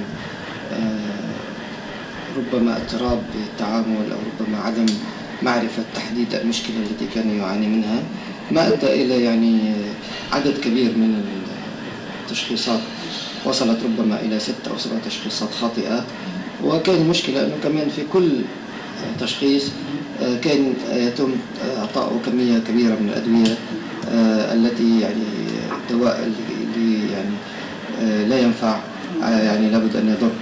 يعني ربما كان الدواء يعني كثرة الأدوية التي أخذها كان لها ضرر، وجوده الطويل لمدة 7 أشهر في المستشفى، سقوط يعني المناعة لديه ربما بسبب المرض نفسه أو ربما بسبب الأدوية الكثيرة التي أخذها. وجوده أنه من البداية وضع في مكان مع كبار السن، كنا هذه يعني علينا فيها قبل نقله إلى غرفة خاصة، ولكن كان يسمع أنين المرضى الكبار السن، وكان كل يوم يعني يسمع صراخ وبكاء العائلات لما يتوفى هؤلاء. كانت طبعا تؤثر على نفسيته، لأن يعني عملية وجود المرضى في هذا السن في مكان يعني يحدث فيه وفيات يومية بشكل كبير يؤثر طبعا على المعنويات، يؤثر على الروح النفسية إلى آخره. نحن تفاجأنا في يوم أنه أخذ دواء في وريد الرقبة، كان هو نائم وأيقظوه من النوم وأعطوه الوريد، أعطوه هذا الدريب، فأخبرنا، هو اتصل بنا وأخبرنا هذا الأمر. كان بعده في بداية الأمر أتينا على عجل وسألنا، اكتشفنا في النهاية أنه هذا الدواء كان لابد أن يأخذه مريض آخر مصاب بغيبوبة سكر. نحن لا ندري كيف يعني خربطت الأمور، ولكن اكتشفنا أنه ورقة الأمر الأوردر تبع إعطاء الدواء كان بملف منير بدل ما يكون في ملف مريض آخر. قالوا أنه اجتمعوا، صار اجتماع، وتفاجأنا أن الاجتماع تم بشكل سريع، وقال أحد الأطباء يعني المسؤولين قال أن الاجتماع جرى على الواقف. يعني لا أدري يعني كيف نناقش حالات إنسانية بهذه الخطورة على الواقف، يعني طبعا بعد تأخير كبير، لأنه كانوا يقولون لنا أنه كل يوم في حنعمل اجتماع، إلى أن تم الاجتماع وتم أخذ هذا القرار وتم إدخاله في غرفة مجاورة لغرفة التمريض، لغرفة التمريض التي يجلس فيها الممرضين، التي يأكلون فيها، التي يستريحون فيها في الجناح. وكنا ندخل نحن على غرفة التمريض ونجلس معهم أحيانا، لأنه كنا عايشين معهم، عايشين مع الممرضين ونأكل معهم، وفي رمضان فطرنا معهم، كنا نفطر معهم. المهم أنه عملوا هذا الإجراء، أخذ عينة من النخاع الشوكي، وكان يعني جعل النخاع العظمي، وكان واعيا دون أي إجراء، وكنا نسمع صوت صريخ ويعني شيء عجيب، وكنا نحن لا ندري، نظن أنه هذا هو الإجراء المتبع والضروري. بعدين عرفنا أنه هذا الأمر، وخاصة أنه كان جسمه ضعيف لا يتحمل مثل هذه الأوجاع الكبيرة التي يعني. هل تم أخذ موافقتكم؟ طبعا نحن ما كنا ندري، نحن ما كنا ندري ماذا يفعلون، يعني قلنا يعني نحن أي مريض، أي أهل مريض، أي ولي أمر موجود لابد أن يسلم أمره للطبيب بعد الله سبحانه وتعالى. يعني نحن يقولون لنا كذا نفعل. ثم أتوا بتشخيص آخر فجأة، هو تشخيص الكرونز، وبدأوا فورا بإعطائه حقن كورتيزون عالية القيمة، يعني كان تقريبا 100 ملي لمدة 4. I'm going to stop here because, I mean, the video is around 7 minutes, but you got the gist of it. It's basically, he presented to the students his story, his point of view, the family point of view. We gave the students the opportunity to reflect about this, to check if at the time we had an actual policy within the hospital or a national protocol or guideline. And they pinpointed the 4 areas that I've mentioned in the beginning, the areas that they wanted to work on. So the work basically focused on giving them the opportunity to review the literature. Now, all this activity was extracurricular. I have to emphasize. All this was after working hours, out of the curriculum. It was the students were motivated. They wanted to be able to change the status quo in terms of identifying national, as I've said, protocols or policies. So they followed a Gibbs reflective cycle model that, again, we use a lot in teaching clinical ethics, where they divided themselves into groups. I'm talking about more than 800 students over the past 2 years who did this in small groups. So we sit together, we review the literature, they present the literature, they summarize the literature, relevant to those 4 areas. Then they divide themselves into small groups. They call themselves expert groups in terms of experts by reviewing the literature in the above areas. And then they inserted some innovative analytical approaches, maybe like root cause analysis, Gibbs reflective cycle, in an artistic way. They presented their work to each other. It was the first extracurricular activity having students from medical school, nursing, allied health, pharmacy, dentistry, working together in this, exercise. And let me just show you their outcome. This is the flow.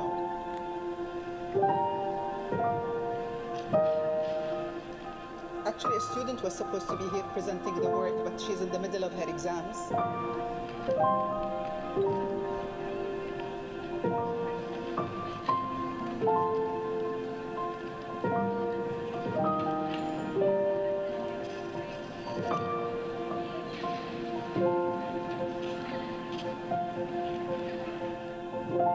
Can we dim the lights a little bit, please?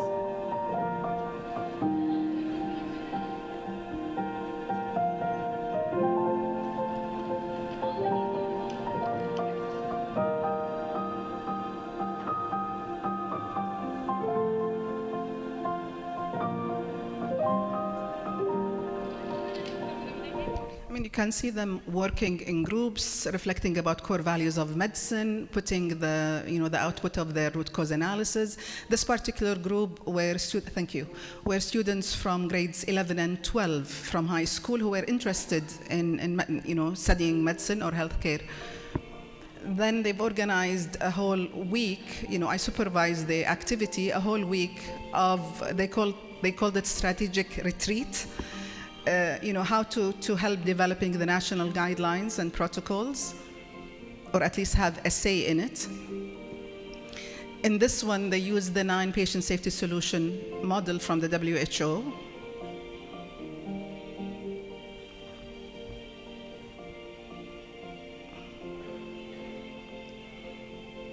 So each retreat would last for a week, where they will focus on, reflection,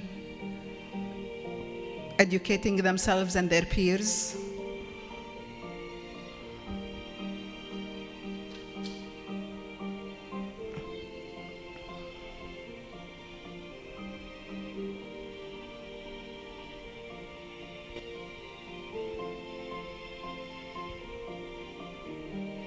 I loved seeing them every day, engaging with them, interacting with them, seeing how much they were involved really in trying to address Munir's issue and the concerns presented by the family, and identifying from the literature what can we do about it.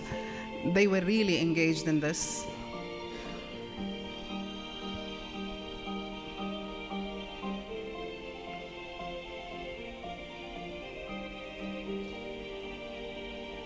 Actually, one of the students developed an app, which was amazing. But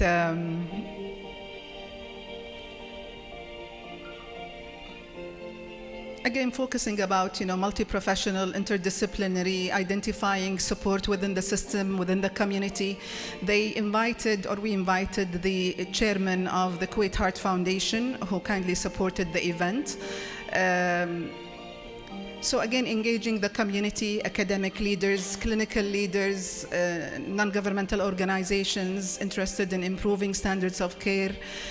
We don't have a WHO office in Kuwait, so we try to invite support, and I'll show you in a second.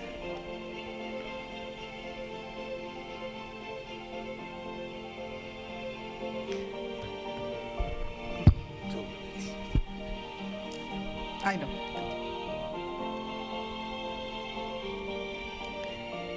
Students, being the creative they are, they decided to form like a large photographic raising awareness campaign. And this is the Vice Chancellor of Kuwait University. So again, seeking, support, leadership. It will finish in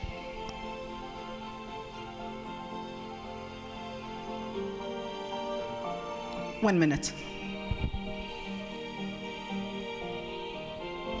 Actually, one student brought a drone, and it was amazing, to see that this is the final outcome of their reflective exercise, root cause analysis of why Munir passed away in one of our hospitals, and what they wanted to say to decision makers in the country, in healthcare, I mean.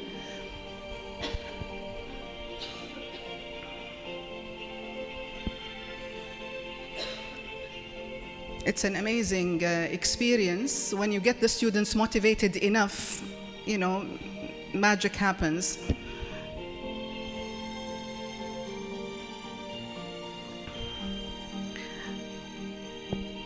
Actually, all their interactions and work and seminars, I managed to get them CME points for it. So even their senior residents in the hospitals, other doctors who joined the activities, ended up earning CME points for it. So it was all in all a wonderful experience. But let me just conclude by sharing with you that at the end of the day, through this example of maybe creative medical education intervention, students were aiming to help, in a way, generating guidelines or getting their voice heard and their patients' voice heard, through the country. I will conclude with the amazing support we got from WHO in the form of, and this was Give me 1 second. It's opening. Good. This was a gift. This was a personal recognition when I received this. والسادة الحضور الكريم السلام عليكم ورحمة الله وبركاته. بداية أود أن أشكركم على إتاحة هذه الفرصة كي أتحدث إليكم عن موضوع محبب جدا إلى قلبي وهو سلامة المرضى. يشهد هذا العام احتفال الكويت لأول مرة بأسبوع سلامة المرضى، وموضوعاته تدور حول العناصر الأساسية لنجاح أي برنامج لسلامة المرضى، وهي الأخلاقيات والمهنية والقيادة. إن سلامة المرضى مسؤوليتنا جميعا، ولا تسعى الحملة إلى تعزيز الجهود المبذولة لتحسين سلامة المرضى فحسب، بل توفر أيضا فرصة لجميع أصحاب المصلحة المعنيين بنظام الرعاية الصحية للعمل معا نحو بلوغ هذا الهدف. إن حماية المرضى من الضرر ليست مفهوما جديدا، بل مبدأ قديم نص عليه قسم أبوقراط عندما قال لا تضر. فلا ينبغي أن يضار أي شخص أثناء حصوله على الرعاية الصحية، ولكن مما يؤسف له أن الواقع غير ذلك، فواحد من كل 10 مرضى يتلقون علاجا في المستشفى يكون عرضة لحدث ضار ووخيم بسبب تلقيه لهذه الرعاية. وهذه حقيقة صادمة، خاصة إذا علمنا أن أكثر هذه الأحداث الضارة يمكن الوقاية منها. السيدات والسادة، لا توجد عصا سحرية لتحقيق سلامة المرضى، ولا توجد طرق مختصرة أو حلول سريعة، ولكن الجيد في الأمر أن منظمة الصحة العالمية قد أعدت مبادئ توجيهية مسندة بالبيانات وقوائم مرجعية وأدوات أخرى يمكن استخدامها لحماية المرضى والعاملين الصحيين من أي ضرر قد يلحق بهم. ولكن غياب نهج يسترشد بالأخلاقيات المهنية وتدعمه القيادة والالتزام الفاعلان يفقد هذه الأدوات كثيرا من قيمتها. السيدات والسادة، نعلم جميعا أن ارتكاب الأخطاء جزء من الطبيعة البشرية، ولكن هذه الطبيعة البشرية نفسها تحتم علينا أن نبذل قصارى جهدنا للحفاظ على سلامة أسرنا وأخواننا وأخواتنا. أعتقد نتوقف دكتورة. فلكل منا دور يقوم به في مجال سلامة المرضى، وبإمكانكم إحداث تغيير ينقذ الأرواح ويحول دون معاناة لا داعي لها. واسمحوا لي أن أؤكد لكم أن منظمة الصحة العالمية ملتزمة بتحقيق السلامة لكل مريض من خلال العمل مع البلدان لتطبيق نظم وعمليات وممارسات تكفل تقديم رعاية أكثر مأمونية.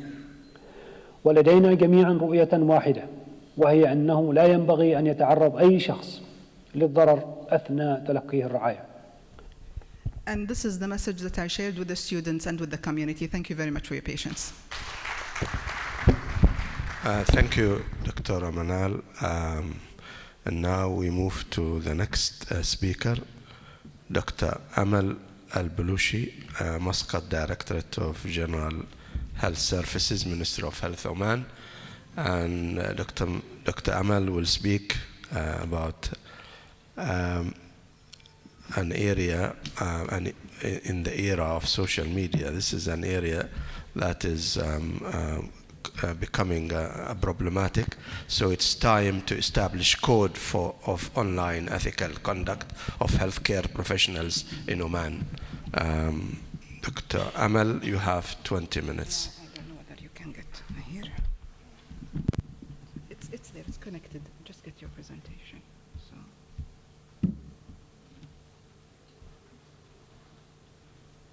You were supposed to be in session 2? Okay, it's there.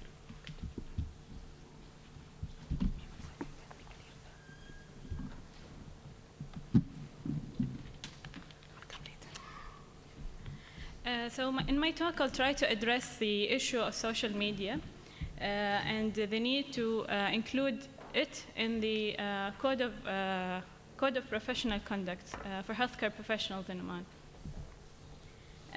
I'll try to touch upon a few key issues in regards to privacy, professional image, and relationships, whether with patients or with colleagues, and the uses of social media, either in consultations, marketing, health education and awareness, and how to balance between the social and professional. So Is social media important? Well, it's starting to replace the social interactions. In every family gathering, I'm starting to notice that people are busy all the time checking their accounts or either browsing other people's accounts. And it's not just an issue of the new generation, as the old generation people are also starting to use it.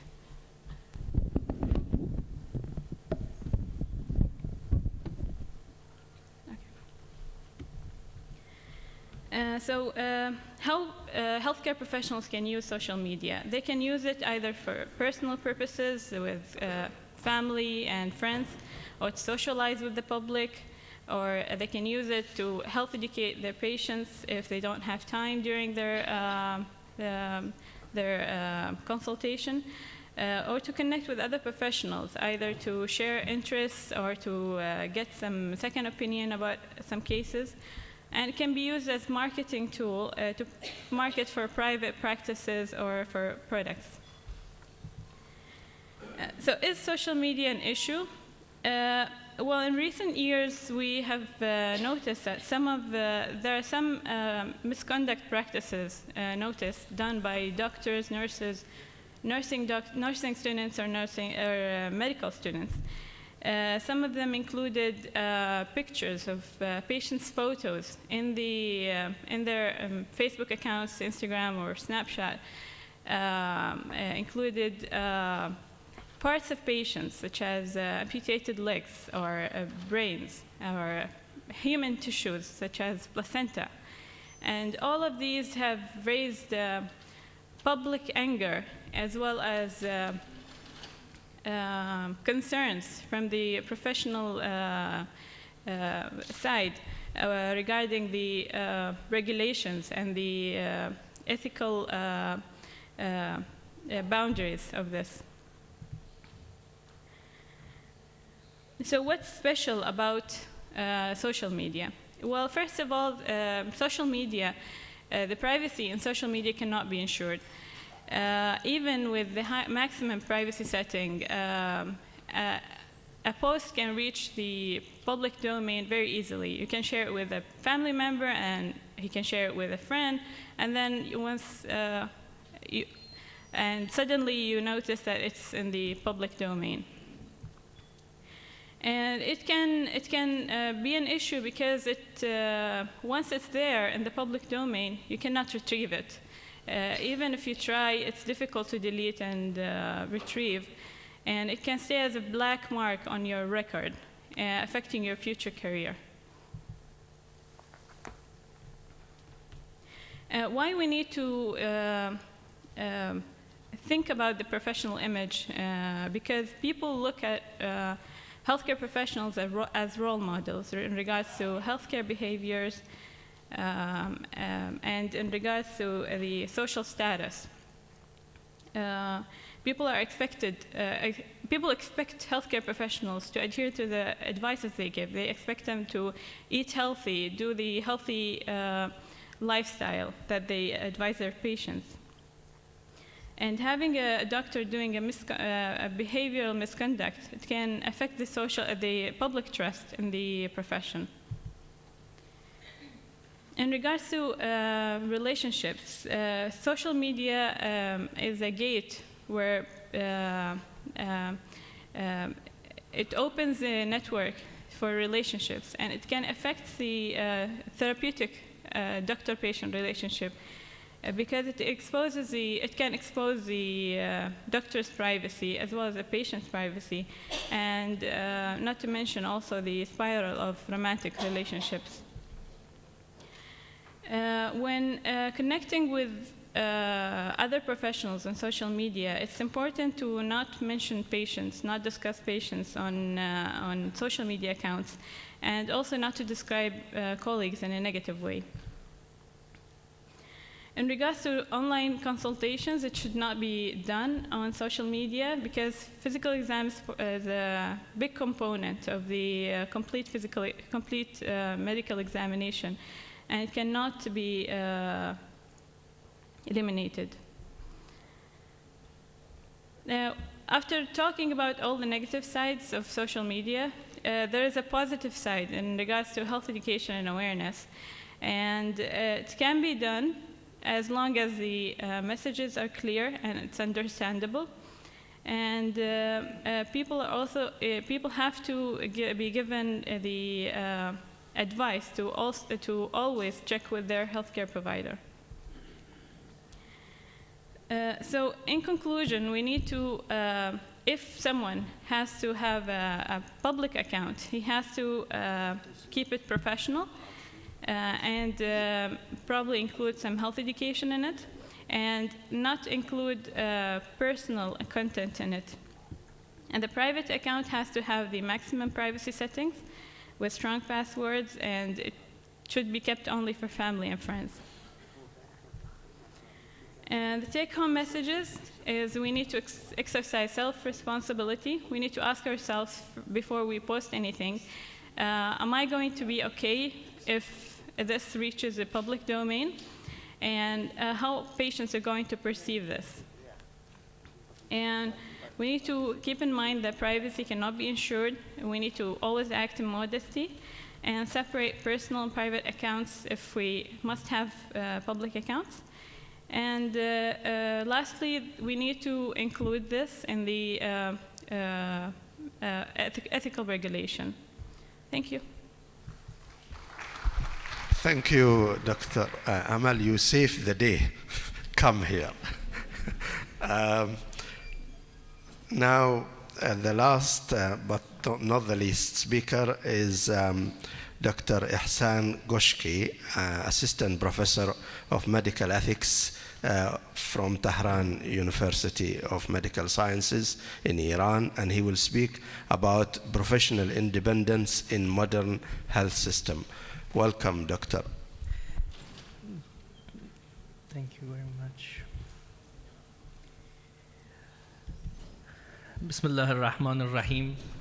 Assalamu alaikum jami'an wa rahmatullahi wa barakatuh.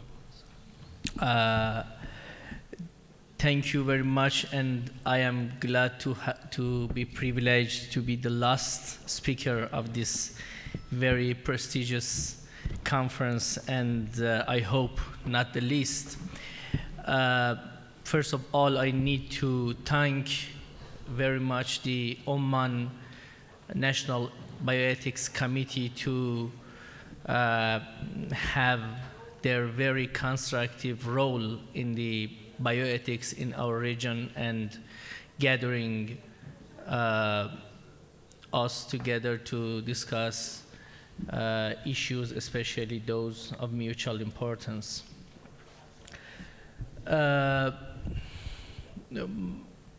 During these days, we have heard a lot of things about establishing some, theory based or basis for Islamic biomedical ethics, and I learned a lot from different friends, and I think that there was a need to return to the medical practice itself and look at the issue from the professional point of view. First of all, I need to say that I come from Iran, and all of you know that, and it's not need to repeat that in Iran, in all research ethics committees, clinical ethics committees, and all of them, and in the country itself, the religious discourse is very strong. So, and we have jurists in all of these committees. Even in institutional review boards, there is a jurists that sit and take care of religious affairs there. So I'm talking from that context, and in this situation, I felt that sometimes the professional point of view maybe is in this trend, maybe the point of marginalization. So we need to take care of that point of view. And I will defend and I will argue why I think this is very important. But from a historical point of view, you know that the medicine is a tradition, and it's the art, and it's also, it has its language. It is not a pure scientific issue, and during the history we see that when it developed, and we have good evidences from 2,500 years ago that how this tradition evolved during the history, especially the Hippocratic tradition of medicine or Hippocratic tradition of medical ethics that comes from more than 60 texts that called Hippocratic corpus or Hippocratic writings. And now we know that Hippocratic tradition comes out from a philosophical point of view, that is Pythagorean ethics, that there are good citations in the history of philosophy that Pythagorean ethics comes out from, has rooted in the eastern part, maybe this region, and potentially in Mesopotamia, Bainun Nahrain. But the most important part of this, tradition is Hippocratic oath. All of you know that. But when we go inside the Hippocratic oath and want to see what is inside, what is the reality, and what was the consideration about the medical ethics at that time, we see that it is 4 chapters or 4 parts. The first part is a covenant about the responsibility of a physician toward his teachers and professors. The second part is a code of ethics that I will talk more about that. And the third part is some virtues that in Hippocratic tradition were very important. It is purity and holiness, these 2 virtues. And the last one is a professional commitment that says, I will guard my life and my art, the art of medicine.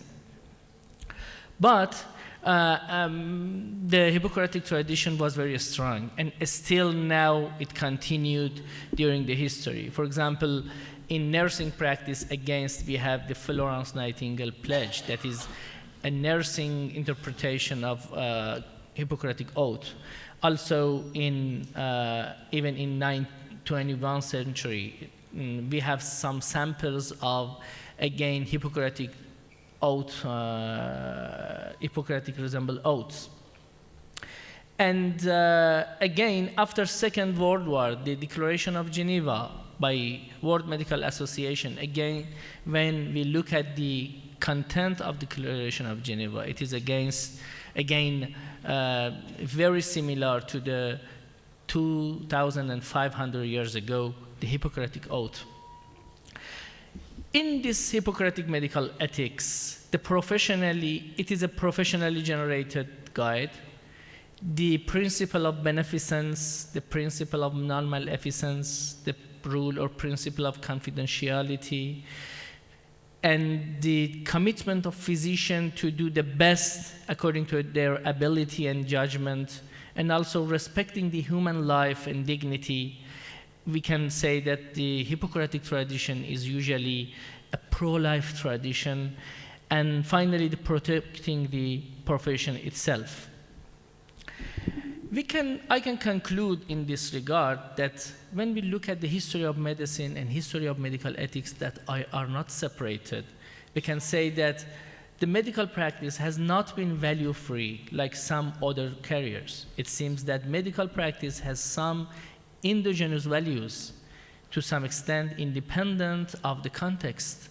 So the medicine is not a set of techniques, is a set of techniques, values, and even language. I insist of the issue of language again, because I think that in biomedical ethics we need to consider the issue of a language, how we use that, how we talk to physicians, those people who are acting. And the main core values are prolonging the life, relieving or alleviating the pain and suffering, preserving the trust between patients and physician, and also neutrality. And when we look at these issues, during the history, we see that different sectors tried to influence this independency. You know, for example, religious influences are very obvious. We have the oath of Asif, which is a Jewish code of ethics for physicians. We have a Christian doctor's oath in the 10th century. Again, it is a Christian influence. We have the code of Muslim doctors, Al-Ahwazi, Ali ibn Abbas Al-Ahwazi, advices. And also, we have a lot of literature in those, we call them Al-Ahkam al-Hisba, when fuqaha wanted to regulate the medical sector during the history of Islam. So this is religious influence. Also, we have philosophical influence. Now, I think the philosophical influence is completely dominant on the medical ethics. It started maybe more by Thomas Percival Code and then continued by others, and the history of American Medical Association Code of Ethics is a very good example how a philosopher tried to influence the medical practice.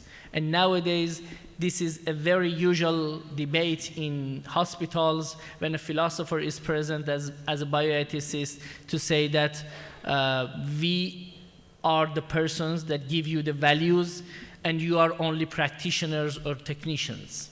And we see this struggle a lot.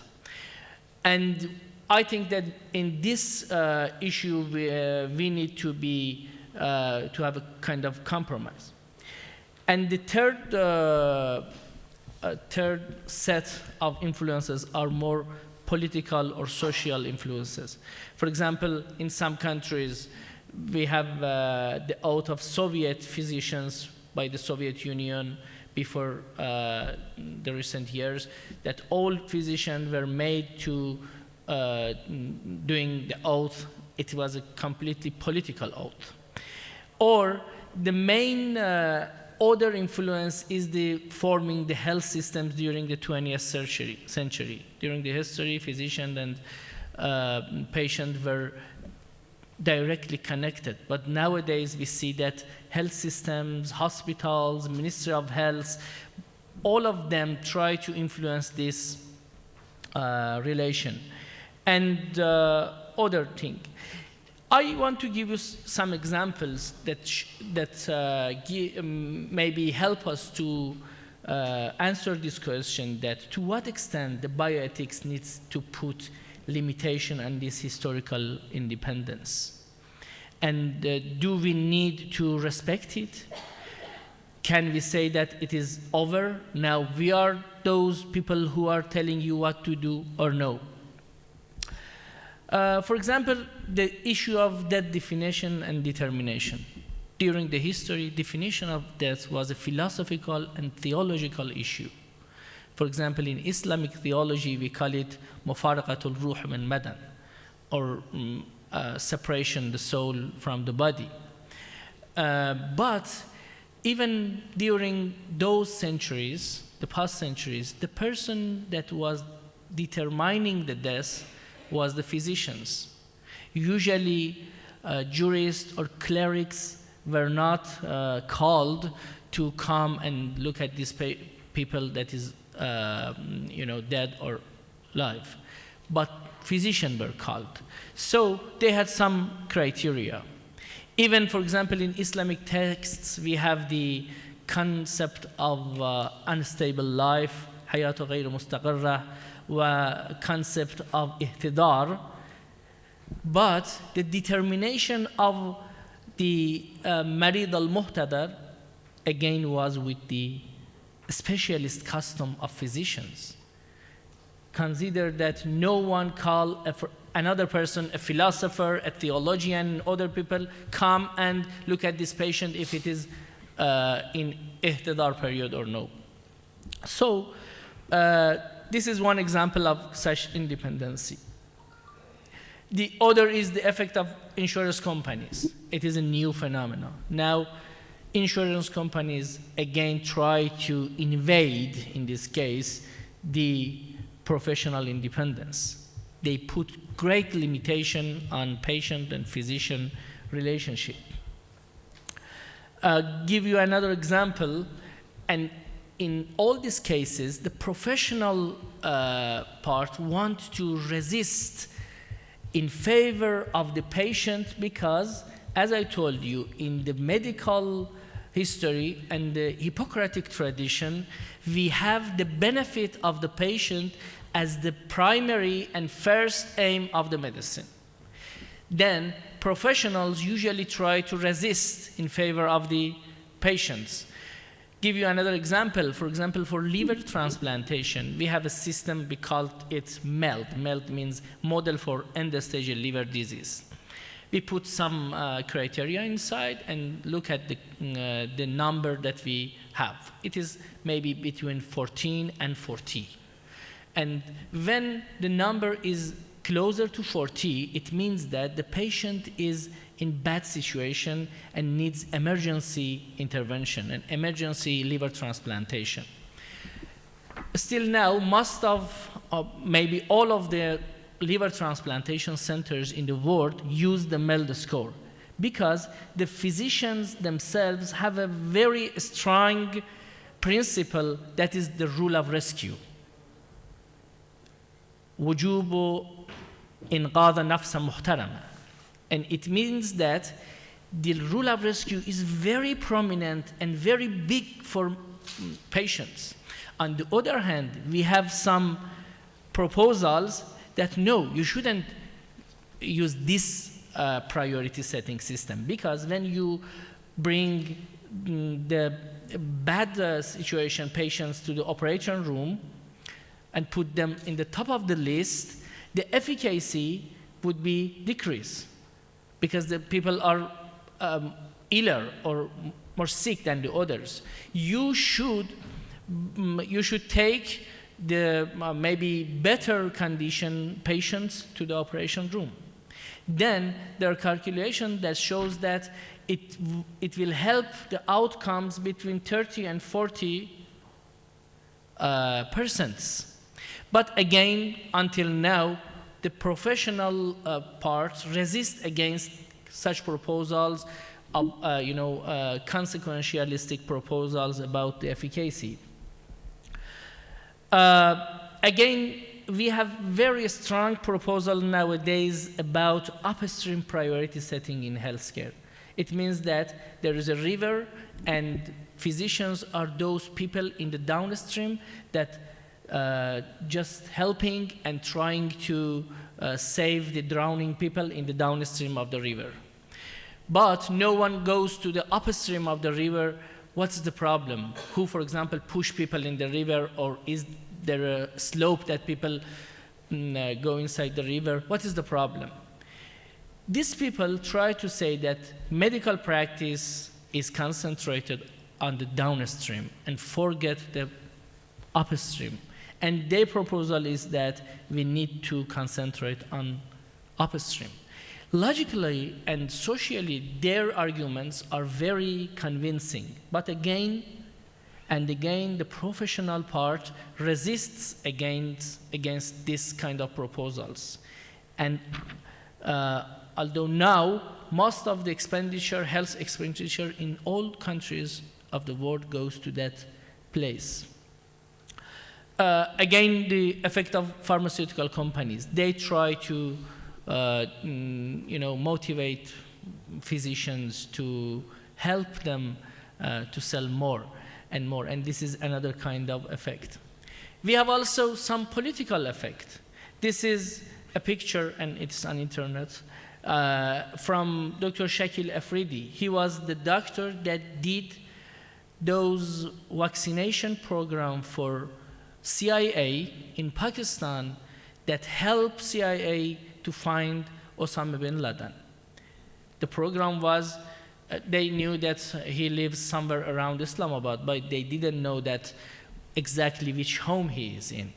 They asked this doctor to do a hepatitis B vaccination program and return the needles to the CIA. They had the genetic profile of Osama bin Laden, and then they find out which home is he living. So, and you know what happened there.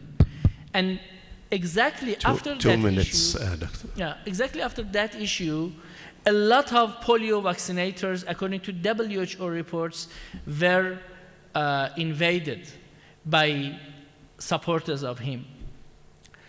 It is another kind of use of medical profession, and it shows that why we resist against, or physicians try to keep their independence. Another issue, a proposal for overriding the professional impartiality in 2017. This is a paper written by 2 Israeli doctors. They try to argue that in a terrorist attack, the victims are prioritized in comparison to the invaders, or what they call terrorists. When you look at the paper, you see that maybe at the first glance it's okay. But when you look at the affiliations, you see that they want to justify the situation in occupied Palestine and justify invading the Palestinians by the Israeli soldiers. This is another example of invasion to professional independence. And we already know that in Geneva Convention and in all the medical charters, it is very important to keep neutrality even in the war situation. And I want to conclude that we have some experiences, for example, for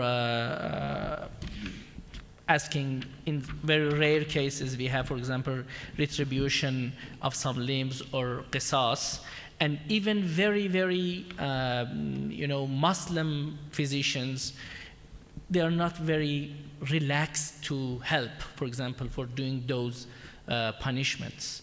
And when we ask them, why you are not so happy to do this? It is a kind of, prescription of the religion. This question comes to mind that this professional neutrality, this professional independence is very deep-rooted in the profession of medicine. And I wanted to raise this issue to consider that when we sit in bioethics committees and we look at different things, religious, philosophical, social, we should not forget the position of this history and the influence of the principles that are mainly indigenous in the medicine.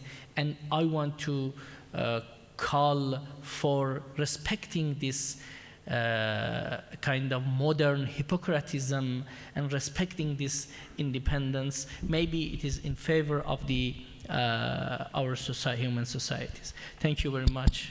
Thank you, Doctor. Luckily, you can come if you want. Luckily, we have a few minutes for discussion, and this time I want to face this side of the hall so that I don't forget them. Are there any questions from the ladies? إذا ماكو questions ما أطلع. ما في. أوكي تمام يلا.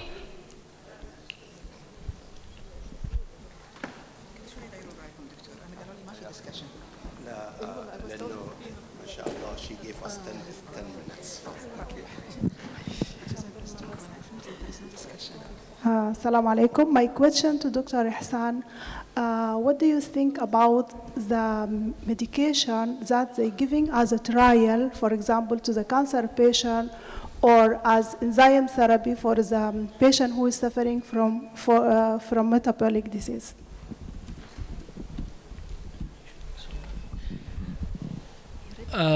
Thank you very much. I think that this question goes to the research ethics era. So it has a very, great literature doing clinical trials. And I think that it is generally saying that it is possible to do clinical trials on cancer patients or dying patients, but it has a very strict regulations and rules, usually stated in Declaration of Helsinki. Recently in 2013, there are 2 special clauses or parts for doing research in such situations. This was my general answer, but it's possible, but we should not use those people because they are dying as the preferable participants in the research. Again, the issue of informed consent is very important, how we can take or obtain informed consent from these people. I'm a medical geneticist. My comment is for Dr. Amal al-Balushi. You mentioned no for online consultations. Well, as a medical geneticist and people working in the genomics field, in fact, that's the future of medicine. So I would say it's not a no, it's yes with regulating it well, because not all consultations actually require examination. In fact, it's the other way around. Now there is actually literature and research that confirms that most of the patients' consultations actually just need to be reassured. They just need to be told what to do. They just need advice and guidance. So I personally think that is the future of medicine, where I would speak to an app and get an answer. Thank you. I agree with you, Dr. Abir, but if we have the proper regulation for that, because the problem is that patients cannot ensure the credentiality of doctors. And also there is a problem of people stealing identity of doctors and giving advices to patients. There are issues to think about. So with proper regulation, yes, but possible. But with the current situation, I think we will have second thoughts. Thank you. Well, I hope the future of medicine is not with the internet. I still would like to see the doctor herself or himself. This is one. The other thing, in terms of quality of health information on the internet, whether it's self-diagnosis and the quality of information on health, there are some guidelines, there are some ethical constraints and all that. The health on net is just one of them. Unfortunately, in the Islamic world, we do not have a code of conduct for health information on the internet. There was a consultation probably 10 years ago in Cairo, but they never had the opportunity to publish and to put that.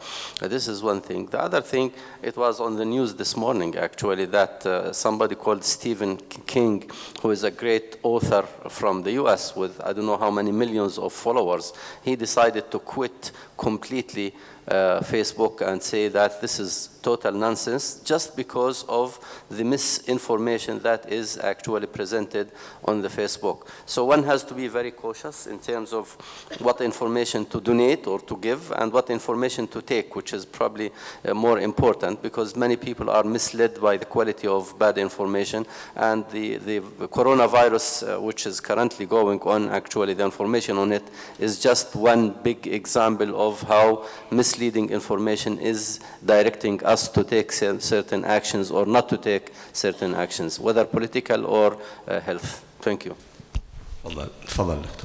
Thank you very much. I would like to ask Dr. Manal, did you publish this experiments that you have done with your student in any medical education journal? Because many times we see great projects that are forgotten because it was not published. So did you publish it or you plan to publish it? This is Dr. Manar. For Dr. Al-Balushi, do you have any regulations or any item or article in the Code of Ethics in Oman about going on social media or not? Thank you very much. Assalamu alaikum. The short answer is no, unfortunately. However, I encourage a group of students to present it as an abstract in a couple of conferences, one in Kuwait and one internationally, during the International Medical Education Conference. I find that I invest more time in doing things rather than documenting things, and I know that this is a gap. This is a huge gap, talking about what works, what doesn't work, and what can we learn from the experiences. And I will take this in consideration, inshallah. Thank you. Yeah, in regards to the Code of Ethical Conduct, here in Oman, the Ministry of Health Code of Conduct does not include any information regarding online information or social media or others. And it's also needs to be updated in regards to that and in regards to other issues as well. Yeah. But of course, there are legislations in the Ministry of Justice and courts and all of that. These are now coming into play, and there are people who misuse social media are punishable in front of law. Dr. Abdullah. Yes, for Dr. Buhamid and Dr. Belushi. Dr. Buhamid, thank you for the interesting experience. Sharing it with us is actually very eye-opening how students can be major part of it. And I will echo Dr. Al-Jawdi on the need of this efforts to be in the PubMed and people learn from it as a medical education effort. Sorry.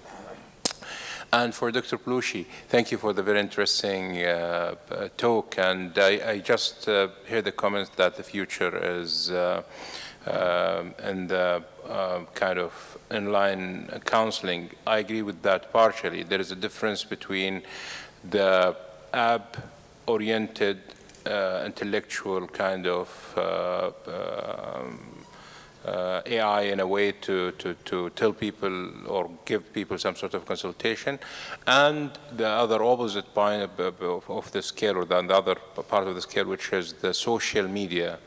In my opinion, social media is very personal. It should never be part of care health, and any physician is doing that. I think, like our respected chairman said, that it should be punished by law. It's above and beyond the acceptable practice.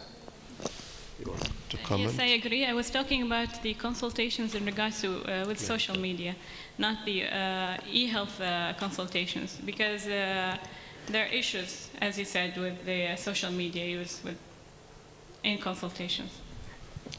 Dr. Ali, we will make it the last question. Thank you. Dr. Hassan, you touch on a very important issue about professionalism and who should actually be the source of code of ethics for example, the medical profession.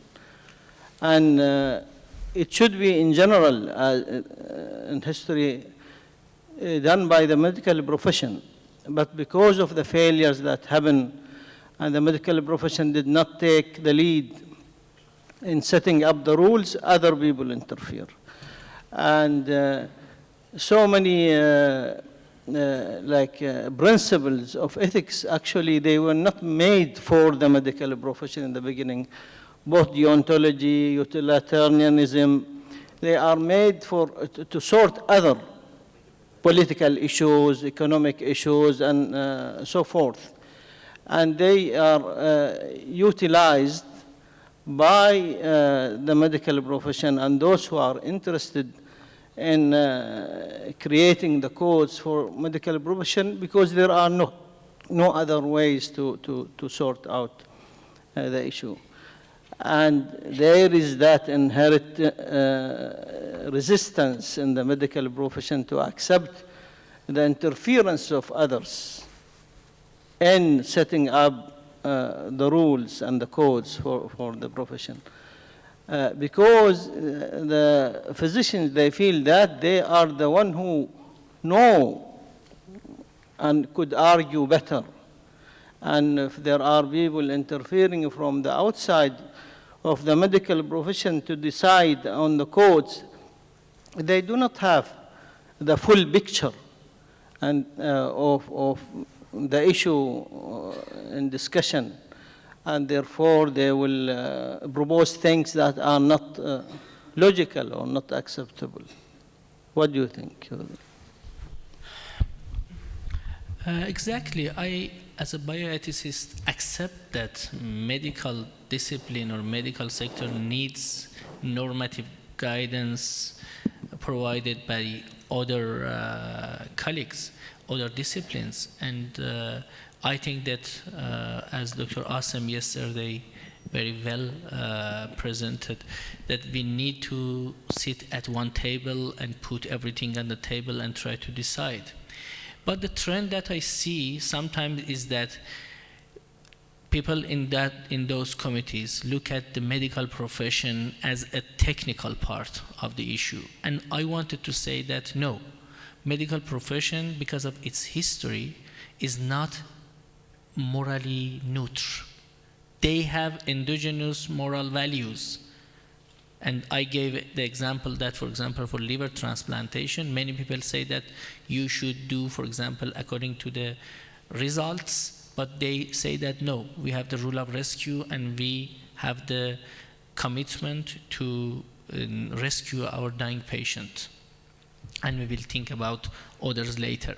So my proposal was that the trend that we see in the world, not only our region, everywhere, that many people, philosophers, those normative bodies try to regulate the medical from the ethical point of view, giving ethical guidance, need to consider these internal values of medicine. And these things should be a part of deliberations. And I think that maybe for some of them, for example, fee splitting.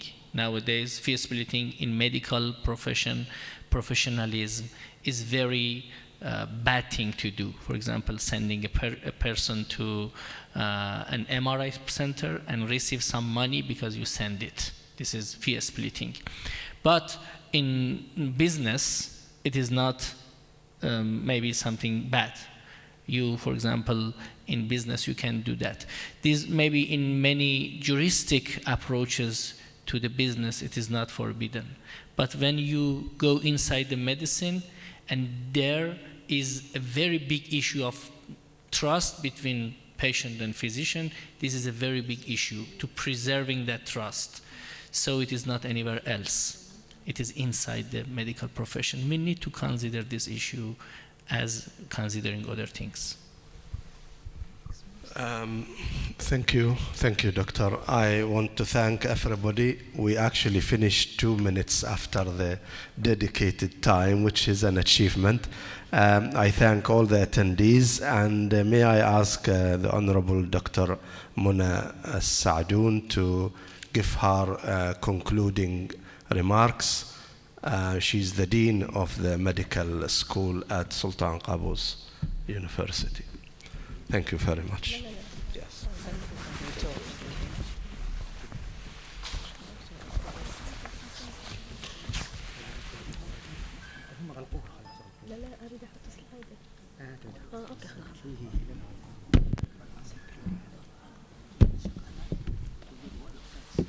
السلام عليكم ورحمة الله وبركاته. طبعا مرت 3 أيام سريعة. تعلمنا الكثير ونخرج أيضا بأسئلة كثيرة تحتاج إلى أسئلة وإلى حلول. في البداية أود أن أتقدم لجميع من ساهم في تقديم أوراق العمل بالنيابة عن اللجنة المنظمة للمؤتمر بجزيل الشكر والتقدير لإثراء جلسات المؤتمر بالعديد من القضايا الجوهرية في الأخلاقيات البيولوجية، ووضع العديد من النقاط على الحروف والخروج بعدد من الأسئلة المعاصرة التي تتعلق بالقضايا الحديثة التي من المؤكد ستجعل العديد من الحضور يعمل على إيجاد حلول لها. كما أود أن نستميحكم عذرا جميعا إن بدر أي تقصير في تنظيم فعاليات المؤتمر. والآن أستعرض معكم توصيات المؤتمر. التوصية الأولى اللي هي العمل على تطوير آلية واضحة لمناقشة المستجدات الحيوية والطبية أخلاقياً وتشريعياً، وتكون مرتكزة على المبادئ والقيم الإسلامية مع الاستفادة من التشريعات واللوائح الإقليمية والدولية. التوصية الثانية: السعي إلى سن التشريعات والأدلة الإرشادية المنظمة للقضايا الأخلاقية المتعلقة بالمستجدات الحيوية والطبية، وأهم ما ركز عليها المؤتمر ويدعو إلى إيلائها عناية خاصة في الوقت الحالي هي قضية حماية المعلومات، خصوصاً البيانات الضخمة اللي هي البيج داتا، الذكاء الاصطناعي، التقنيات المساعدة في الإنجاب، التدخلات الطبية المتعلقة بالتغيرات في الأعضاء، الموت الدماغي، التبرع بالأعضاء، وعلاج الأمراض الوراثية والنادرة. التوصية الثالثة: دعم البحوث المتعلقة بالأخلاقيات الحيوية وجعلها من ضمن الأولويات للجهات المعنية.